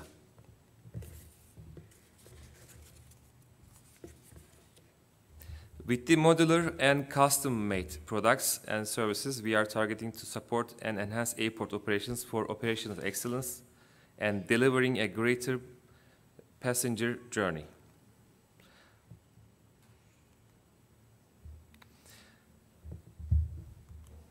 Now I'm gonna tell our products at the airports. I'm gonna use many abbreviations.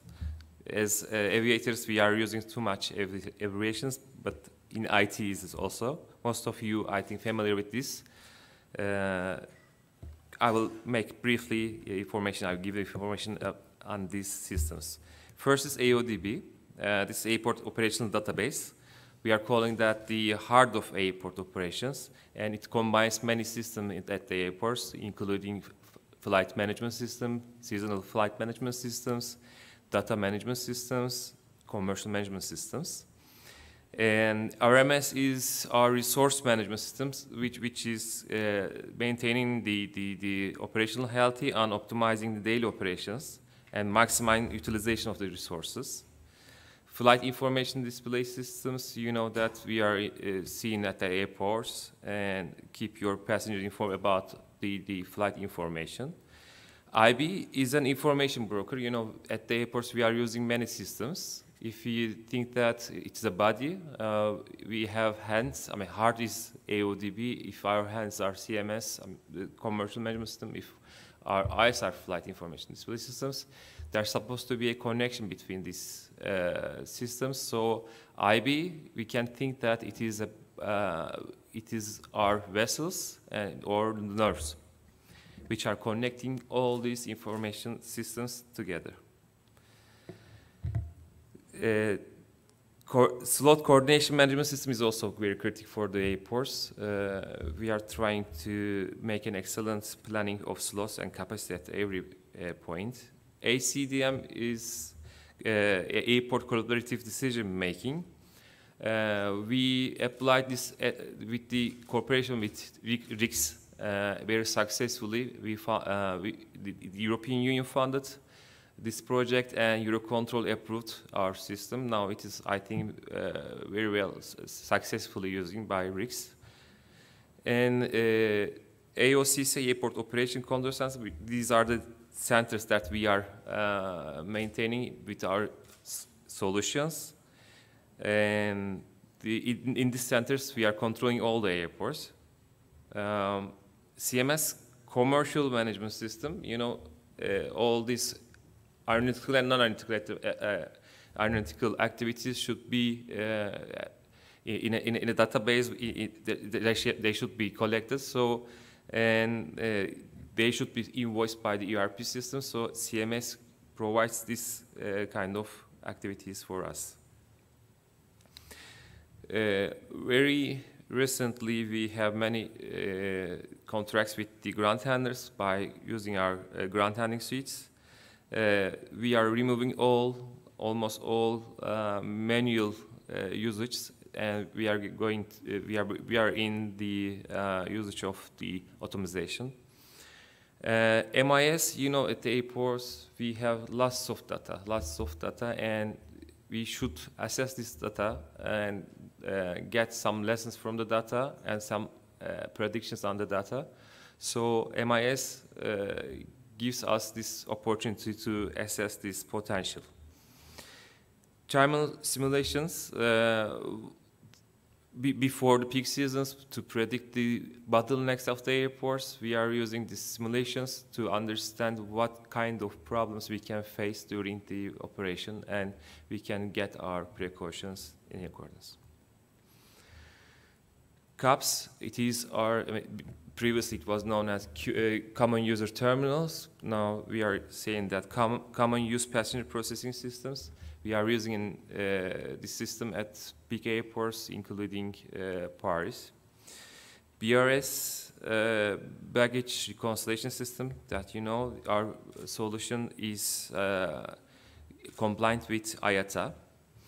And TDAS, travel document authorization system, at the airports 10 years ago, 15 years ago, we were reading from the magazines of the airports, but at the moment we can see even in the local airports these solutions, which gives a chance to make a fast operation. And you know, there is a big problem between always the immigration and the operators, and this avoid this kind of queuing before the immigration and the boarding gates. DAP Digital Airport Platform is a very interesting platform. Any system, any platform at the airport, it doesn't matter that it is for one company, it can collect all companies at the airport or related companies in one platform. We are implementing mobile applications and interactive kiosks instead of being put in a physical information desks. So again, with our solutions and consultancy services, we are giving smart airport solutions to the airport, and we are transferring the manual processes into the digital processes by this consultancy. By O&Ms, we are giving professional services, and lastly, with cybersecurity services, we are providing a secure digital environment. You know, these days, due to war, due to the war and the geopolitical situations, there are lots of cyber attacks. We are providing disaster recovery planning for the airports on security, cybersecurity. With our 430 teammates, our headquarters in Turkey, in Istanbul, and we have other 7 offices in the world. Thank you.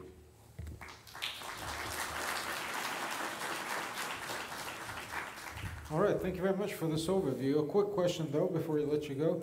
Is there any other abbreviation planned in development? Something that, you know, you feel the need from your customers, a certain, you know, niche. We put MS at the end of a word, management system. All right. No, but seriously, is there a niche that you still think needs to be covered, where there's a demand for some aspect of operations in the airports or airlines, whatever, that still need and could benefit from you know, a software development like that? Or? Yes, still we are doing.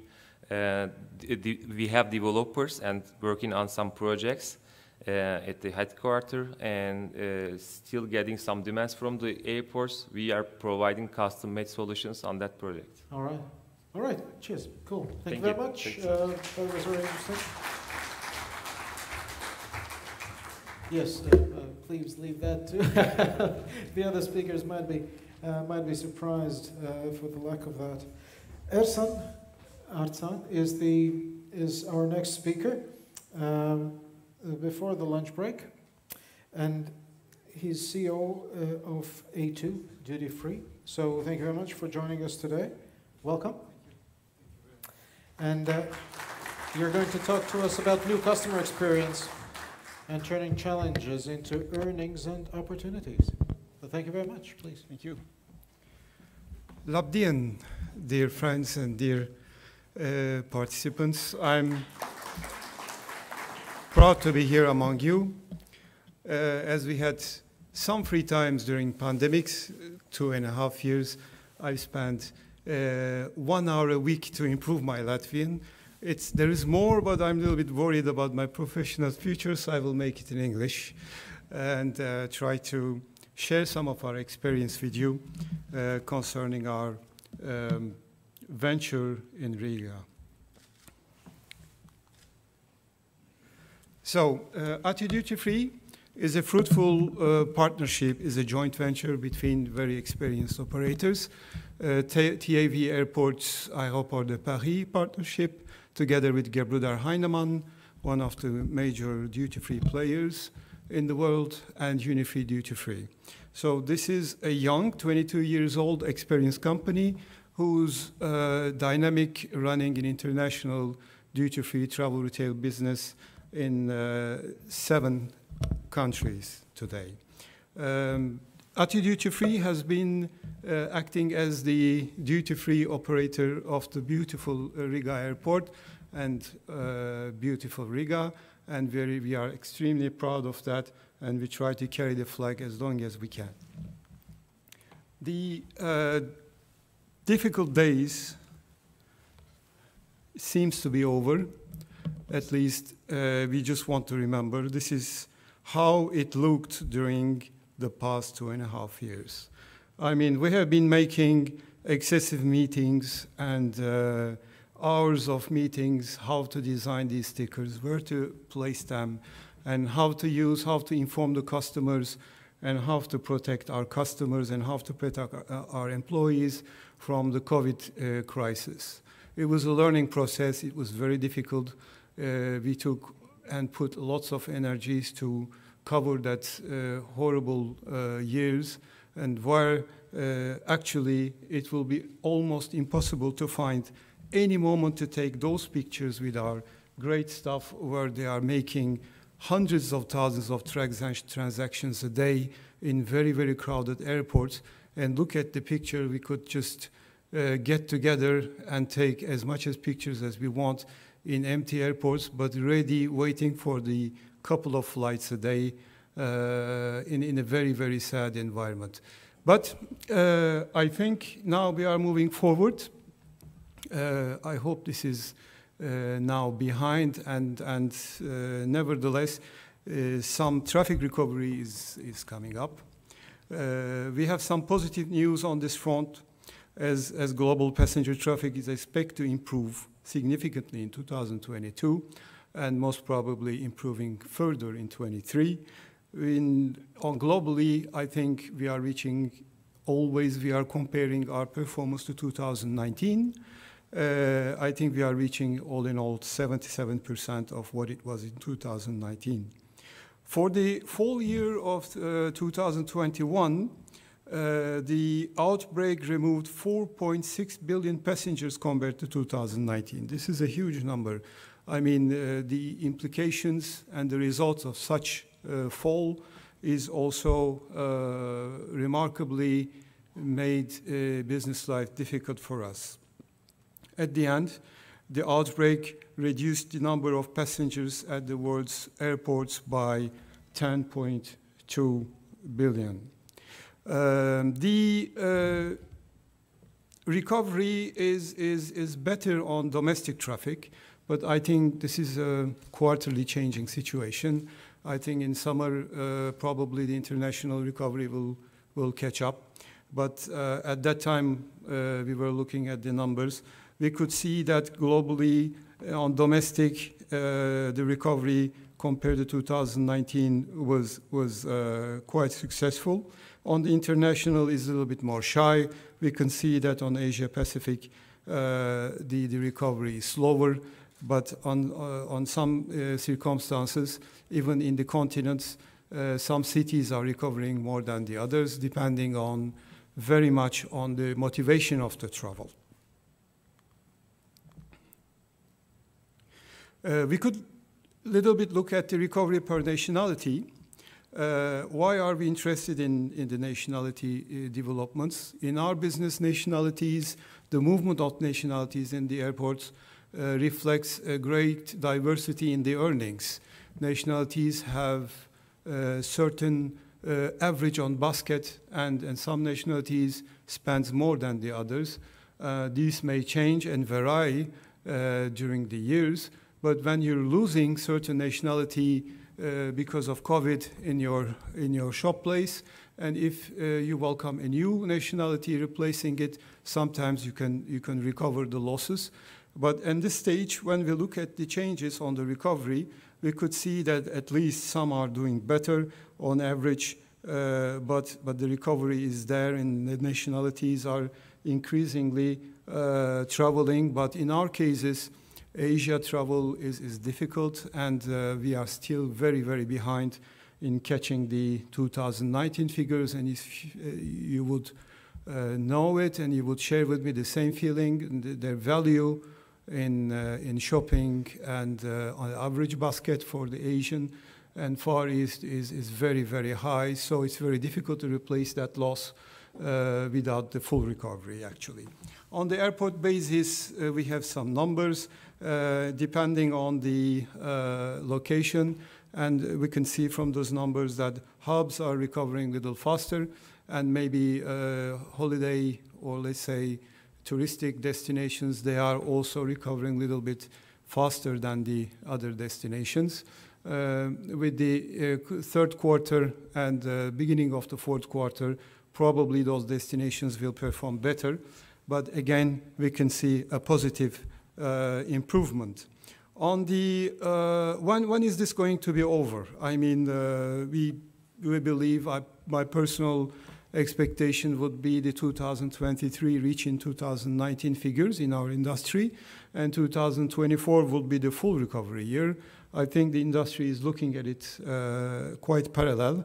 It can differ from one business to other, but the Asia Pacific will take a little bit longer to recover, which would have some negative effects on the earnings on the future. We hope this is over, but again, I just want to remind that the aftershocks are important. There are some aftershocks, although we watch very carefully. There can be, and we are hearing, we are reading, we are following the economic results. There could be some recessions, or even for some countries, there could be a situation where stagnation in economy is non question. So we don't know what will be the repercussions of such situation in the future. But again, our industry, especially the duty-free, is quite resilient. We have shown in the past, and we have experienced lots of crises, but the concept of discount or advantageous shopping facility will always survive through the crisis, and traveling is necessary and will always be there. So we are looking forward with a positive attitude, and thinking that the worst is really behind. On tourism employment, one of the aftershocks we are expecting is actually it's on the employment, and we are experiencing it globally. In Europe, we know that employment in travel and tourism is estimated to have dropped by 9.3%. This means almost close to 4 million jobs. On the beginning of the recovery from COVID pandemic situation, the hospitality sector in many European countries has been facing labor shortages. Actually, we are experiencing shifting professionals from one country to the other. We are even experiencing our really trained, well-experienced shop managers shifting in industries. So they are moving into other industries. So there is a traffic which we don't understand. And this is really sad, because we have spent years, lots of sources, and we have trained by the brands, and they are changing industries because somehow they see a better future in other industries. But this is global, And I think that's one of the aftershocks wave that we have to deal with. And we are really investing in training, coming up with newcomers and try to build new teams for the future. It's my honor to share with you that we have been recently awarded with the Great Place to Work certificate. So this has been a great proud for us this April. It has been an extensive program, and Ati Duty Free is now stamped as a great place to work. So we do utmost and every possible thing to get our team members staying with us as long as possible, allowing them a better career in the future. On the effects on pandemics on duty-free and travel retail, you could see by region on the left and by shop locations on the right.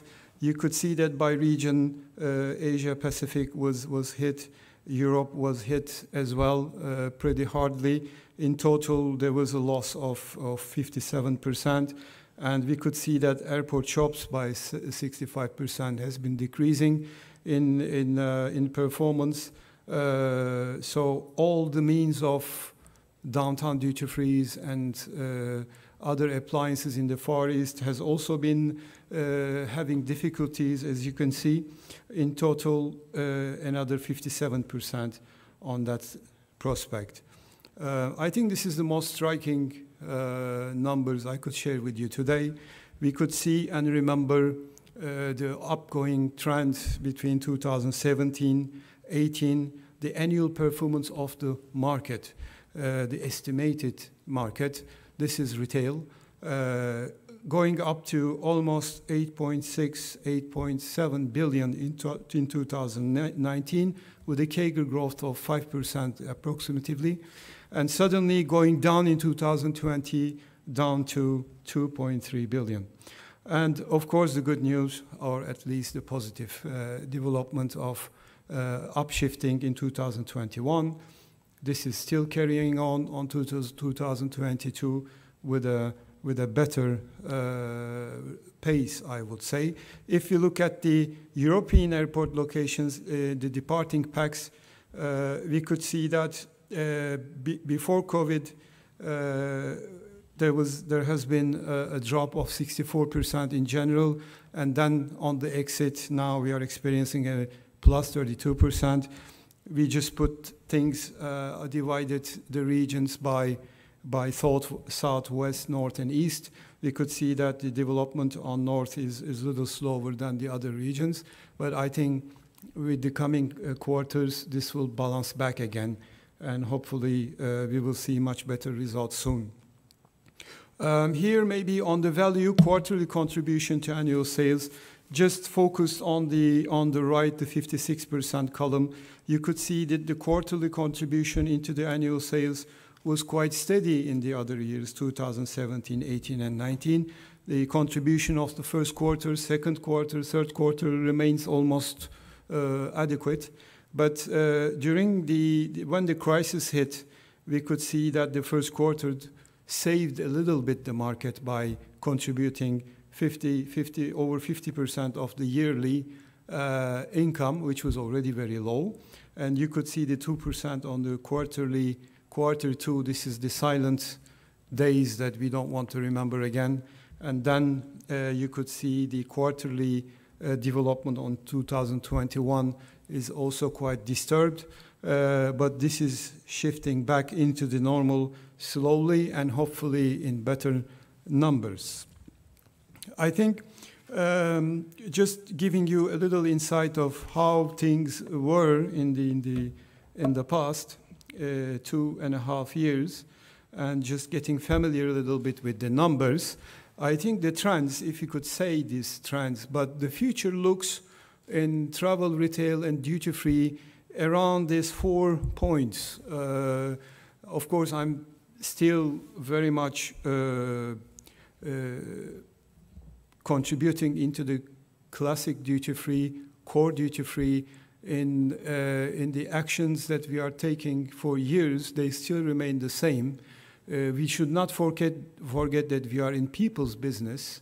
Duty-free is very much dealing with people, and we have to understand that, and we have to act accordingly. We are very much behind the best service and the experience, after all. But we cannot just say that digital is yet to come. We are 100% into it, and the future looks very important. Nevertheless, the digital is, into our opinion, is the best and the perfect vehicle to help us communicate with the customer, passenger, and also have the best partnership with the airport to reach this optimum service level. I think this should be done hand in hand with the airport directly. Individually, of course, you have to do it to improve your brand, to communicate with your customers, the passengers, to prepare them before they come to the airport. It's very important to get this positive advantage on your side for this little 25 minutes you have in the airside. That's it before boarding. We are talking about, on average, 25 minutes to perform the best experience, the service, and to get the maximum out of that average basket. This is very short time, and this is a flow business. It starts with the journey. Even the traffic jam on the way to the airport is affecting your business. We know that any 10 minutes, additional 10 minutes spent in the airside means 0.8 cents additional on your per pax spend. This has been a study we have done 10 years ago. Most probably this is now over €1. But nevertheless, it is important to understand that digitally communicating, being present in the e-commerce, being present in the social is extremely important to prepare customers, passengers, before they enter the airport. We have been successfully doing this together, hand in hand, together in RIGS. I think we have been studying the flow. I mean, I should really congratulate the perfect operations, because the passenger flow, the strategy on helping passenger to move into the airside as soon as possible with comfort was the main concentration, and always been excellent. And we, as the airport duty-free operators, we try to position ourselves accordingly, and we try to improve the service quality, and we have a little part in the experience, and I hope it's a good one. And we don't stop innovating, and we don't stop improving, because the demand is changing. And when the demand is changing, the adaptation should be very fast. If the passenger or customer is demanding a certain service at the airport, or certain product groups should be underlined, if growth needed, and it should be done immediately.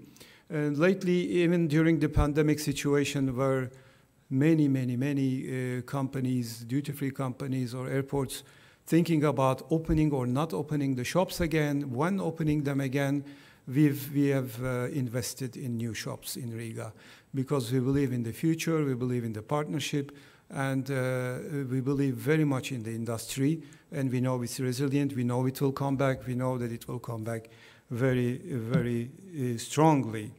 Nevertheless, I mean, the comeback, so we experience some everywhere. We experience revenge shopping attitude. That means people are hungry for shopping, coming back, and this is a result of revenge traveling, probably, attitude.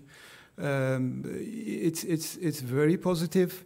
We understand that people are being far away from the basic traveling activity. As a result, shopping is more attractive. It's we experience in other countries. I may not be travel again for some time, so let me buy more. So maybe I cannot find it again. And of course, we are not the only one. All the duty-free industry is hit by the COVID. So replenishment is a problem. We are encountering some problems with brands not being able to produce anymore because they cannot find bottles or they cannot find some packaging elements. So we have to wait for these packaging elements to be produced, and they can distribute some of the products. Sometimes the service level is down to 30%, but we understand. I mean, this is very understandable. These are very difficult times, and comeback will take some time. As I said, there will be some aftershocks in the replenishment side. We are also experiencing this kind of problem. The personal healthcare and healthy products will be a new category. I mean, when we look at the business on the category side, we definitely see that there is a room to go, and we should definitely dedicate more space and attention on these products. The product ranges changes from country to country and from airport to airport. It's just very much in relation to the profile that travels through the airport. But our goal is to shift the passenger or the customer from where they are into a better position by enlarging the basket and by offering new product ranges or new product brands, if possible. As at Duty Free, now we are focusing with our partners together, especially and this our retail partner Gebruder Heinemann. We are working on the new shop layouts. We are working on the new shop furnitures, which will be very much helping our position on a sustainable shop in the future. Automation is important. Self-checkouts are needed. We understand. And this is going to be implemented soon. But nevertheless, we are in a very, very regulated environment, and this is the nature of our business. We are duty-free, so we have to be very careful with the regulations. And according to the regulation, as much automation and as much digitalization as we can, we try to implement it. Thank you for listening to me. I see the red sign saying enough. So thank you very much. I think we will have a surprise performance today, explaining. Not for a moment yet. Not for a moment yet. Not for a moment yet. Thank you very okay. much. Thank you so I much. have a couple of questions for you, though. Yes, please do so. By the way, thank you very much for kind of introducing us to that aspect, nuances of your business. So it's such an integral part of airport experience. So I think many of us were happy to learn more about this. One question, kind of cheeky one: is the current chaos in airports helping your business or not? You might be the sole beneficiary. We like delays, yes, that's right. Yes, it does, but we don't prefer it. I think we would like to have a clear mind, comfortable, and I would say we would like to have the customers under clear conscience and comfortably traveling, which will help them to better enjoy the experience in the shops. We don't want to come up with just a transaction company. We don't just want to sell things. We are very much after the experience. And I think the most important is the great experience is what we are looking for, and the sales are the result of it. That's it. Right. We cannot control it. Happy customers are better customers even if they spend less time in your shops, right? Exactly. Right. So chaos is never good. Right. Another one. There was, well, that's nuanced, but an interesting one. Why do you not introduce self-service at Riga airport stores? Why do you still have sales assistants? Yes, is there a I reason mean, for that? yeah, I was just sharing it. It was a project already before the pandemics, but as I said, there are regulations. I mean, today on the transaction, on duty-free transaction, one has to adapt itself for the allowances. We have to present our boarding cards. We have to present our passport. So it's a regulated market. Sure. We should be extra careful about that, not to make any mistakes on behalf of the regulations. But another thing is, even if we do this, we will always keep the personal touch ready for the customer who prefers it. And so it will be optional. You will have two services simultaneously running, because we believe very much, as I said in the beginning, we are in people's business, and we have to perform in best quality of service, and this could only be done by personal touch, in my opinion. Excellent. Thank you very much. Thank you so much for coming here. And about the surprise, so Aku has arranged for a surprise for us before we break for lunch, and this is going to be a performance brought to us by Skudras Metropole, by their team. I'm very much looking forward to this. So I'll be back with some announcements before we break for lunch. But this is going to be a story, as far as I understand, about the vacuum of the pandemic, of the years of the pandemic, and how that should be conceptualized. All right? So very much looking forward to this. Whenever you are ready, all right?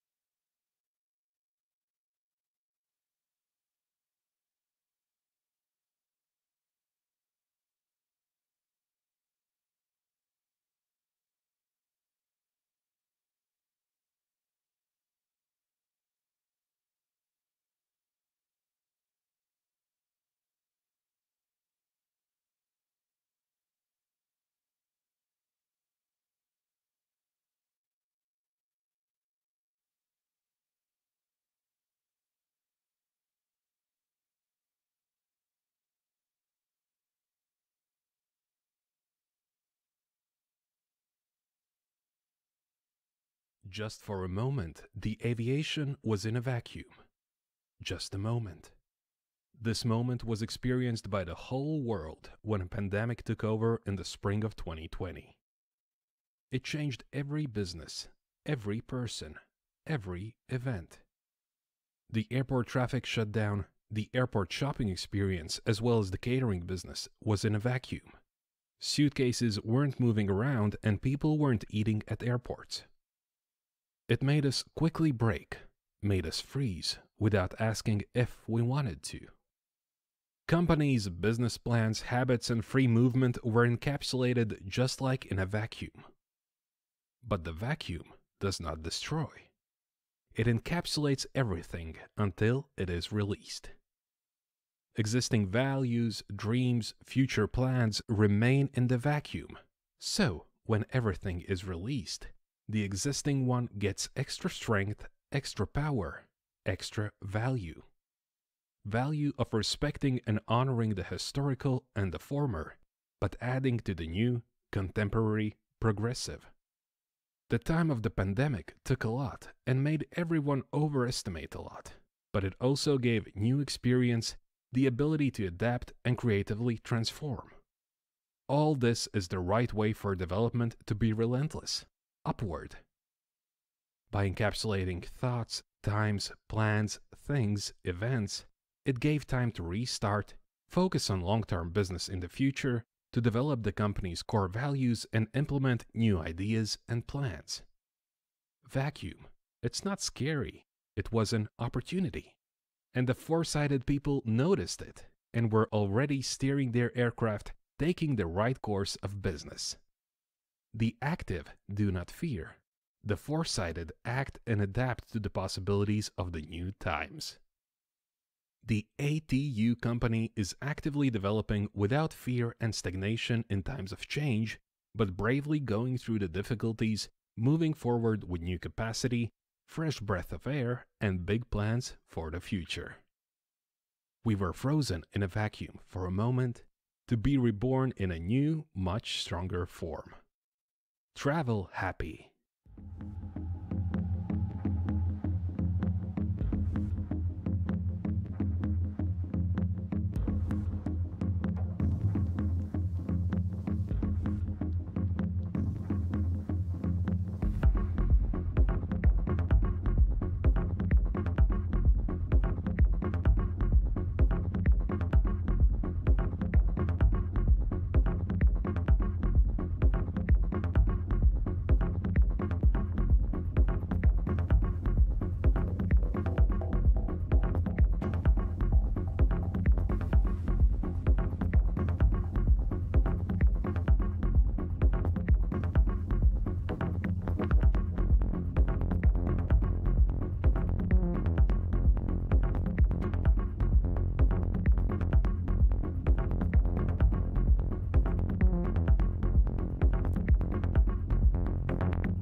Well, that was quite something, wasn't it? Thank you very much to the performers, and thanks to Atul for once again for making this possible.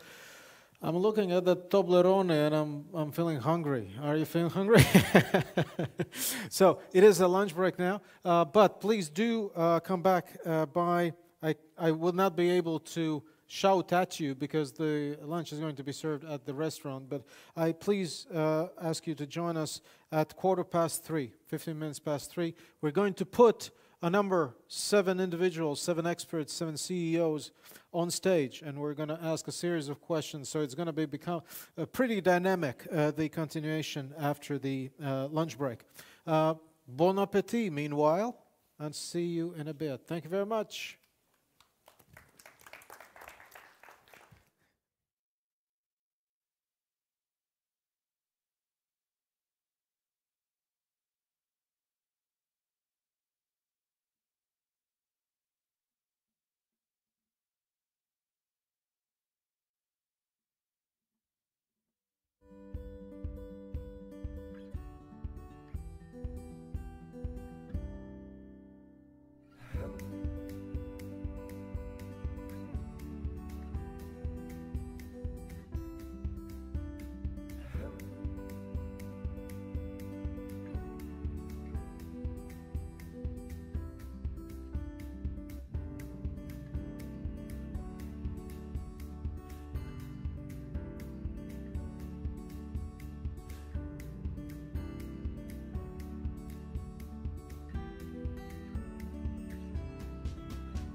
And here you can see who booked an airport parking spot in time. Absolute zen, no stress. For the best deal, pay for parking on the Riga Airport website. And be sure, your car definitely gets the spot. And here you can see who booked an airport parking spot in time. Absolute zen, no stress. For the best deal, pay for parking on the Riga Airport website. And be sure, your car definitely gets the spot. Un šeit lūk var redzēt, kurš laicīgi aizņem vietu lidostas stāvvietā. Absolūts miers, nekāda stresa. Lai izdevīgāk, maksā par stāvvietu lidostas mājaslapā un zini, vieta tavam auto būs. Un šeit lūk var redzēt, kurš laicīgi aizņem vietu lidostas stāvvietā. Absolūts miers, nekāda stresa. Lai izdevīgāk, maksā par stāvvietu lidostas mājaslapā un zini, vieta tavam auto būs. Pamosties ar tasi siltas kafijas. Tik pazīstamajām ērtībām, kur vienmēr ir blakus kāds, kurš runā tavā valodā. Tu zini, ka jutīsies brīvi ceļā uz visiem 70 galamērķiem. Lidmašīnā, kur par tevi parūpēsies. Lido ar savējiem. Jūties kā mājās. Air Baltic.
And here you can see who booked an airport parking spot in time.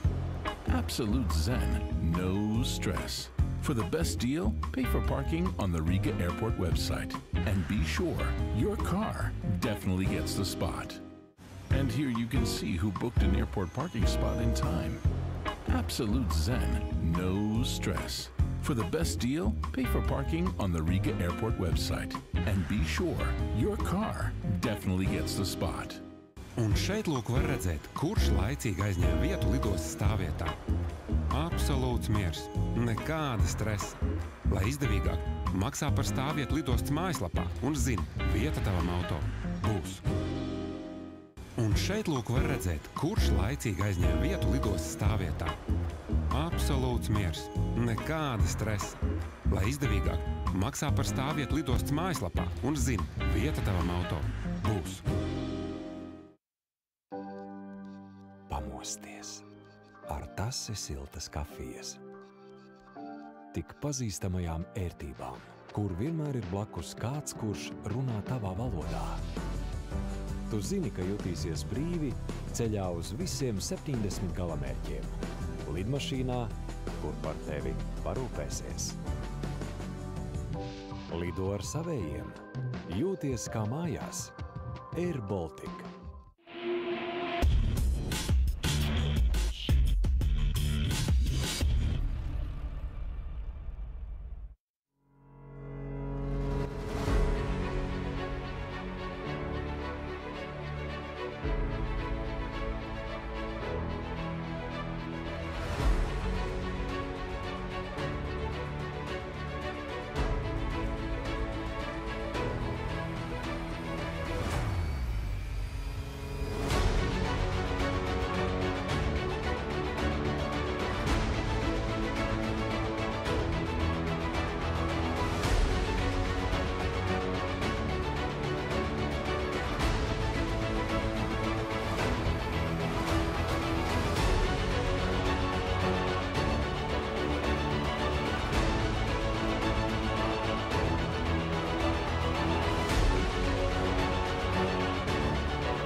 And here you can see who booked an airport parking spot in time.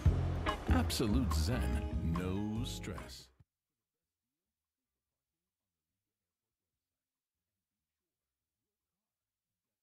The spot. And here you can see who booked an airport parking spot in time. Absolute zen, no stress. For the best deal, pay for parking on the Riga Airport website. And be sure your car definitely gets the spot.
Ladies and gentlemen, please come back to the seating area here.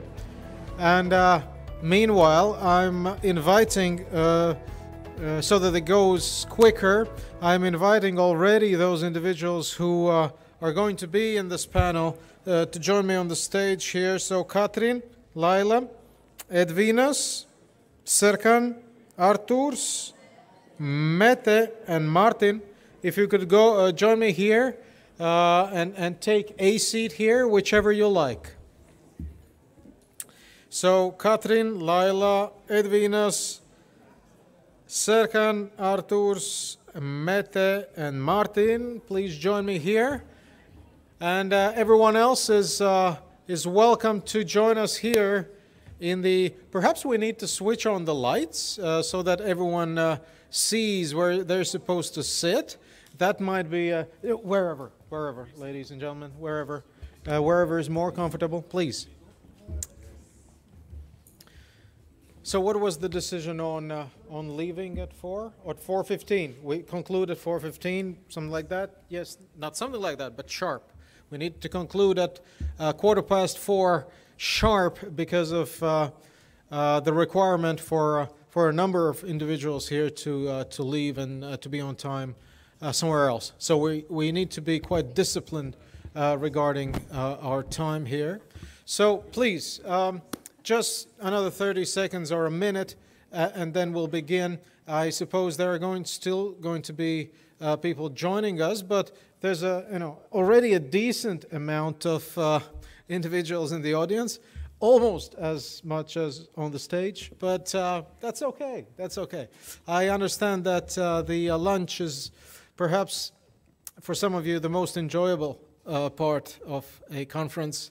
Nevertheless, thank you very much for coming back, all of you, and a warm welcome to those of you joining us as well after the lunch. All right, so we will begin. This is a bit of an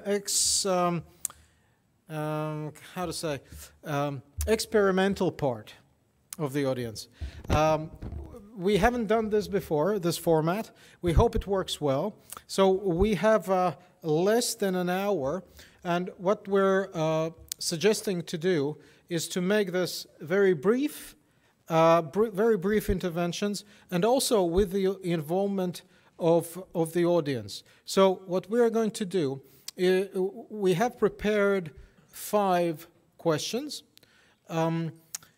You will have an opportunity to, express your thoughts via Slido on that question, and then we're going to gather opinions in a very brief form from the CEOs, from the experts of your industry on the stage here.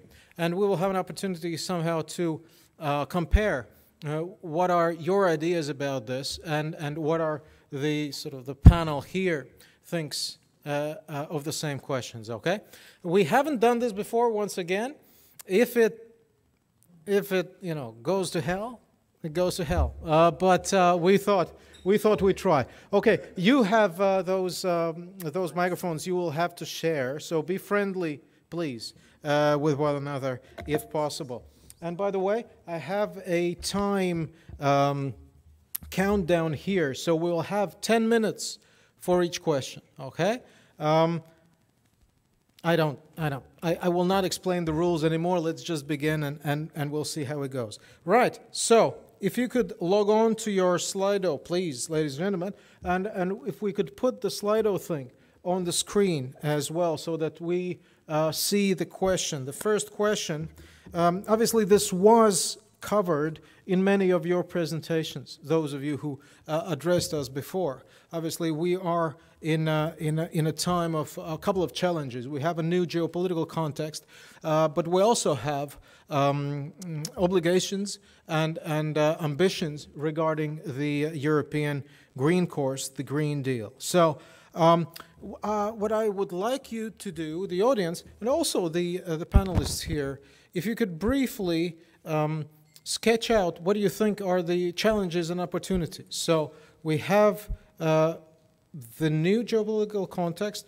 we have the new requirements and ambitions regarding the Green New Deal. What do you see are the main challenges and opportunities associated with that? So, can we cover this very briefly? I'll invite Katrin first to reflect on that. Please, you partially covered, I think, in your presentation, but we can summarize it once again. So in this context, how would you answer that if you have to write something in response to that question? How would you cover that? I would say that when it comes to sustainability, we really need to continue a journey towards net zero emissions. Regardless the geopolitical situation and other things, we really need to do it. But we need to do it together with the governments. We need incentives to do it in a good way. Because the airline industry really needs access to affordable, sustainable aviation fuels that can reduce emissions by 80%. We need to continue the work of improving the technology, fuel efficiency. In the 60s, compared to now, we have reduced, we have improved the fuel efficiency with 80%. Yeah. But we still have, so that shows there has been done a lot, but we still have more to do. We still need to work more on innovations and technology. All right. Okay, we have some answers coming in from the audience as well. Amount of financial resources, readiness to adapt, technological challenges. I don't know, can we put it on the screen so that we see those answers that are coming in from the audience? Serkan, how would you answer this question, please? Yeah, thank you. We see that a huge transformation is ahead of us. For the energy consumption, definitely we need to switch to different models. All day we talked about the sustainability and zero emission in aviation. However, I also want to remind that as aviation we are just polluting 2% of the total. I mean, aviation is too significant, it's too much on the scene, that's why we are too visible. However, transportation is like around 25% in total in terms of carbon emission. We are just 2 as aviation. The road transportation has the highest amongst all, and other functions carbonize. We need to go for decarbonization. All of us in the aviation field today, all people attending here, many airlines, airports have already signed with the net zero commitment, also carbon neutral for 2030 and 2050 for net zero. Even I know some airlines pushing for 2040, much earlier. So in Airports Council International, we have a lot of members from many countries. 50% of the airports have already signed globally for these targets. 250 is too far, let's say, but I certainly believe in 2030 for these. In terms of the geopolitical context in the question, it is important because the area we live, especially Europe, I mean, we wouldn't expect this war to come out. We wouldn't expect the shortages of energy. Unfortunately, we may have more pollution because of lack of energy. That may happen due to Russia this winter and the coming years. So we need alternative resources. So decarbonization and clean energy has to improve faster. I'm sure that for airports at least, many of us are pushing for solar energy at the airports. However, now we face with the difficulty of transportation and the product. Most of the product is produced in China, so we don't receive it. Although we have this ambition, we may be a little late on these. So energy will be the most important issue for the coming years till 2030. That's what I would like to say. Thank you very much. Let's take a look at what is coming in from the audience. So, fair play of other regions. So there's a global competition, obviously. So that is something to bear in mind. Development of technologies, innovations, vivid thinking, more automation. Main challenge is that the governments, it's not a it's not a top priority for governments, and different countries have different resources. So there's obviously a challenge within the fact that the participants are quite different in terms of their makeup. Challenges financial burden and non-equal application of green course in various parts of the world. Once again, coming back to that idea of whether it's fair play in other regions. Can we scroll down just a little bit, please? Do we have anything else there? Thank you. So suppliers, okay, we've been through this before. Anyone else? Katrin, you wanted to pick up on any of these points? Absolutely. There's very valid points there, I think. And one thing that is mentioned is this distortion of competition, for instance, and that's why we also need to think global.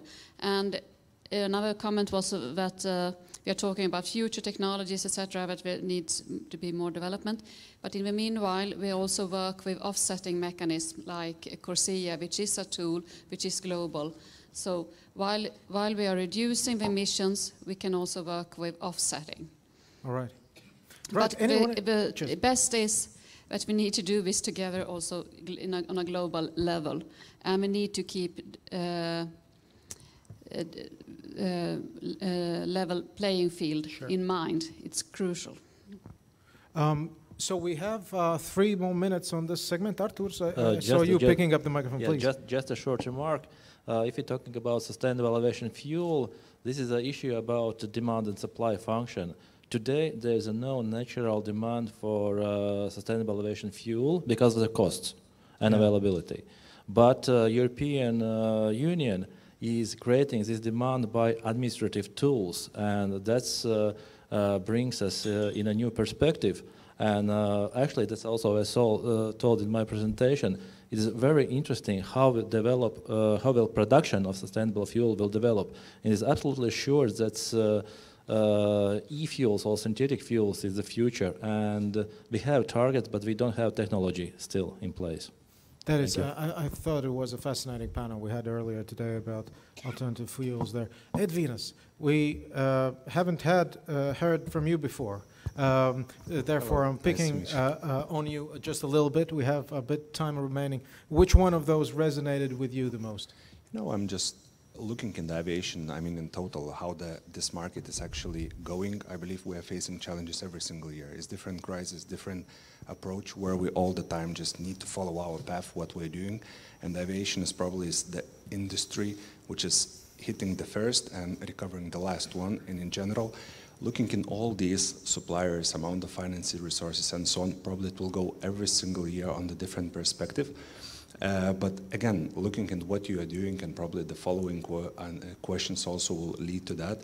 I mean, all the finance resources and etc., they are available. The question is, what idea do you have, what you are doing, and how you're just trying to get your point and the final result. So the challenges, the summary of that, the challenges will definitely go, but from the SmartLinks perspective, what we're doing, we have our path on the sustainability, on the growth, and we're just facing that on every single year.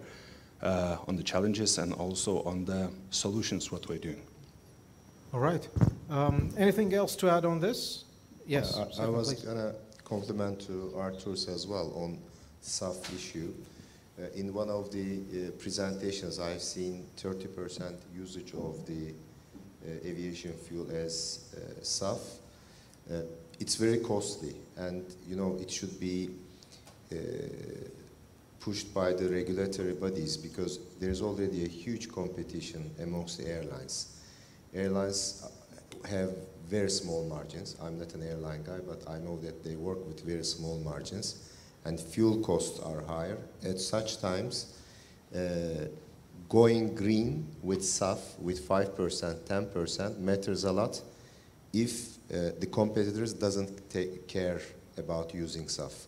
So in the airports, we started already preparing the fuel storage tanks in limited quantities, because we also don't know what will be the appetite or the demand for it.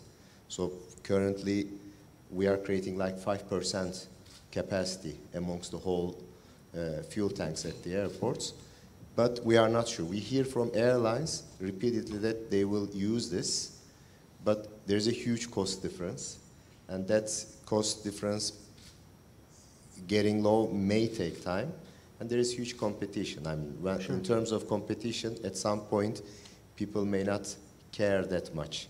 That's why there should be a global approach for the usage of SAF fuel. And for the other questions, anonymous questions, amount of finance resources extremely vital, because the world is passing through a huge economic downturn. The interest rates all around the world affects aircraft leases, airport investments, fuel, anything. So we are at the peak of everything in aviation history. I mean, everything is extremely expensive for anything, including the labor. Readiness to adapt, aviation is always ready to adapt, because the bounce backs in aviation are very fast. I mean, the recovery periods are very fast. It's the first time that we have met with such a crisis like COVID, but in regular crisis, terrorist attacks and the others, the bounce back was very strong, and the industry is ready to adapt all the time. Technology, we already use the most of the technology. I mean, aviation technology is the highest technology used in all industries. So the main thing is financing out of those questions. Sure. And the All right. competition. Competitiveness always comes up in this. Thank you very much, ladies and gentlemen. That's the end of the first round. We're out of time. Let me switch off this question and let me switch on the next question. If we could reset the clock to 10 minutes so that I saw Mr. Ghost there looking at his watch. I got the message that individuals need to leave. Some of us. So let's move very quickly on to this. So the next question is formulated as this: should the ambitious climate objectives be pursued so intensively? An issue once again that comes up again and again.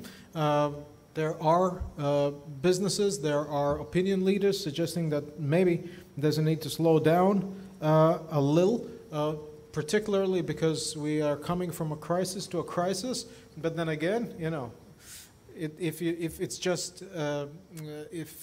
crises are considerations, then there's perhaps going to be another crisis in a couple of years, and objectives are never going to be realized. But as was mentioned repeatedly, we are in a very weird, unprecedented times in terms of COVID and geopolitics and all the pressures associated with that. So, Martin, can I ask you, what would your answer be here?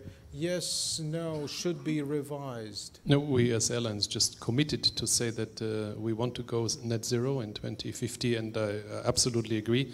We should not with any of the crises coming, delay it beyond this point. We should try to get there even earlier, and everything we're gonna do. But coming back, is it doable? We will see, because nobody knows. Politics says a lot of stuff now, especially in Europe, what we are supposed to do. And it's very sophisticated stuff which is coming on how much fuel at what time we should use. But as we all know from all these rules which are coming, data protection was another example, yeah? A crisis came and everybody forgot anything about GDPR and data protection. So in all these crises which will come small and big, we should not lose the objective to become net zero. But I'm very sure that it will be a very different way to get there than we today have written down by the authorities. So we should be open enough, politics should be open enough to adjust what is doable, because if it's not doable anymore because sustainable aviation fuel costs 5 times what the normal fuel costs, then nobody will buy it, because the airlines will not have the money. And then automatically over time the need for buying it would be changed. So I want to become net zero as fast as we can, maybe earlier, but I'm very sure that the current path which is written down will be changed because of how life is. We get there, but we will not go there the current path, because you can't prognose all the changes coming in the next 20 years. Well, thank you for this. So 30 individuals have voted here, members of our audience, and the majority, well, 43% are saying yes, they should be pursued so intensively. But I don't know whether your answer influenced this vote here, but let's take this. This is obviously far from high-level sociology that we're doing here, but nevertheless, that is a snapshot of a specialist audience that we're having here. Laila, your take on this, where does your vote go on this question? My vote goes for yes. We don't have to revise climate objectives right now, and also we, as a Riga Airport, we are part of ACI initiative Net Zero 2050. Of course, we also would like to achieve better results or faster results sooner. We have our new sustainability strategy, and we have around 200 activities related to sustainability issues, and among them 50 and more are to reduce impact on climate change. So we are at the very beginning of our road to net zero, basically, and I don't think we have to slow down. The problem is, of course, inflation we are all experiencing right now, and all projects we have scheduled for this year in our budget, of course, will be evaluated very carefully when we receive results of the tenders. And first one, for example, recently we announced the tender for solar panels. And yeah, let's see results. And this is the only reason which can slow down the speed because of the financing, because everything will be much more expensive than we have budgeted. The next big project is, well, we are planning to change, replace all our transport to electrical. And this is also, again, about financing. And I also would like to address probably our government and also not only in Latvia level but also in EU level to look at this more careful and think about possible fundings in order to speed up to get faster to the result of net zero 2050. Right. Without the help of funding, it will be difficult. I have a feeling that if we had this vote like 5 years ago, the result would be different. Because I think the impression is that the acceptance within the industry has grown. You wanted to pursue this meta. You haven't had an opportunity to speak yet, so I wanted to give you an opportunity to position yourself on this issue. Well, if I had a chance to vote on this, all right. Actually my heart would go for yes, we should pursue the ambitious climate targets, but the logic today and the evidence also, I think, shows that at some point somewhere we will have to revise those climate objectives because we are already behind in some aspects globally, and the technology is coming very slowly, or maybe the investment is coming very slowly. I'm not an expert in the area. Everybody knows about the consequences of missing those targets. But on the other hand, we see that more needs to be done still. And there is less willingness than we need to do this. So it's difficult, especially for policymakers. But my experience shows that regulation, until today, it was mainly regulation which made possible a big part of the improvements in that area. So the burden falls a lot on the politicians, I believe. When you said you think there might be a need to revise the objectives, are you saying that in Martin's sense that he said that, as I understood, if I understood correctly, that perhaps with a couple of years down the road, perhaps the path chosen might differ, right? The instruments and approaches might be modified.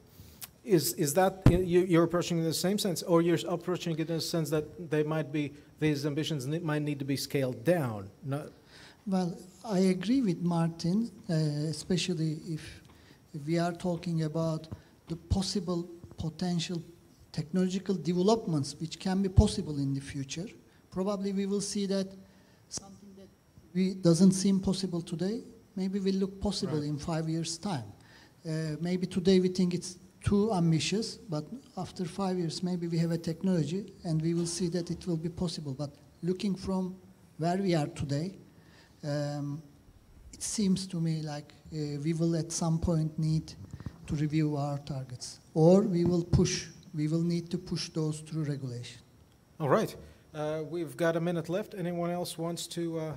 Yes. Just a short mark. If we're talking about a fossil fuel, it's the same like upgrading a candle. It still will be a candle at the end of the day.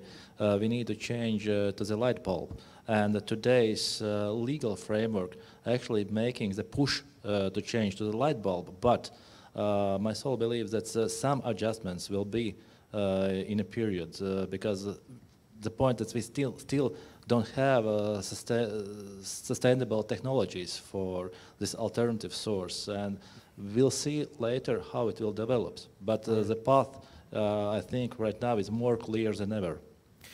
Anyone on the panel wanted to vote no?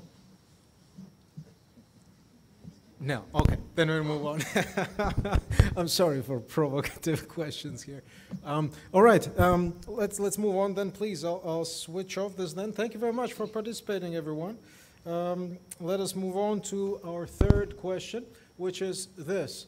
What are the biggest risks that the most severely affected regions have to face as the current geopolitical situation continues? So the reality is that quite clearly this geopolitical, the war in Ukraine, basically, geopolitical struggle and the geopolitical difficulties are there to remain perhaps for a pretty long period of time. So there is the risk that this does create, once again, in terms of competitiveness, in terms of advantages or difficulties to one or another region relative to one another, that might be risky.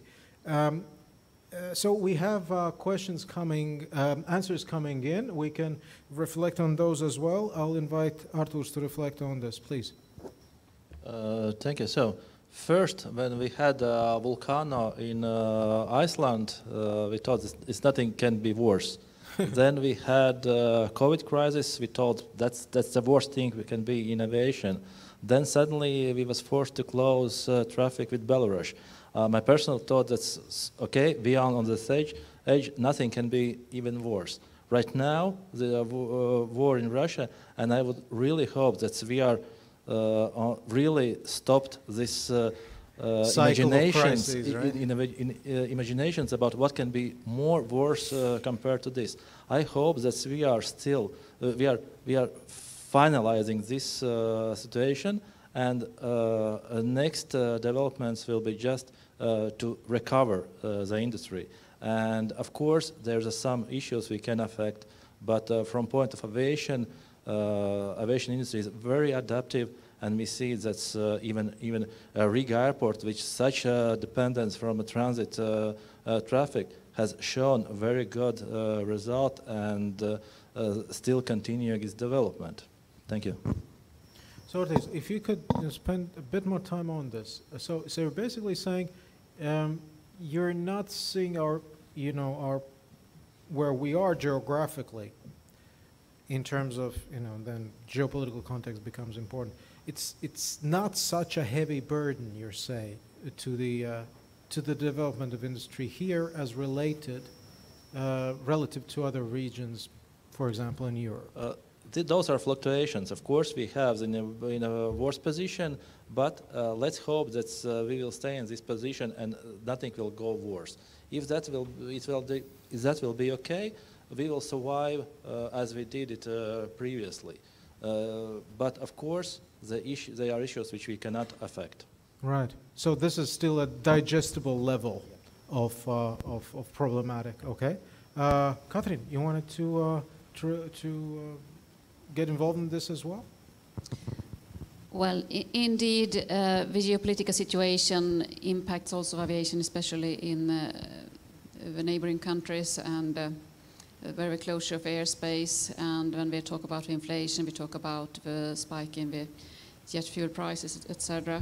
So of course it is not good, but I would be very careful to narrow this humanitarian catastrophe to an aviation issue. I mean, this is a very it is far more than that, and of which the human costs are horrifying in Ukraine. So what we can say about the aviation industry is, like Arthur has also said, it is a very resilient industry, an industry that finds new ways and doing its best to reconnect and to resume connectivity where it's possible, and to act given the circumstances that we are currently facing. Right. Let us go over the answers we're getting from the audience. So, as always, more developed countries will pay the price for that, and then later most affected countries will adopt its impact to their civilians. So the inflation. If you could scroll down just a little bit, I thought there were quite valuable as well reflections there. Can we scroll down? At least I see on my page that there's okay, we might get to that. Oh yes, we're getting there. So some reflections that for Riga it might be problematic to realize the ambition of becoming a transfer hub. And there was another issue of connectivity for passengers, that if air traffic is closed to the east mostly, then it's affecting, and long-lasting uncertainties, and sort of a degree of loss in the trust in our region from international business. Can I address this to Laila very quickly? Is that a concern that the geopolitical environment, sort of brings to your table as you define the ambitions of the airport?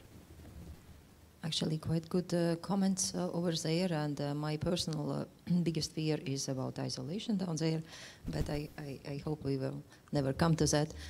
When it comes to Riga airport transfer passengers, then of course we have lost around 16% of transit passengers.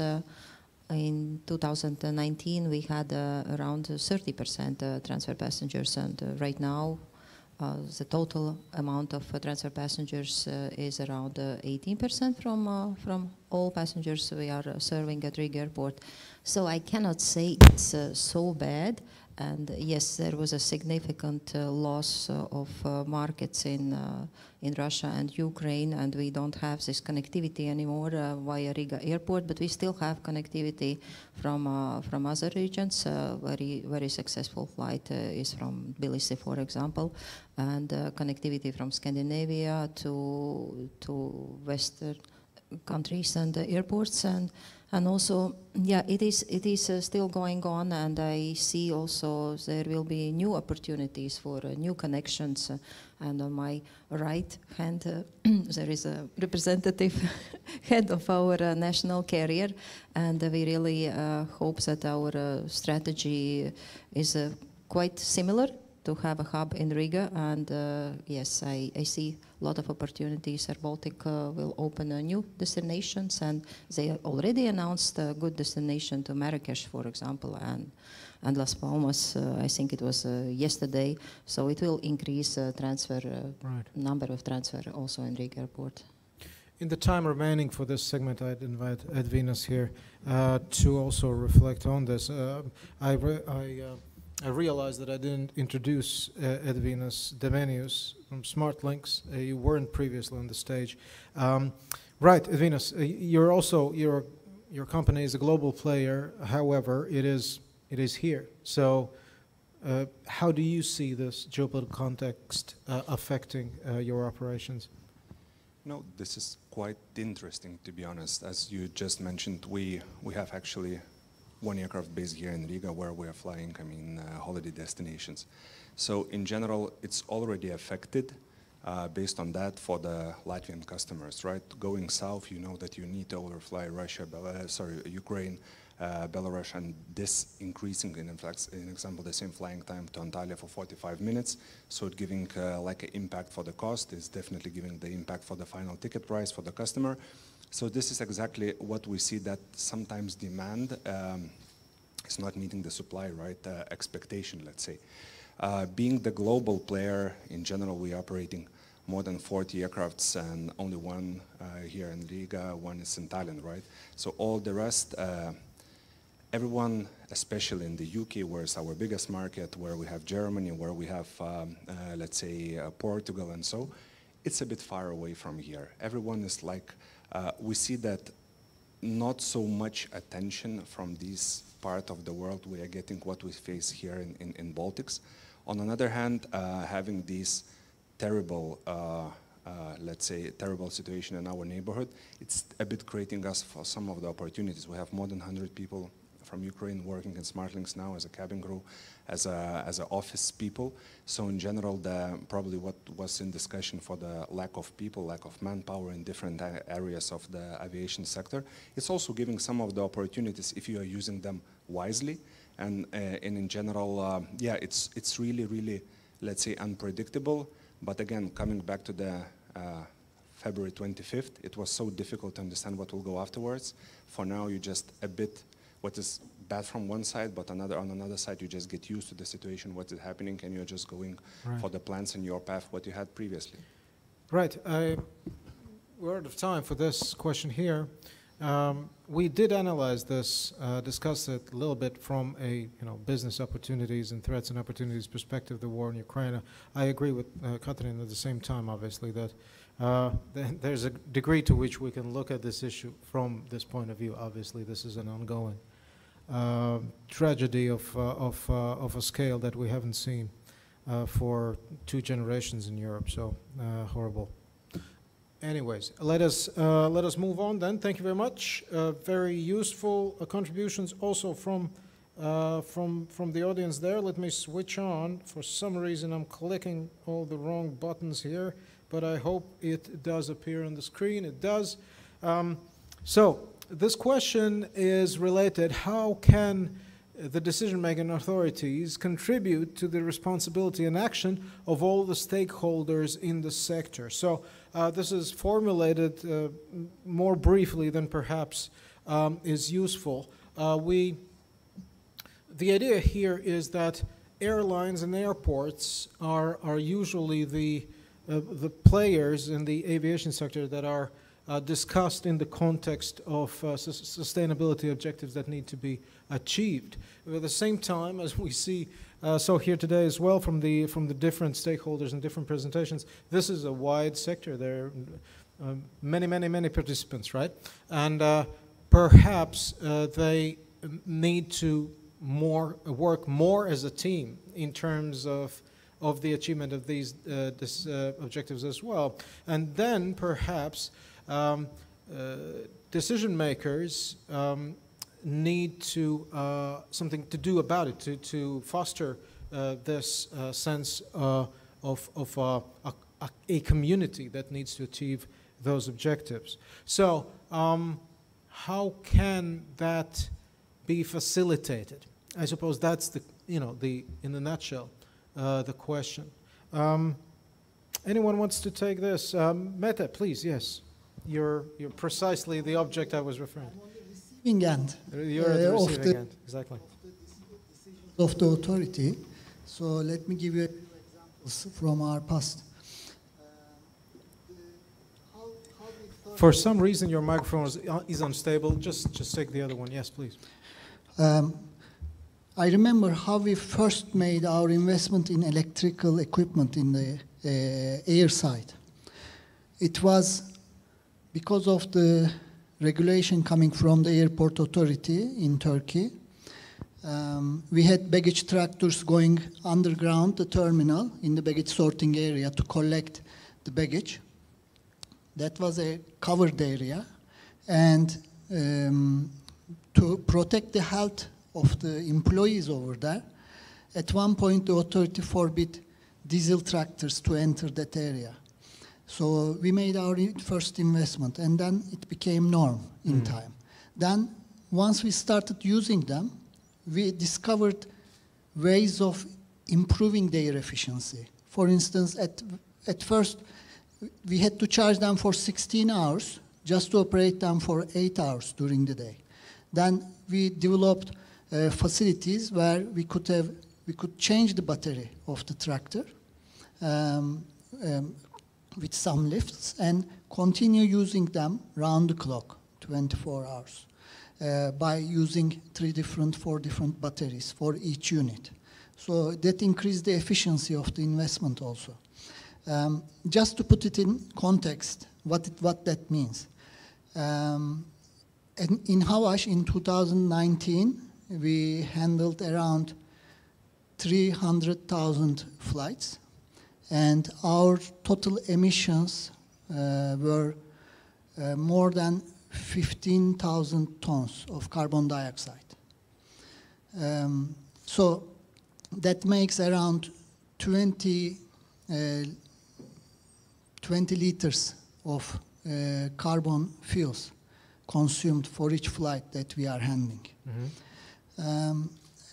So 15,000 tons of carbon dioxide, and the total cargo, air cargo we handled at the same year was around 45,000 tons, just to put it in context. It's a huge amount, if you ask me. And at the moment, we have 11% of our equipment fleet based on electric power, and we target to reach 20% of our equipment fleet to be converted into electric equipment. But they are expensive. And the investment cannot be justified at the moment only with the fuel saving we will do. It's even more expensive than that. So you need other incentives to make this investment feasible.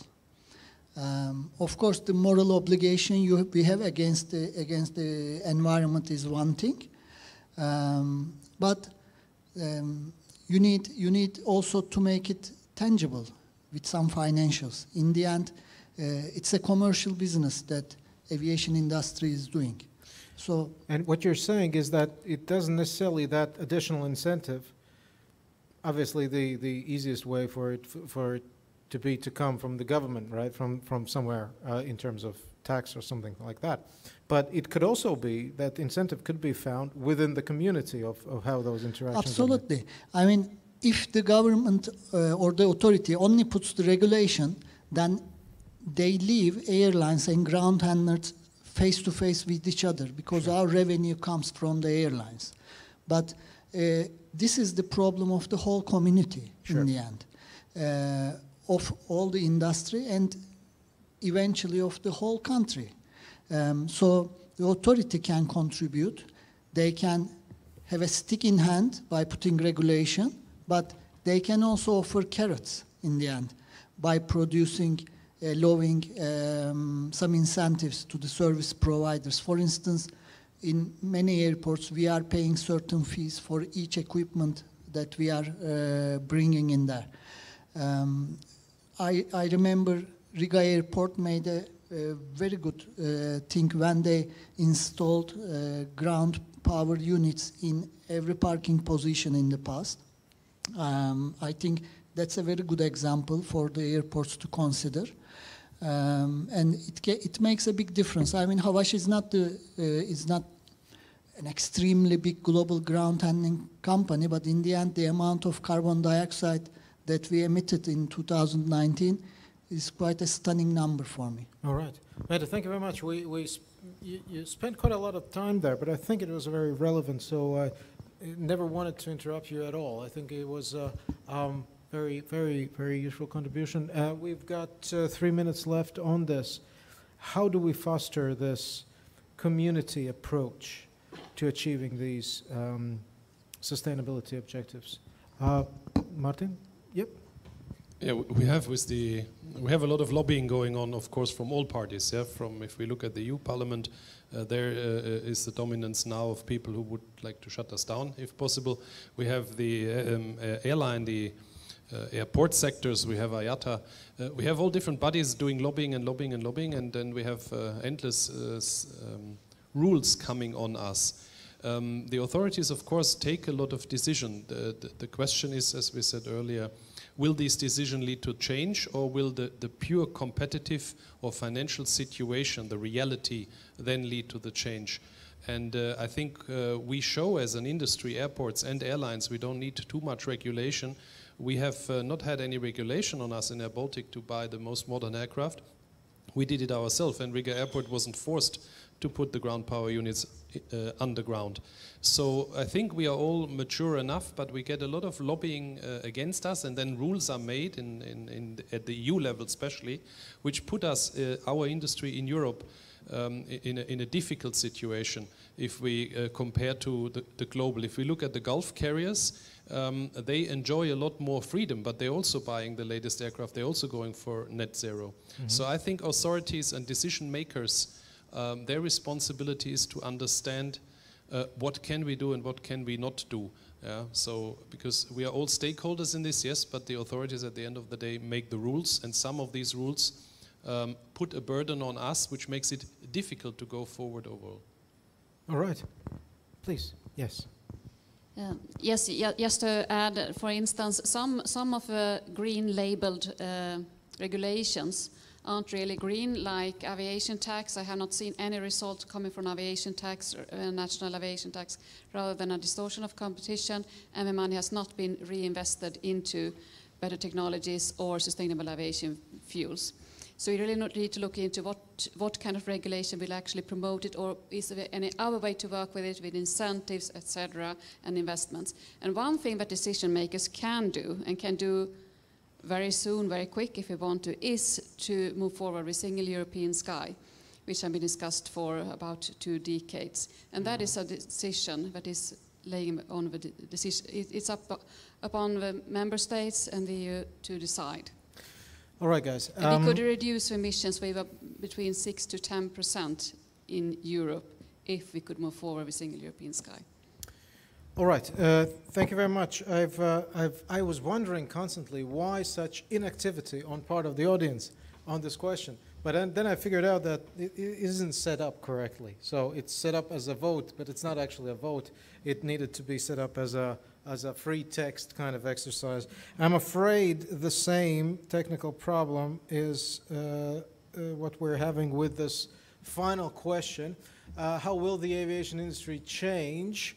That was the initial question. I added in the next 5 years.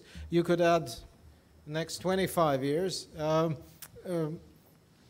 once again, it's not set up correctly, so you cannot really participate in that. But in your thoughts, I hear you.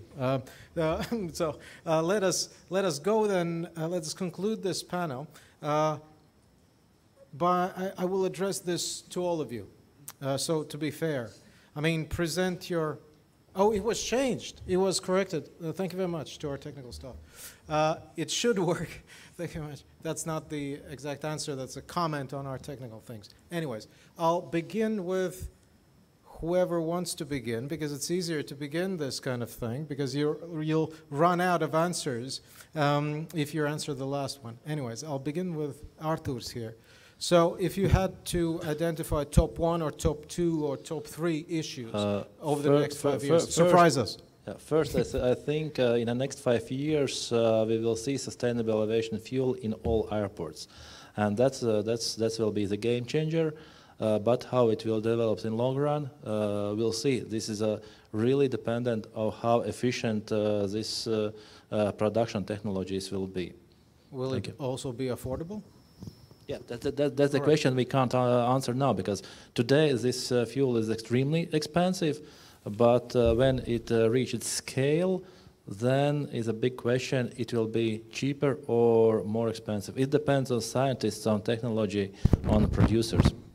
Thank you very much for putting this within 1 minute. Edvinas, please. I'm the second one, so I'm lucky here with an answer. So in general, for the 5 years, I believe, as you just mentioned, it's too short time to take that globally, right? So if SmartLinks will decide now to go to order brand new airplane will not get them in the 5 years, right? So we just need to find for another solution. So in general, and what we are doing. So to have all the aircrafts now, let's say on the sustainability side, it's not working, simply not working. You just need to find for the newer technology what we're doing on our passenger aircraft and when we're following with the Boeing MAX.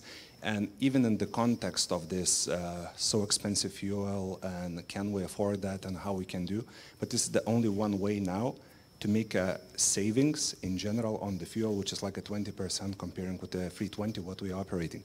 So this is the one thing. The second thing, on the cargo business line, what we're doing, so also to book the brand new plane, the deliveries is 27, 29, and so on the narrow body side, you even cannot find them because you just need to convert them from the passenger.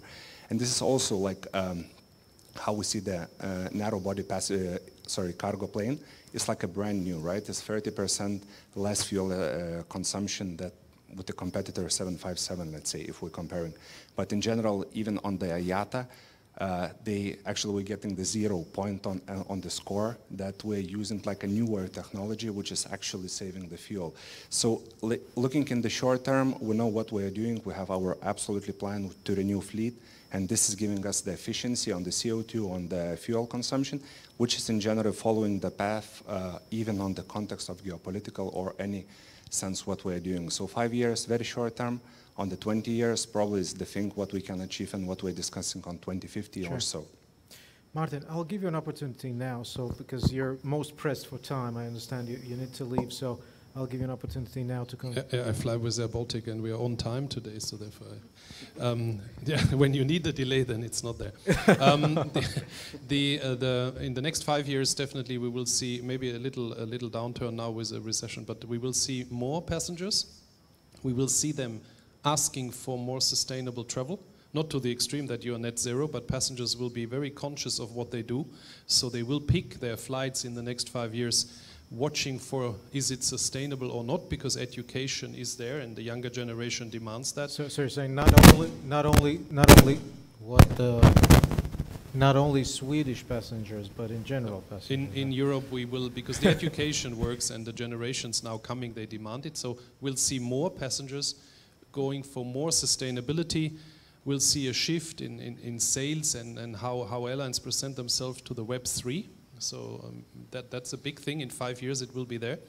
And then airlines in the next 5 years will start to change their older fleets, but the process, as we heard, it takes 15 years if you want to change your fleet. So the next 5 years, these are the key things I see, whatever comes, whatever right. like recession comes. Well, thank you very much. If you do need to leave... I would apologize because of Baltic being on time. I would be leaving this podium and still wish you a very nice session. Right, we'll stay for a couple more minutes, but thank you very much. Thank you very much. All right, let us take a look at what the audience is suggesting here before we come back to our audience. So less service suppliers due to unfair competition. Interesting.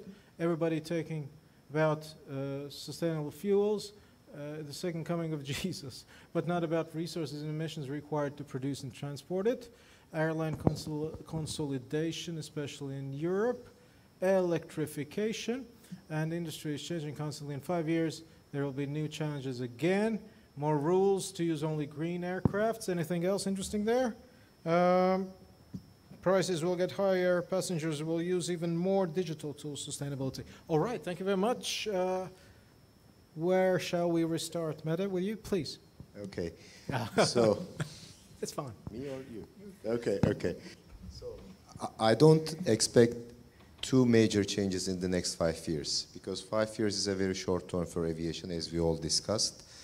SAF fuel usage will be promoted a lot, but within 5 years, to what extent airlines will choose SAF unless it's totally regulated is the question mark, because it's very costly. I agree with the question that transportation and usage of SAF, what will be the cost, how much we will emit CO2 to carry on the fuel to the site. And this geopolitical context, if we talk about Europe, I mean, today we have a lot of bans and issues related to Russian and Ukrainian war, but how far it would be sustainable for Europe not using the Russian air corridor and not using the Russian oil and energy. I mean, as we all said today, this winter we'll see the cost related to it and also the supply, because most of the supply comes from Russia, CIS, Central Asia, and Middle East. So the Middle East corridor doesn't help for whole Europe. That's what we know. So it's kind of a punishment, but at one point in time, I think the air corridors should be open because it's a huge cost on airlines. In terms of airports, the challenge is always infrastructure, because infrastructure preparation takes minimum of 3 years for the demand. However, I strongly believe that aviation, especially airlines, are using the highest technology available. I mean, it's always good for the airline to reduce the usage of fuel in the flights. That's why engines are continuously improving. That's why in the morning, Martin was talking about A220, that they have 25% less than the peers. Then we have seen 321 XLR stating that 30% less than the competitor's single aisle and much lighter aircraft. So this already continues. This started before the world was more cautious on environmental aspects. It's the nature of the business. I mean, airlines and aircraft manufacturers will always go for it. On the land, on the airport side, initiatives and regulations are extremely important. As Mete said earlier, if we go to electric, we receive some licenses for free. So that's a kind of an invitation to the users. It's naturally happening. The technology is quickly changing, so do the investments. But I believe that aviation in total is the most cautious amongst all transportation sector to emit much less energy and also carbon dioxide. But government push and incentive is vital on the sector. Right. Serkan, thank you very much. Sort of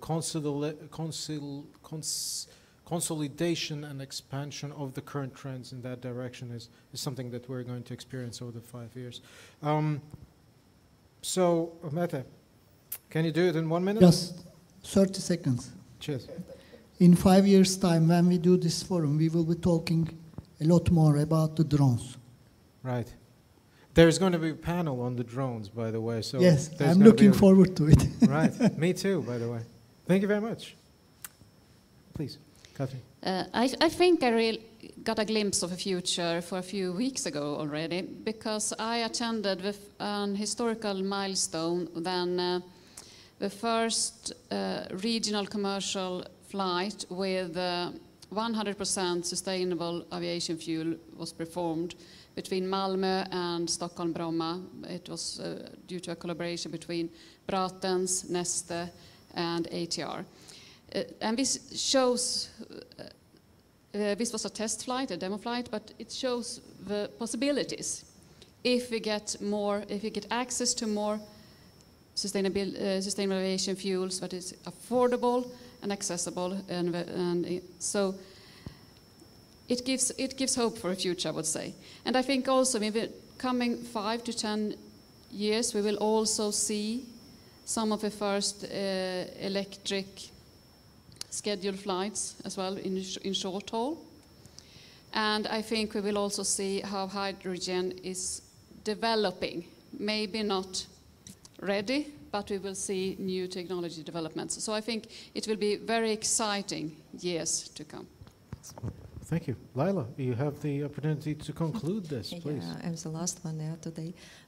Actually, I don't think that there will be a lot of changes during the next 5 years when it comes to passenger behavior, for example. And there is only way to reach Europe out of Latvia. It is right now by plane, of course by car also, but it takes a much longer time. Yeah, we are all waiting for our high-speed train to come in Latvia, and I hope it will be in 5 years' time. But what will happen? I absolutely agree with my colleagues who were mentioning about electrical vertical takeoff and landing vehicles. Here, I think this is a future already within the next few years' time, and we as an airport, we have to consider seriously about the space for so-called vertiport already at our airport. All right, fascinating. You know what? In 5 years' time, there is going to be the 10th Riga Aviation Forum, and I'll see you then. All right, we have to conclude here. A round of applause to our panelists here. I think our experiment in communication here was pretty successful. So thank you very much, everyone. There's going to be a panel right now led by Nils Kalniņš on the drones, but there's going to be a couple of minutes. Please stay seated. A couple of minutes of a change of scenery of individuals there, right? So please be seated, and this will continue with the drones that are the future, as we just heard. All right.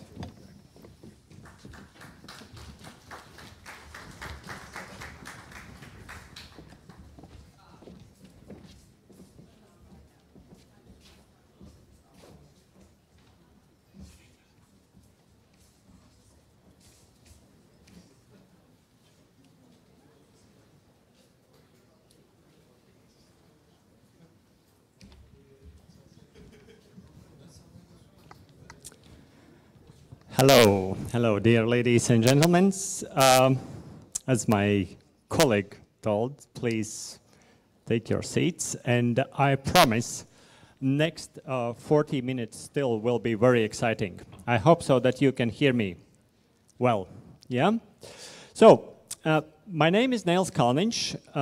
I'm actually coming not from aviation industry. I'm working as a director of 5G Territory, which is ecosystem basically for ITC industry, and our key focus is on wireless technologies. But today I will be your moderator, and I hope so that I could help you and my dear guests to dive in to the technologies related to the drones, which certainly will be the future.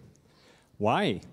Because do you know many technologies around you which came out basically from toys shop? But nowadays, drones are widely used in military technologies, drones having nose and ears and eyes, and can observe situations and processes in cities. And as you know, there are thousands of other different functions what we are realizing already using the drone technologies. But what it is and how it goes and what is the next future of drone technologies and what will happen actually here in Latvia, I would like to invite on a stage my first speaker, Ilmārs Ozols from Civil Aviation Agency, to talk about key challenges of scaling drone operations. So here it is. With a round of applause. Good afternoon. Good afternoon, ladies and gentlemen. It is my pleasure and honor to be on this stage as the first speaker on the domain of unmanned aircraft or drone session. I represent Civil Aviation Authority. On a daily basis, I am involved in shaping and implementing both national and European-wide regulation on rules and procedures of unmanned aircraft systems. And I will try to do my best to highlight these key challenges of scaling drone operations.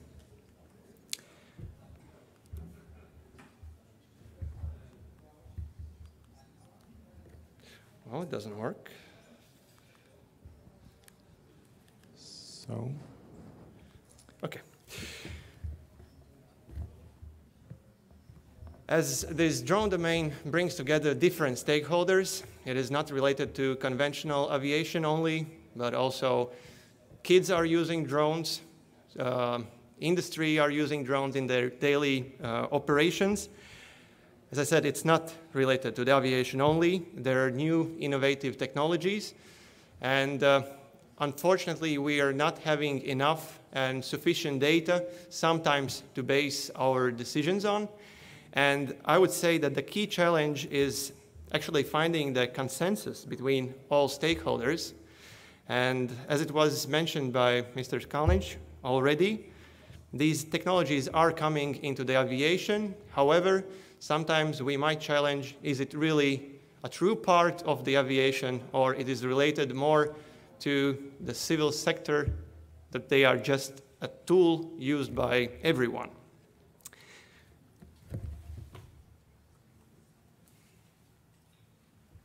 Okay.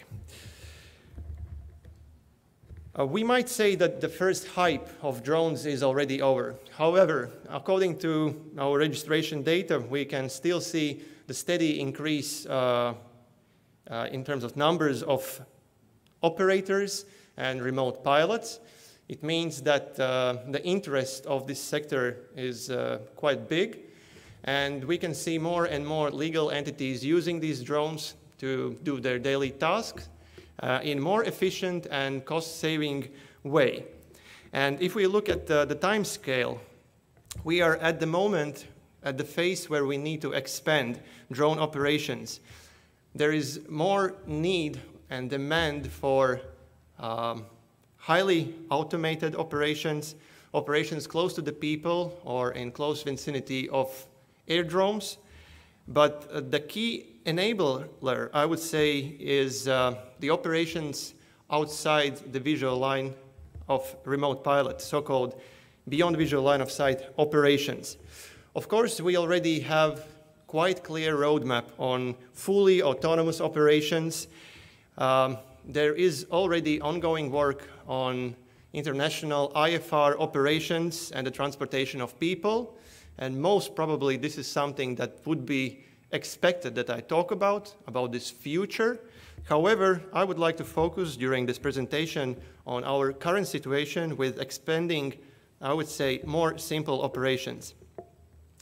And to explain better the issues that we are having, I would like to present the regulatory framework that is harmonized all over the Europe. So there are basically 4 main objectives of this regulatory framework. First, to ensure an operation-centric, proportionate, and risk-based regulatory framework. What it means? It means that things are not very prescriptive, and it enables the opportunities to the industry to provide new solutions while keeping the required target level of safety. The second is to ensure a high and uniform level of safety for UAS. Safety has been and will be always the top priority. The third is to foster the development of the UAS market. It means that one may say, oh, more and more regulations. However, if we are really closely reading these regulations, then they are not restricting drone operations, they are enabling. Of course, there are some challenges, but the concept of the regulatory framework is quite clear: to improve the development of the industry. And also, one important aspect is privacy and data protection. And again, when the question comes whether or not drones is part of the aviation, we have to realize that usually drones are used at a very low level, close to people, in urban environment, and we should consider not only the safety and security risks, but also the privacy and environment that plays quite important role. The general concept of this regulation is to have 3 operational categories: open, specific, and certified. As the regulation is based on risks, the requirements are different between these categories to reach the same target level of safety, meaning that with increased risks, we can see that more requirements are in place. In general, most of the operations for those drone users that just bought a drone and want to fly, the intent is that the operation takes place in so-called open category. There are some conditions that you need to meet, but at the same time, there are some limitations. It should be user-friendly, but with the advanced technologies that are providing more capabilities and opportunities, people are really demanding more. So when you fall outside the open category, it's called specific category, risks are higher, and then you need to receive some kind of approval, operational authorization from authorities. As, again, the regulation is risk-based, then you need to do a risk assessment and prove that you can reach all these operational safety objectives. The third category is certified. That's when we are talking about transportation of people, transportation of dangerous goods, flying over assemblies of people with very large drones. But the regulatory framework is still shaping for this category. As I said, BVLOS operations is actually one of the enablers, and currently the hottest topic that we're discussing, how to make these operations safe enough.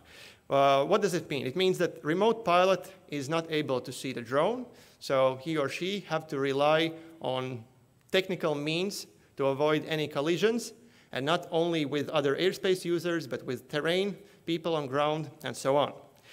Currently, there are three ways how to do these operations. First is to operate in fully segregated airspace. Most of such operations takes place like this, but of course, to reserve the airspace, there are two problems. First, it takes quite a lot of time and effort, and the second, we are stealing the airspace to others. So we need to find other solutions. The second solution is to use visual air risk mitigation, meaning that there is somebody on the ground always watching the airspace as a detect and avoid system, but with human eyes. For most of the operations, again, it doesn't work. So we need to find another solution. And the only solution that is left is to provide full detect and avoid. This technical capability that provides means how to avoid collisions. And also for that, we already have the regulatory framework called U-Space. And this U-Space concept means that manned and unmanned aircraft are really integrated in the same airspace. To provide this concept and to enable it, it is not obligatory. It is a choice of each member state whether or not to implement it. However, there are quite many challenges with this because even though it seems very beautiful that we receive live data, that we implement the first mandatory services and everything works great on videos like this and on the paper. However, we really soon realized that even to provide just the basic mandatory services, it requires to put something not only on drones, but also to integrate the manned aviation. And all this safety and security that is related with the U-Space comes together with quite a lot of expenses. And this is the interest both on the manned and unmanned aviation, and this is a very important challenge who will finance everything. Because, as I said before, it seems good, we can make it, however, it is quite expensive. And when we ask the industry, are you ready to pay for that? Of course, the average user will not pay the same amount of using their airspace as the airliners, and that's normal. However, again, the question, who will do that? But a little bit more about these mandatory certified services that needs to be in place to implement the U-Space. First is the network ID service, meaning that we all have the information about flying drones, and also the drones have the same information. There might be a person in the loop to make decisions, These operations might be fully automated, so the machine can make all the decisions based on this network ID information. Second service is geo-awareness service, to pass all the information about the regulations, restrictions, need to ask for agreements or flight authorizations at particular places, to get the information when the airspace is closed in a dynamic way. This is the service that needs to be in place. Whether or not there will be a use space, these two services most probably will be implemented in Latvia anyway.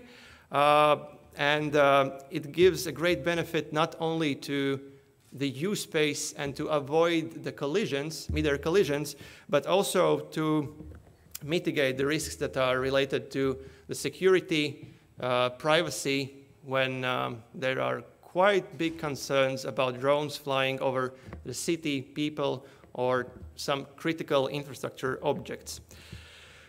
Third service is called Flight Authorization Service. Basically, this is the main service providing the deconfliction. This is strategic deconfliction before the operation takes place. And we also need to get the traffic information, live traffic information, to see whether or not any manned aircraft or other drone is flying at the same location. And what I want to highlight once again, it is not just about drones, but the full integration of manned aviation as well. Therefore, we still need discussions at the national level, and we clearly need a strategy whether or not we want to implement it. If we take a look at the current situation, our monitoring data shows that during 1 month period, there are approximately 400 flights in Riga CTR. Is it much? I don't know. It depends how we look at these numbers. However, the number of flights is increasing, and unfortunately, not all of them comply with the regulations and limitations that are in place. So the question is, do we need to ban everything or to integrate and facilitate these operations?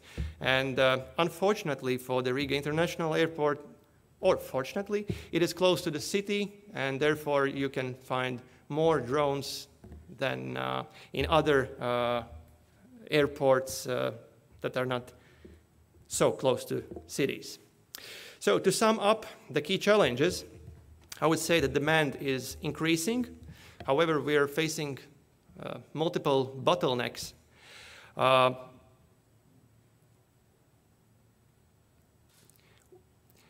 We might blame regulators for over-regulating things. We might blame government for not having a comprehensive strategy. We might blame the system itself of inefficient processes and data exchanges. That is true. That is the room that needs to be improved. And we can also blame a lack of services provided by the industry, a lack of competency, and common understanding about the risks we are facing and the solutions that need to be in place, and of course a lack of recognized standards. So there are many challenges, and there are many things that we need to agree how to change them, to open this bottleneck and provide more opportunities to the industry, to provide more safety, security, and public acceptance. And at the end, my final remark is about this consensus. As there are many players in this field, we need a dialogue. And if we have a good dialogue and decisions, strategic, high-level decisions, then we should stick to them to improve this field of unmanned aircraft and to integrate them in aviation sector. Otherwise, this is the never-ending story of too liberal, too conservative, too generic, too prescriptive, and so on and so on. So I'm really looking forward to this panel discussion, to discuss more. Feel free to ask questions. Thank you very much. Yeah. Thank you, Ilmars. Please don't run away. I have a couple of questions. I know that we are a little bit out of time, but still, I just would like to ask you a simple question. You, as a professional, also encouraging us to have discussion on future of the drones. How do you see, or what your vision is regarding the registration? How many drones in future and how many pilots or type of drones and type of pilots should be registered? I would like to ask all of them or only those who working on a high level risk? Yes, regarding the registration, I believe that most of them, if not all of them, should be registered, but of course only if it's very easy service and that it doesn't take too much effort on these drone users to do that. When it comes to the number of remote pilots, it might rise, but at some point the number of remote pilots will decrease because of more and more automation. And I didn't mention the fourth generation industrial change and interconnectivity, but this is the future, and most probably when we are speaking about the unmanned aircraft, eventually we will really come to the point when it will be unmanned, not just because the pilot is not on board, but it's purely unmanned machine. Yeah, that's a very good point, actually, but do you think that we can jump over that stage? I mean, the future looks like that there will be not 400 flights a month, but maybe 40,000. And do you think that it could be possible that we can jump over that stage and jump into real artificial intelligence tools steered environment? Because that's really the future what we are looking for. But this future looks pretty far away from now, right? Yeah, if you ask my personal opinion, we could jump over it. But I have realized during such conferences that we might talk about jumping in the future, but we need to start everything from the ground and then build step by step this whole ecosystem. And when there will be good enough exchange of the information, that is the third generation of industrial revolution, then we can talk about the fourth. Otherwise, as usual, if we jump over something, then something most probably will be missed. That's quite important. Thank you very much. Ilmars, please take your seat. Dear auditory, thank you for your round of applause. And I would like to ask Haris Ozols, representative of National Armed Force of Latvia, to come on the stage and tell a story about risks and challenges in relation to civil and military aviation.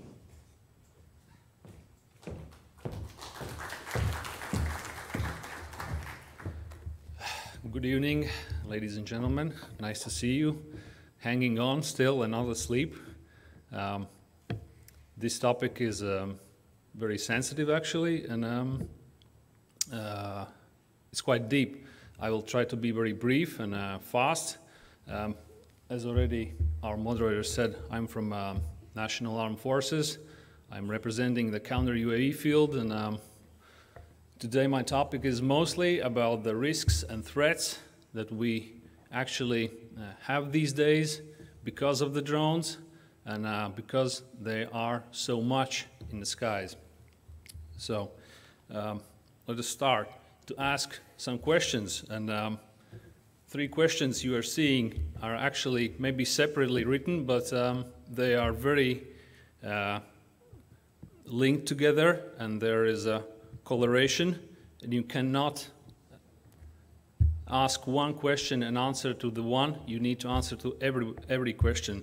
So if you would say, you would ask these questions to me 10 or 5 years ago, I would say, okay, there is some threats, there are some risks, this and that, and maybe something else. But last 3 or 2 years, and especially this year, as you may know, because of the war in Ukraine, we have to realize the game is changed and the situation must be re-evaluated. So we have to ask these questions. Is drone really a threat? And as I said a few years ago, I would say yes, maybe, but now this is definitely a threat. But nowadays also we have to think about, is just only a drone threat? No, we have to think about the pilots as well. So because I'm maybe from military, I'm more or less skeptic about this. I see more threats than the civilians.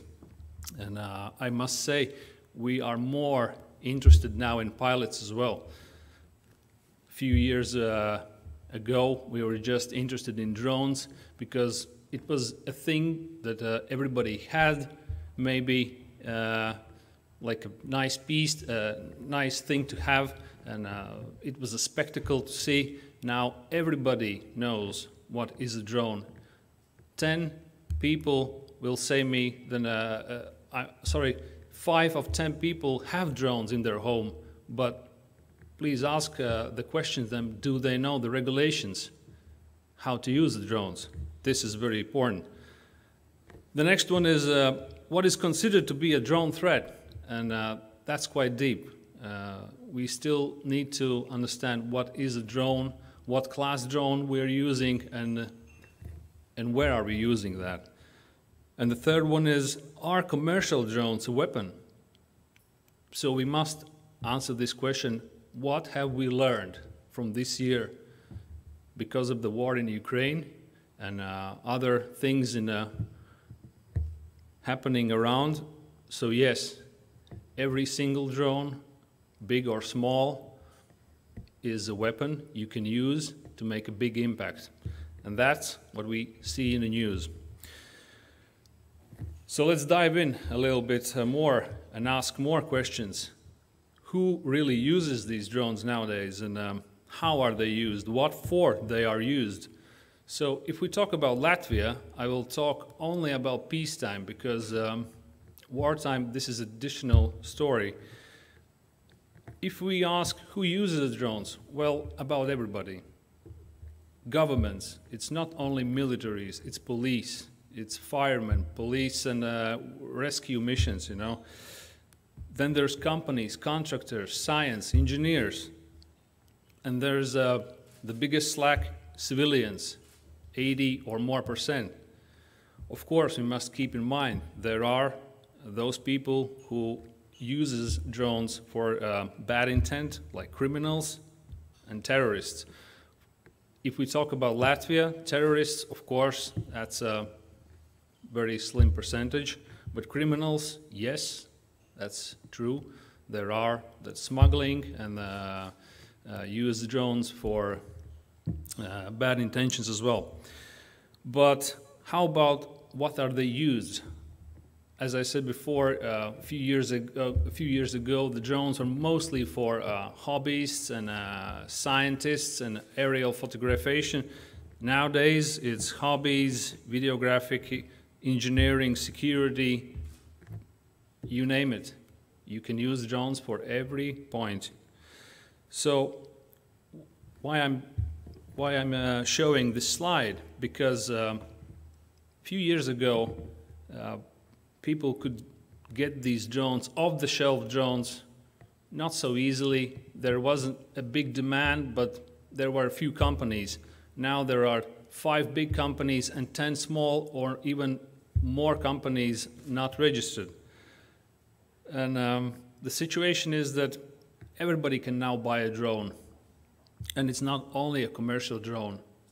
If you have intention, you can buy them on Amazon, local stores, darknet, do-it-yourself drones. You can build the parts, and later on, we cannot know why are you exactly using this drone, what parts are inside, is this drone safe or not. This is the big challenge for the legislation, and like my previous colleague said from CAA, there will be a big challenge to overcome if we want to have this use space. So, to see what threats they impose to us, we need to make a drone threat assessment. Normally, it will take 5 points only, and you could make this assessment and, you know, just make this assessment and then say what is the danger and what do you need to make secure. So assess the threat from drones. It's easy to answer. You have to know what are your assets, what are you guarding. Identify the likely targets, as I said, assets, and also what is the most vulnerable thing you need to guard. Understand the drone capabilities and characteristics. Very hard topic. You need to be an expert in this field to know what's inside the drone. You need to be an engineer. Well, of course, there are YouTube and Google, and you could Google everything, but still, that's a hard topic. Carry out the analysis of likely take and off landing areas. That's self-explanatory. Review outcomes and provide advice. This is more or less like lessons learned, and so you make some legislations, regulatory papers, you make this evaluation for your critical infrastructure maybe, yes, and then you see how it works. Most common threat identification process is made by 3 steps: who, where, and what kind. Who is operating the drone? Is it civilian, companies? Is it government? But still, they have to work, everybody in congestion. Where is the flight planned? And this is where the CEA comes. This is the geo-awareness. Is that a public territory? Is that over third person's private territory? So these days, I would say there is not much space in the city to fly without getting the acceptance from CEA for militaries or security instances. So you have to be aware. And lastly, but not least, what kind of drone or UAV is used? I'm listing these according to NATO standards because I'm from military side. So the class 1 would be the first and biggest field where the civilians are using these drones. And this is the biggest area we're looking for. The micro class, the mini class, the nano class, which are now presenting very big in the shops as well. And these 3 points actually are the most common threat identification process. And if you can put these 3 points in your need, I believe you will get the very precise evaluation as well. But we still need to answer what makes drone a threat. Well, actually, there are 3 dimensions to look at. This is the long-range, heavy payload drones, easy accessible drones. And if you put all these 3 dimensions together, I would say most likely you will have a drone that can make a potential threat. Not every drone is a threat, but every drone can make a threat, so keep that in mind. But if we talk about the threat vectors, as you see on the screen, we have well known already that there could be a drone attacks, espionage, harassment. These are most commonly used.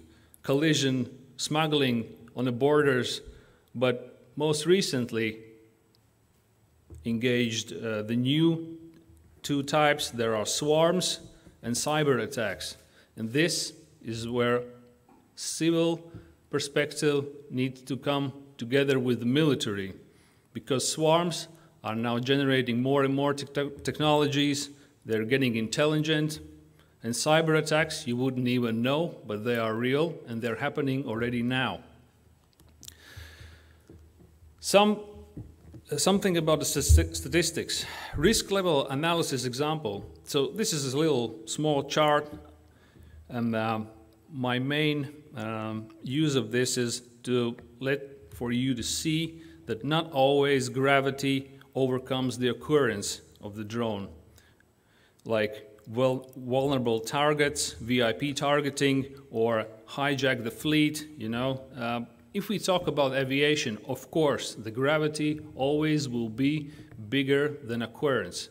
But if we see the nowadays and situation, what happens now in Latvia, some few years ago, I would say, okay, this was a big risk, maybe not, and this was an incident. Nowadays, drones are so much, the skies are crowded.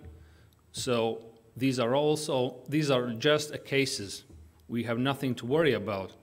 But we have to keep in mind, as I said, there are always these cyber attacks, swarming, and other things that people made they use drones for bad intent.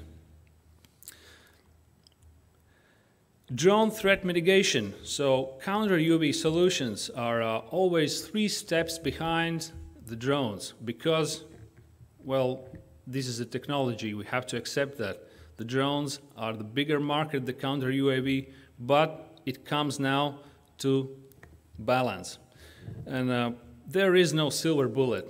As I'm quoting here from Dr. Claudio Palestini from NATO, that if you would need to guard your property, yourself, your home, I can't suggest you one system that would take and guard you, you know.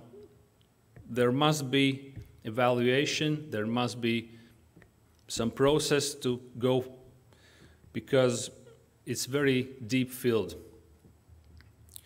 For civil perspective, it's not so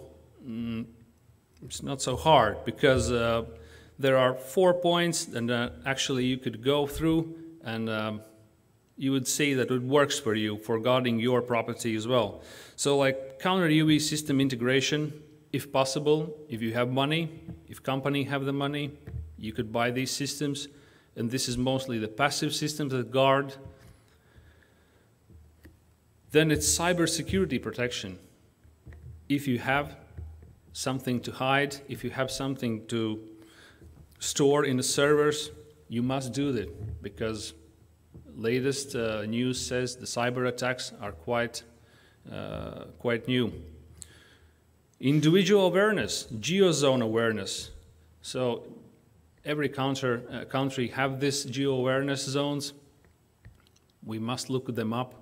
We must fly safely and be law-abiding citizens. And as always, threat assessment, threat evaluation assessment step by step. And somebody would say, I made this 2 years ago, nothing has changed. I cannot accept that, because of the drone technology developing so fast, we have to make it every year, not maybe even a quarter.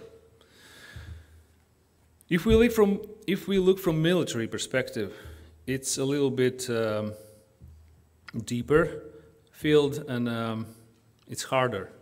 But the cycles are a little bit similar as a civil.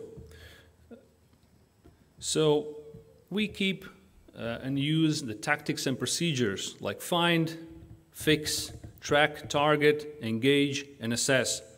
So for military is always personal training, evaluation, doctrines, and everything else. This is just very illustrative for you.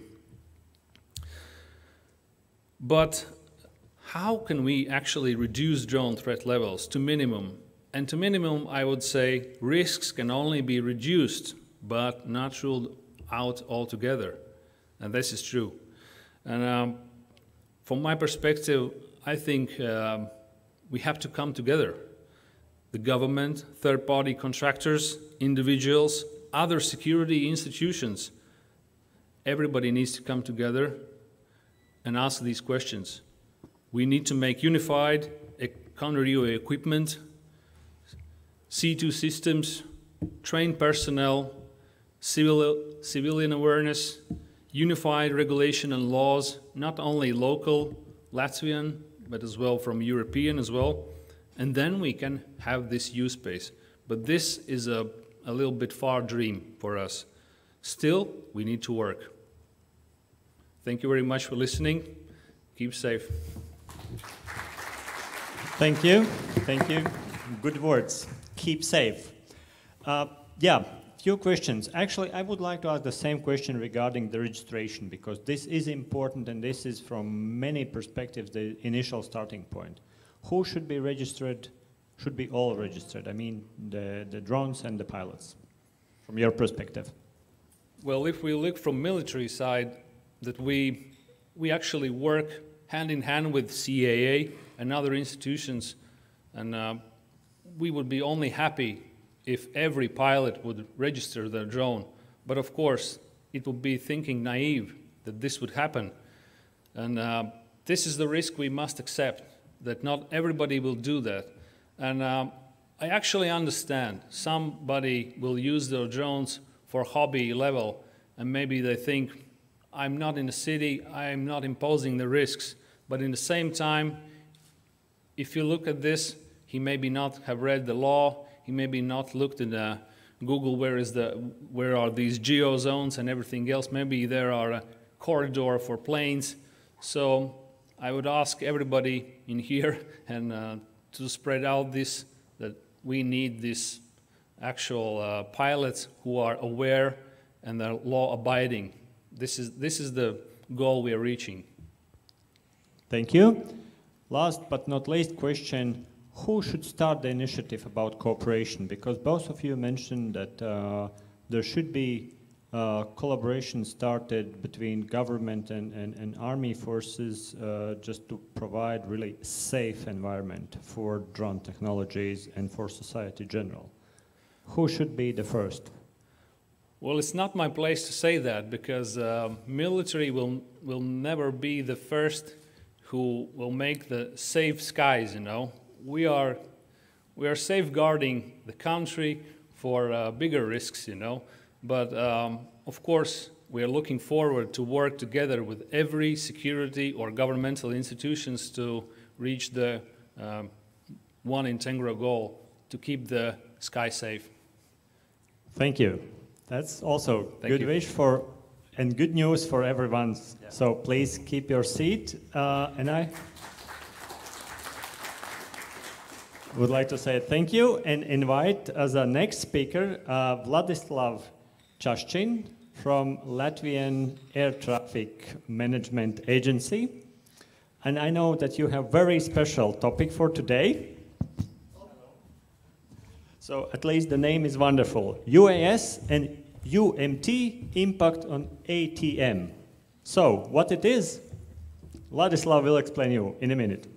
Hello, good afternoon. It's good to see you here. Some familiar faces, nice to see you. It looks like I have a last presentation today, and unfortunately, or I'm afraid that there will be more questions than answers at the end of the presentation. And frankly speaking, when I started to prepare the presentation, I also used the word challenge in the name of the presentation. Then I realized that my colleagues use the same word, and challenge, word challenge has, let's say, more or less optimistic sounding. Yeah, but I decided to change it to the word impact, which has more dramatic flavor, and there are some reasons for that actually. So let's start. We are not going to talk about universal transverse Mercator grid or about automatic teller machines, so not about cash machines. We are going to talk about unmanned traffic management and about air traffic management. As Neil mentioned, so I work for Latvia's Gaisa Satiksme. We are dealing with air traffic management. And for the most of you, probably you are familiar with these pictures. You saw them before. Air traffic management is the controller behind or in front of these 2 or 3 screens. One of the screens has the tracks and labels, very sophisticated picture. Another screen has some extra information, supplementary data. And this is just the facade. Reality looks a bit more complicated. Air traffic management, but it's feeding with a lot of different data and information, and there are a lot of other components around air traffic management. It's meteorology, it's communication, it's flight management, airspace design. All those components are required to make it running. And from the technical point of view, the picture is more dramatic.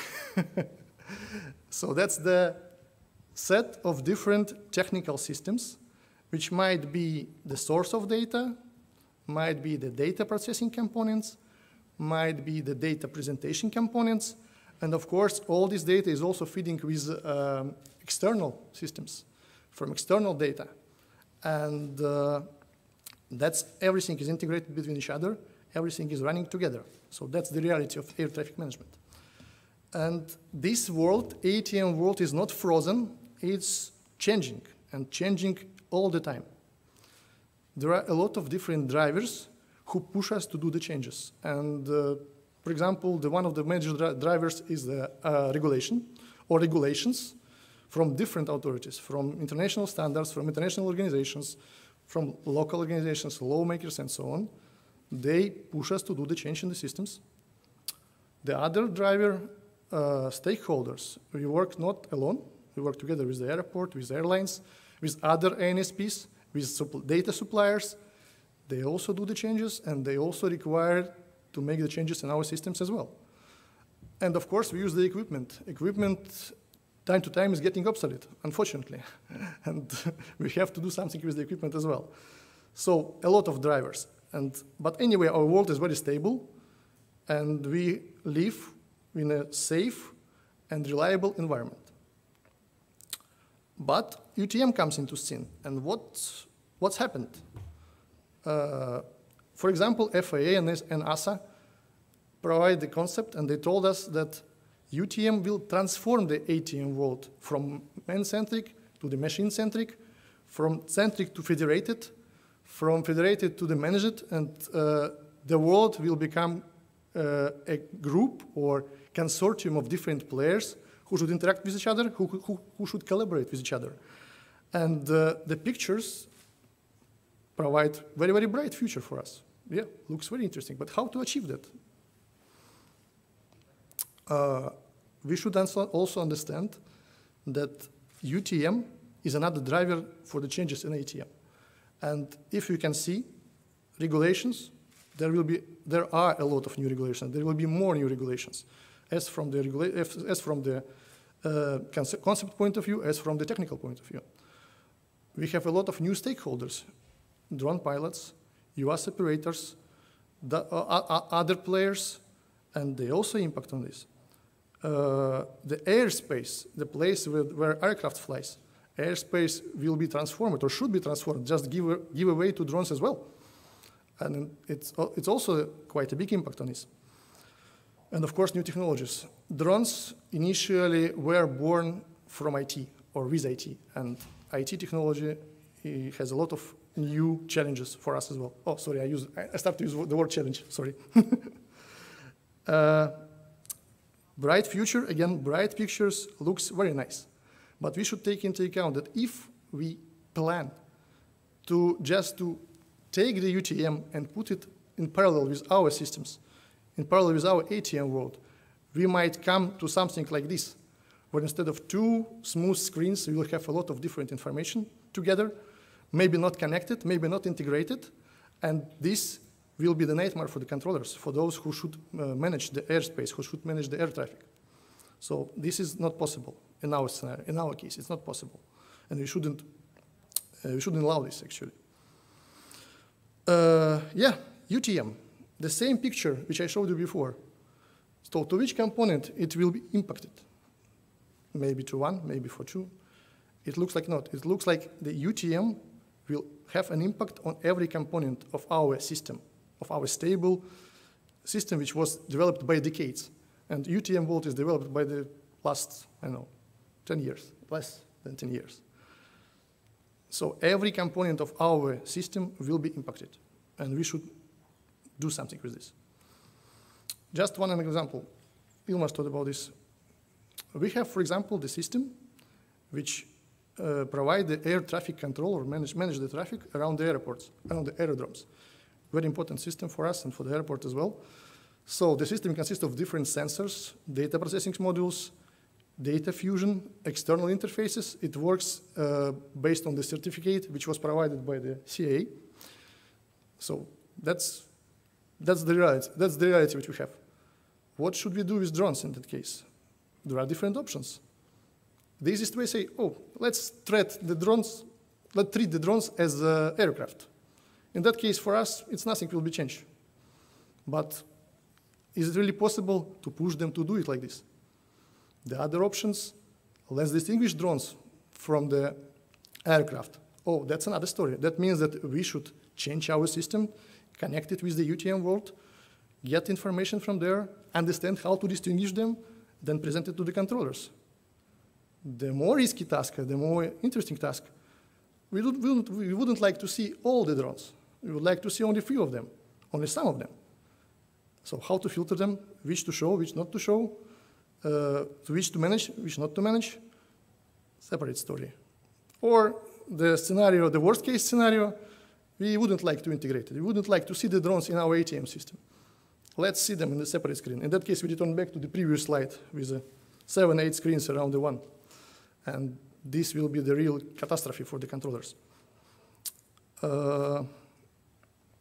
What will happen in, I don't know, this is still the question mark, 2020, I don't know which, hope 2020, not 2030 something. We have the ecosystem, which was stable, as I said, developed by the decades. And we understand that within a short period of time, there we will see another box called UTM.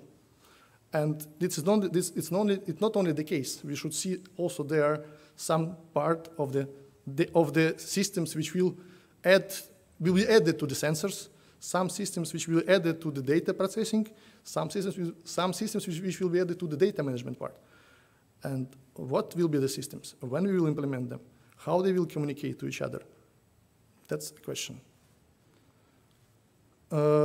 From our point of view, we have to have the complex solution. And this complex solution should consist of proper management concept, US management concept, clear vision how the airspace should be redesigned just to give away to the drones, but still have a lot of attention to the aircrafts. We have to understand on which level we should integrate UTM into ATM. And of course, that will then provoke the necessity to update and change our ATM systems. And finally, also the colleagues mentioned there, we talk about UTM, we talk about U-space, which is more complicated. We talk about ATM, and there is a new trend when people try to say, let's remove A and let's remove U. Let's leave just TM, traffic management, and just create one world where unmanned and manned air traffic will live together.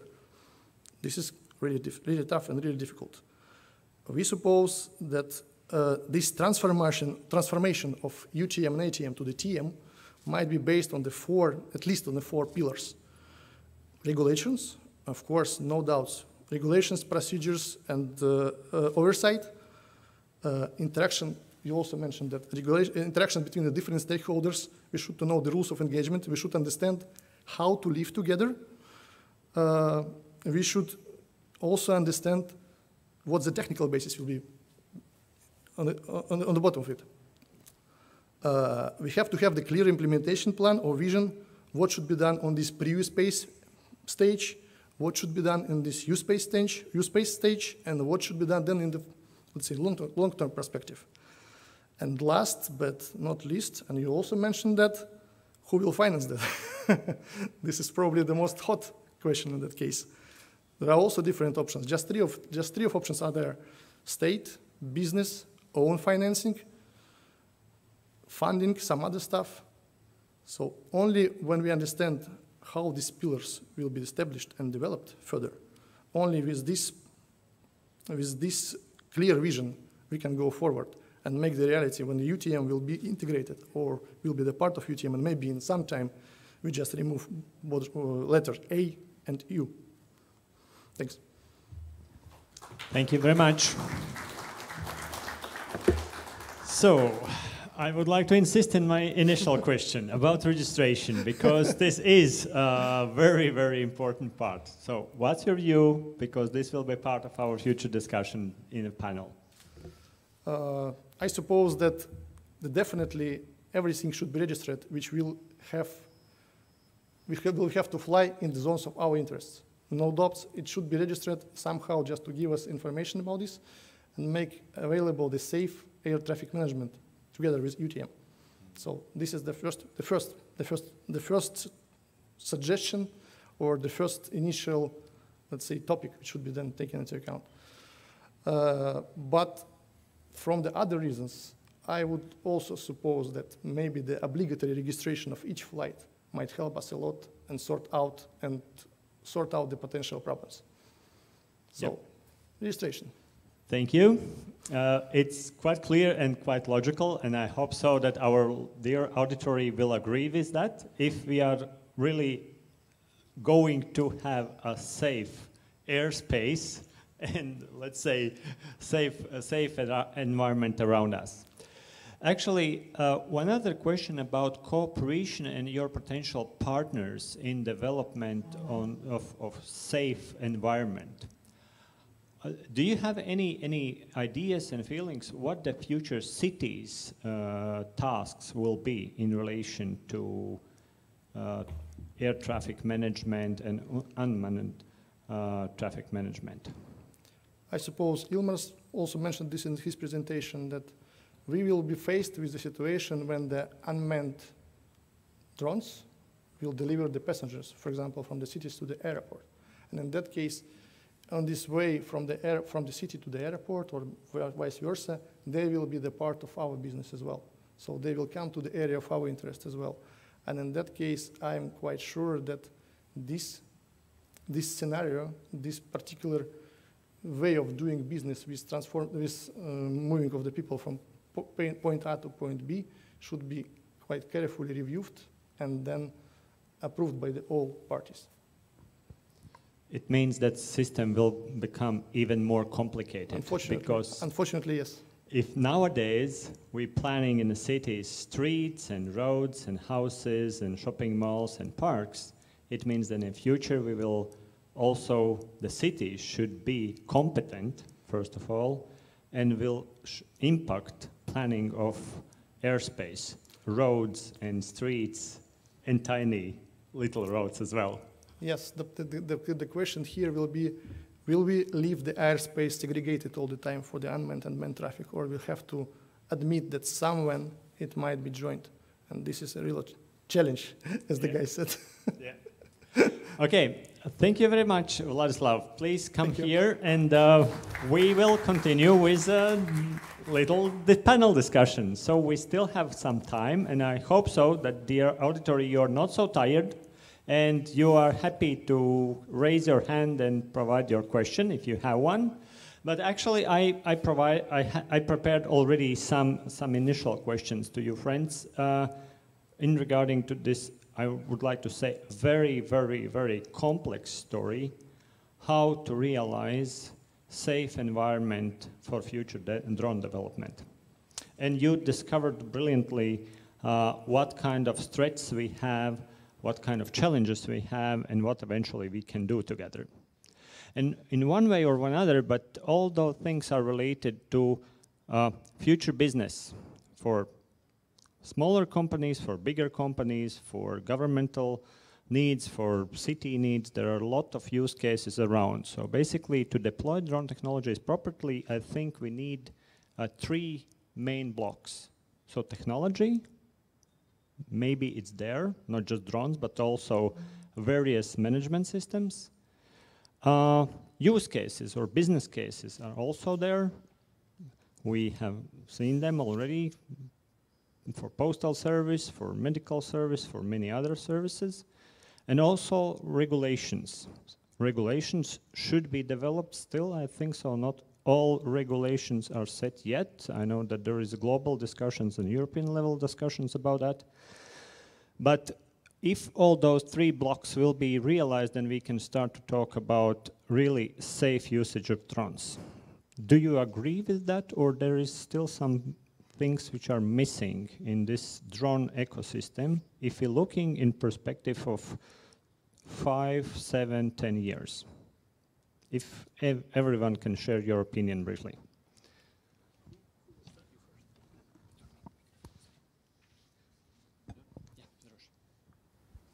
Yeah.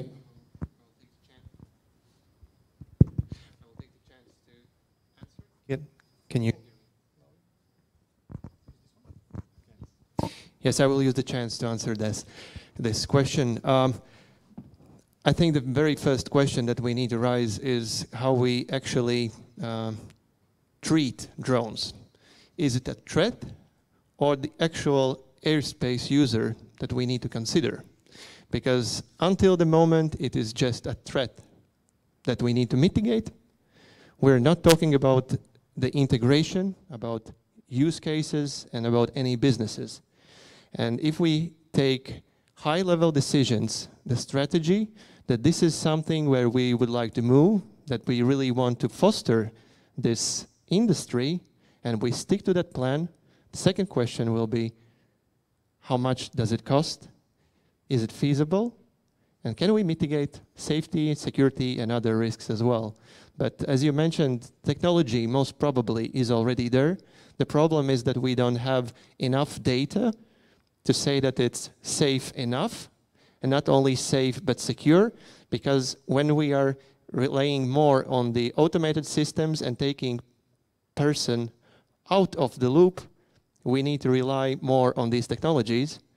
And when you possess a risk to others, there is a very important aspect called cybersecurity. And even though on pictures and on concept it works very well, in reality there are these challenges. So yes, this is the first part. And the second part, you asked the question about this registration. Very important aspect. If we're even thinking about the use space will work only in one case, if all users are cooperative. Because to avoid collisions, you need to collide two objects. Yes, you need two objects that are visible. And therefore, without the registration, without the conspicuity, sorry for that word, then you can see conspicuity, yes, it is impossible. Therefore, the registration is the very first step that needs to be done. Thank you.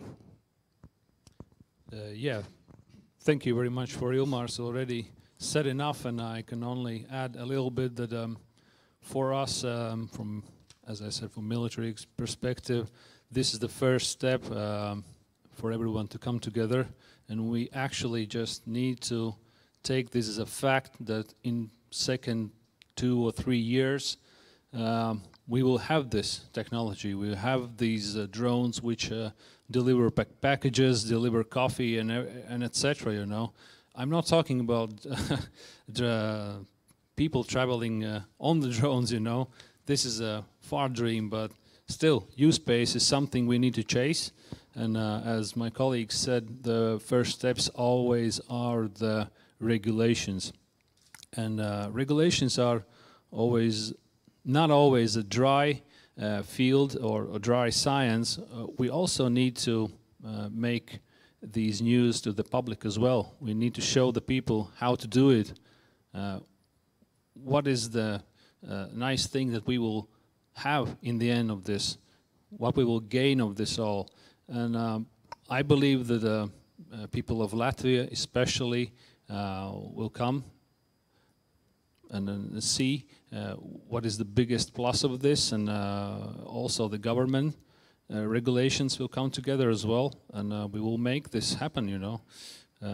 But it's still very uncertain because it's very hard, because also these regulations come from Europe. It's not only dictated from us. So we're working together, and we'll see how the future works out. Thank you. Thank you. Ladislav? Yeah, I suppose that UTM is a newborn baby, but it's growing very fast. And the interesting question about the border between safety and security. In ATM world, we are taking care about the highest level of safety if possible. And we know that the security will be managed by the police, air forces, other special institutions, and we have clear procedures what to do and how to deal in different situations when the safety is finished and start the security. It's still not so exactly clear is the border exist in this UTM world between safety and security, and what to do with this, how to prepare or create the proper procedures, how to define the roles, who should do what in different cases, and try to find the compromise and try to find the best way how to provide as safety as security. This is quite important, I suppose. Thank you. Yeah, Thank you very much. Of course, regulations are always important, but always we know that over-regulated environment is not so competitive in long run, and sometimes it's works like a braking system for general development of technology, of related businesses, etc., etc. Colleagues, if you look on Latvia, the country who always would like to be a front runner talking about technologies. And for a pretty long time, Latvia is trying to be a city scale, country scale test bed for various technologies, including military technologies. We know that there are good steps forward and there are a lot of good initiatives related to drone technologies. If our dear auditory will be foreigners only, what you would like to say, emphasize that are main advantages, competitive advantages for Latvia for drone technology development and for drone technology usage? Is there any from your perspective? Maybe I could start. I suppose that the first advantage is that we are a relatively small country.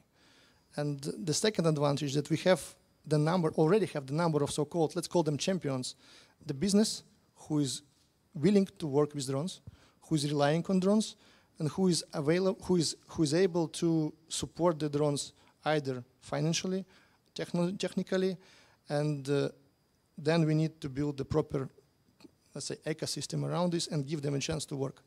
And this is really feasible, I suppose, in our environment. Yeah, but please let's focus a little bit more on regulation side, because you know business is very agile. If Latvia will be not competitive enough, so drones will fly to Estonia or to United States, as we know. Yeah, several good cases fly away from Baltics and landing in Silicon Valley. So, what is our key advantage? First of all, we need to understand that we have one single European sky. When it comes to the drone domain, starting from 2020, we have common regulation on drones, meaning that there is no Wild West. We cannot simply take out the wild card and say, yes, we have sandboxes without any rules, just come and test everything you want. Unfortunately, or maybe it is the good side.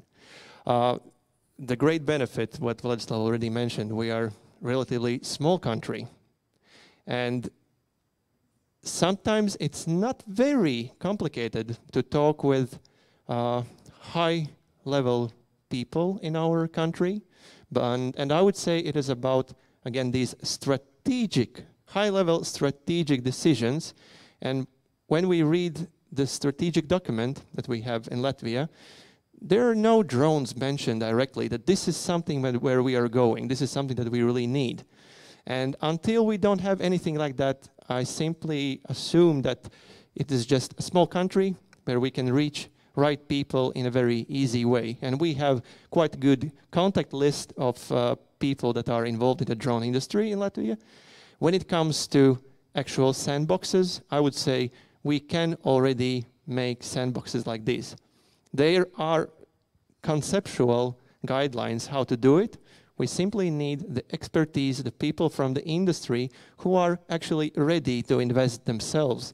Because as I said, we might blame the regulators that something is not as industry wants. However, it is a dialogue and consensus. There will be always different opinions, and we have to understand that, well, as the Civil Aviation Authority, we are very open to many things, but our main priority is to keep sky safe and to avoid things that drones are flying away from these sandboxes every day.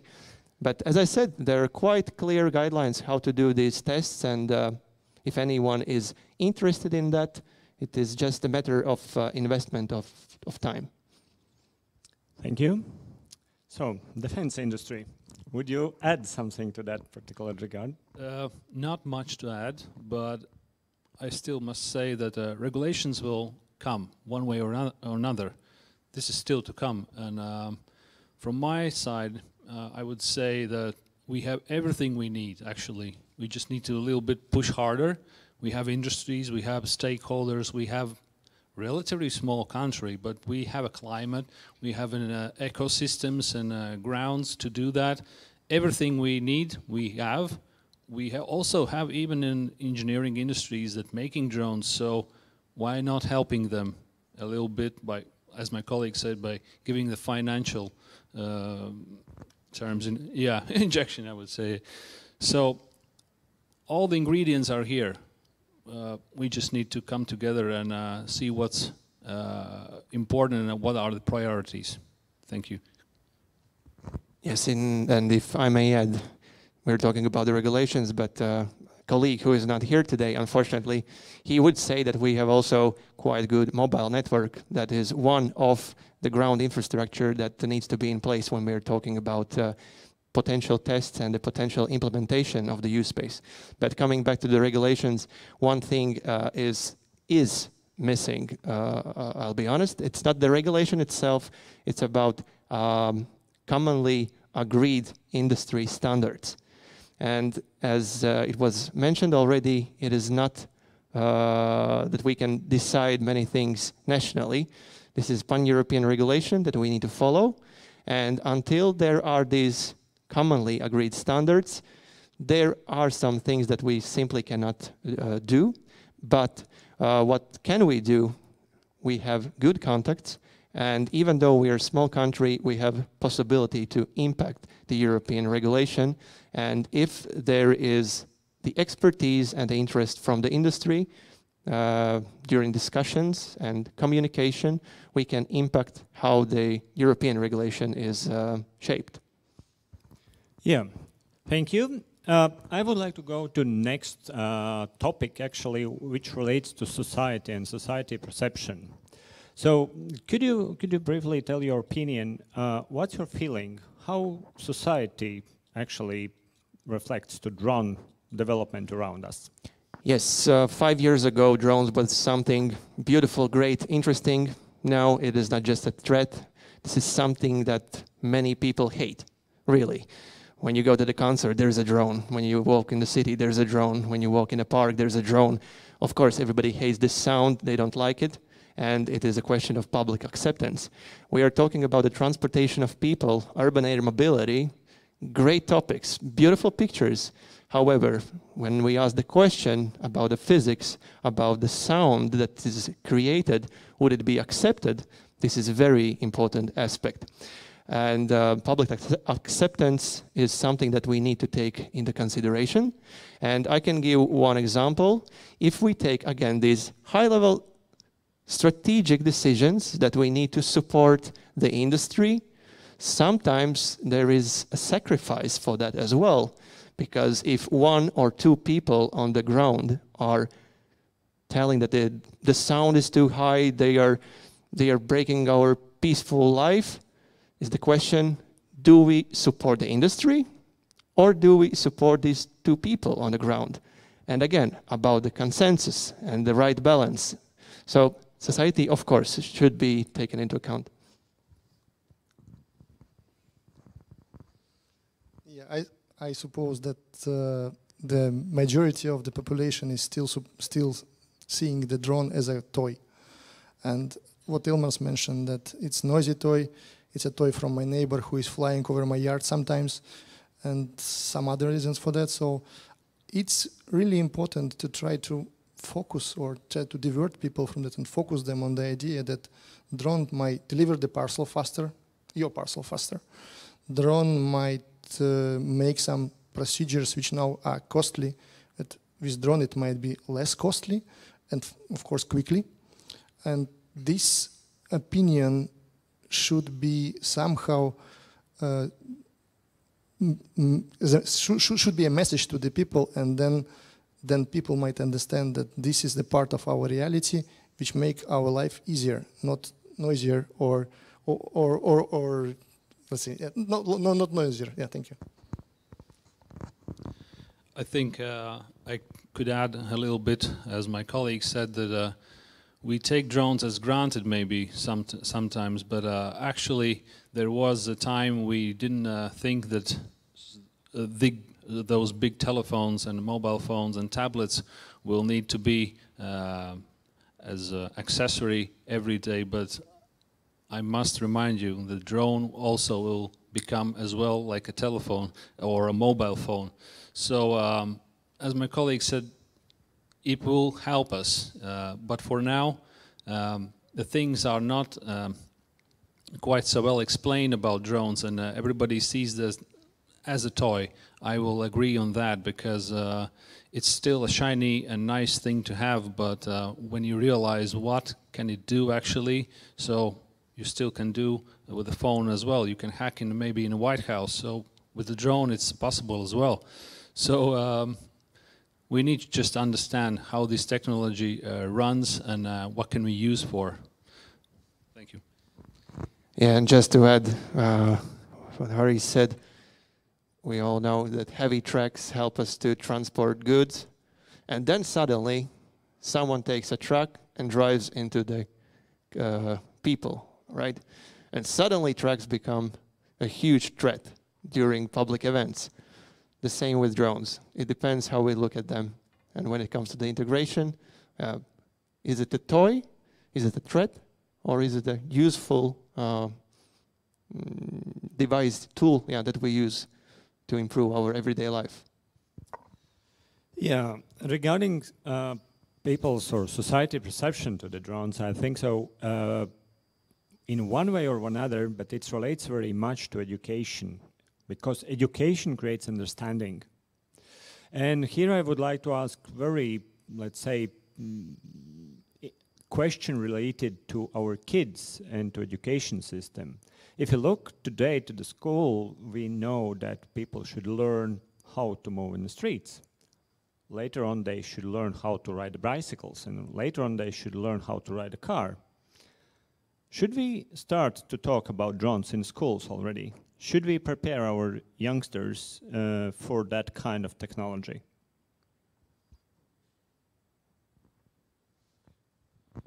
I think it's already happening. There is no dream about it. I think kids are already using it, and it's not that I think it's already happening, maybe not so much in Latvia, because the drone market is still not booming like in America or other bigger countries, but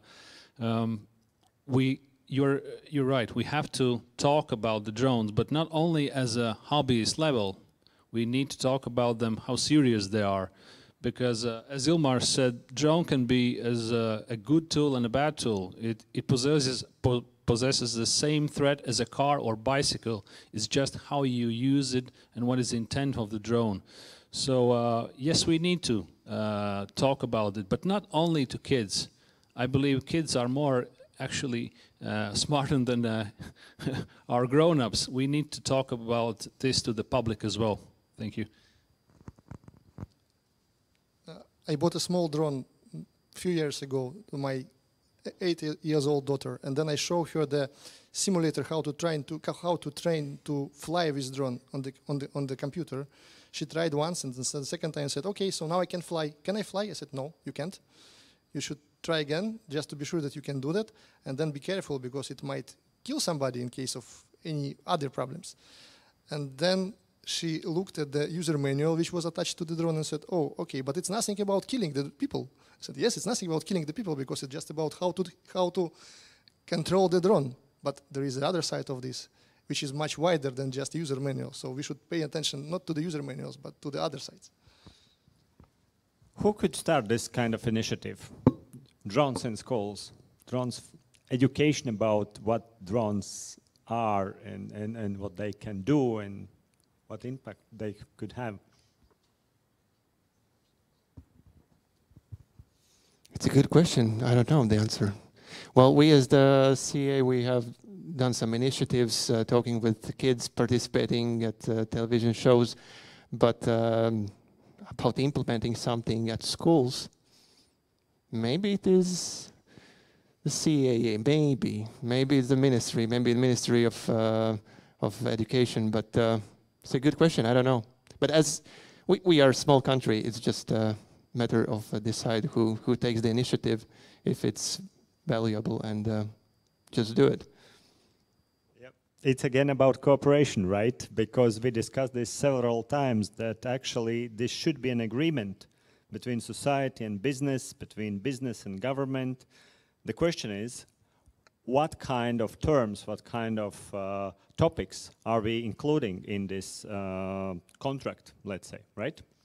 Yes, and by the way, one of the stakeholders that we didn't mention, but quite important stakeholders of this event as well, is the Aviation Association and the Drone Association. And well, the industry might be more interesting than people who are sitting by their desks, and maybe they cannot explain in so good way to the youngsters these things. Therefore, the cooperation at the association could play a quite important role in this as well. Thank you. So we're coming to the end of our discussion, and I just last exercise would like to ask you, let's say 2 priorities from everyone from you related to drone environment or ecosystem development in Latvia. What are really essentially important for next year? So I'm asking this because there will be one conference again after a year, and there will be panel about drones once again. And what I would like to have really situation where we can show up as some progress, that we are here today, and after the year, there is a certain progress in our small, wonderful country, Latvia. From my perspective, I suppose colleagues will support me after that. The 2 main priorities are, the first is to define the roles, who will do what, and split the responsibilities. The first one. And the second one, agree how we will then live together. So each role is doing something, but the impact of this role to the others might be also dramatic. In that case, it should be carefully reviewed and then taken into account when we continue to develop this ecosystem, just to be on the safe side. Could you say who should do it? CAA or Aviation Association? Who will? I'm afraid it's a joint process, so it's not only CAA who can decide what to do. Sorry, maybe I'm wrong. Yeah. But I suppose it's a joint process because the different stakeholders have the different opinions and different view. And because we are a small country, we can agree between each other. We can find a common understanding how to go forward. I suppose that's not only the CAA. Thank you. Because, as I said, from military perspective, I would say for us, most important, if we look from inside to outside, what's happening is the situational awareness. So as long as we know what's happening in this industry, we are there for them. We are there for CAA, for Latvijas Gaisa Satiksme. And also, as Ilmar said, there are like this network provider, Latvijas Mobilais Telephones, which is a big player and helping out to the public as well. So priorities must be set, and but yeah, for next conference, it will be interesting to have more specialists to come, and also I would like to have some bigger guys like we had before from aviation, and they also come in discussion with us, because the risks not only are implemented from engineers to industry, it's also for the higher ranks as well. Thank you. Thank you for a great suggestion to the next conference. Next year, panel should be larger and including aviation specialists as well. Even we have CAA and Latvian Air Traffic Management Agency. Well, for me, I hope it is not a dream, but I really expect that next year we have a clear decision whether or not we implement the U-Space regulation, this whole concept, to what extent and what are the roles for that. Even if we make decision not to do so, we still implement first two services of the U-Space. This is geo-awareness, that is easy to use for drone users, and remote identification. And these two services will help not only about the safety in aviation sector, but also the public safety and security. So plan how to implement the use space, and actually not ask whether or not we want it, but how we implement the use space concept. And the second, basic digital services so that drone users are willing to cooperate and not be pushed away by too many long processes of getting permissions. And here I'm not talking about this specific category I mentioned, but you know, there are many objects where if you want to fly near to, you need to get agreement. So this digital service should be in place. This is my dream for the next year. Thank you. I think so. The dreams will become true. And if I will be a Santa Claus and there will be a Christmas today, my great wish will be for the industry to find out a real, true leader who can bring all people, all industry ecosystem players together and to sit down really in consistent way to realize all those things what we mentioned today and many other ones which we didn't mention today but which still are important to develop and to have great industry related to the drones and safe surrounding around us. Thank you very much. That's it from our side. Great round of applause to our dear speakers. And now I would like to ask on the stage very important person, the main guilty person for this event.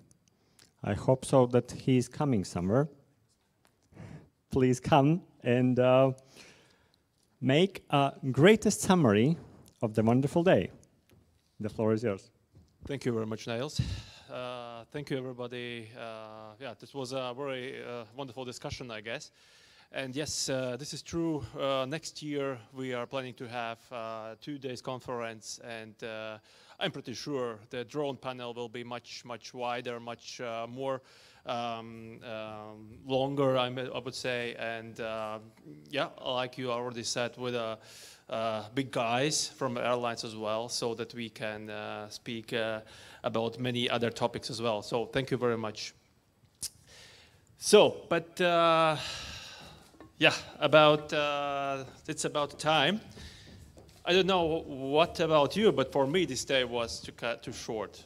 I mean, this was a wonderful event, like I said before, and yeah, currently I would like to thank to everybody, to all the participants for all the valuable speeches, all organizers. I mean, this was a whole team who helped me, and I mean, the DNS Business Conferences, the whole team of DNS Business and Samara Hotel staff.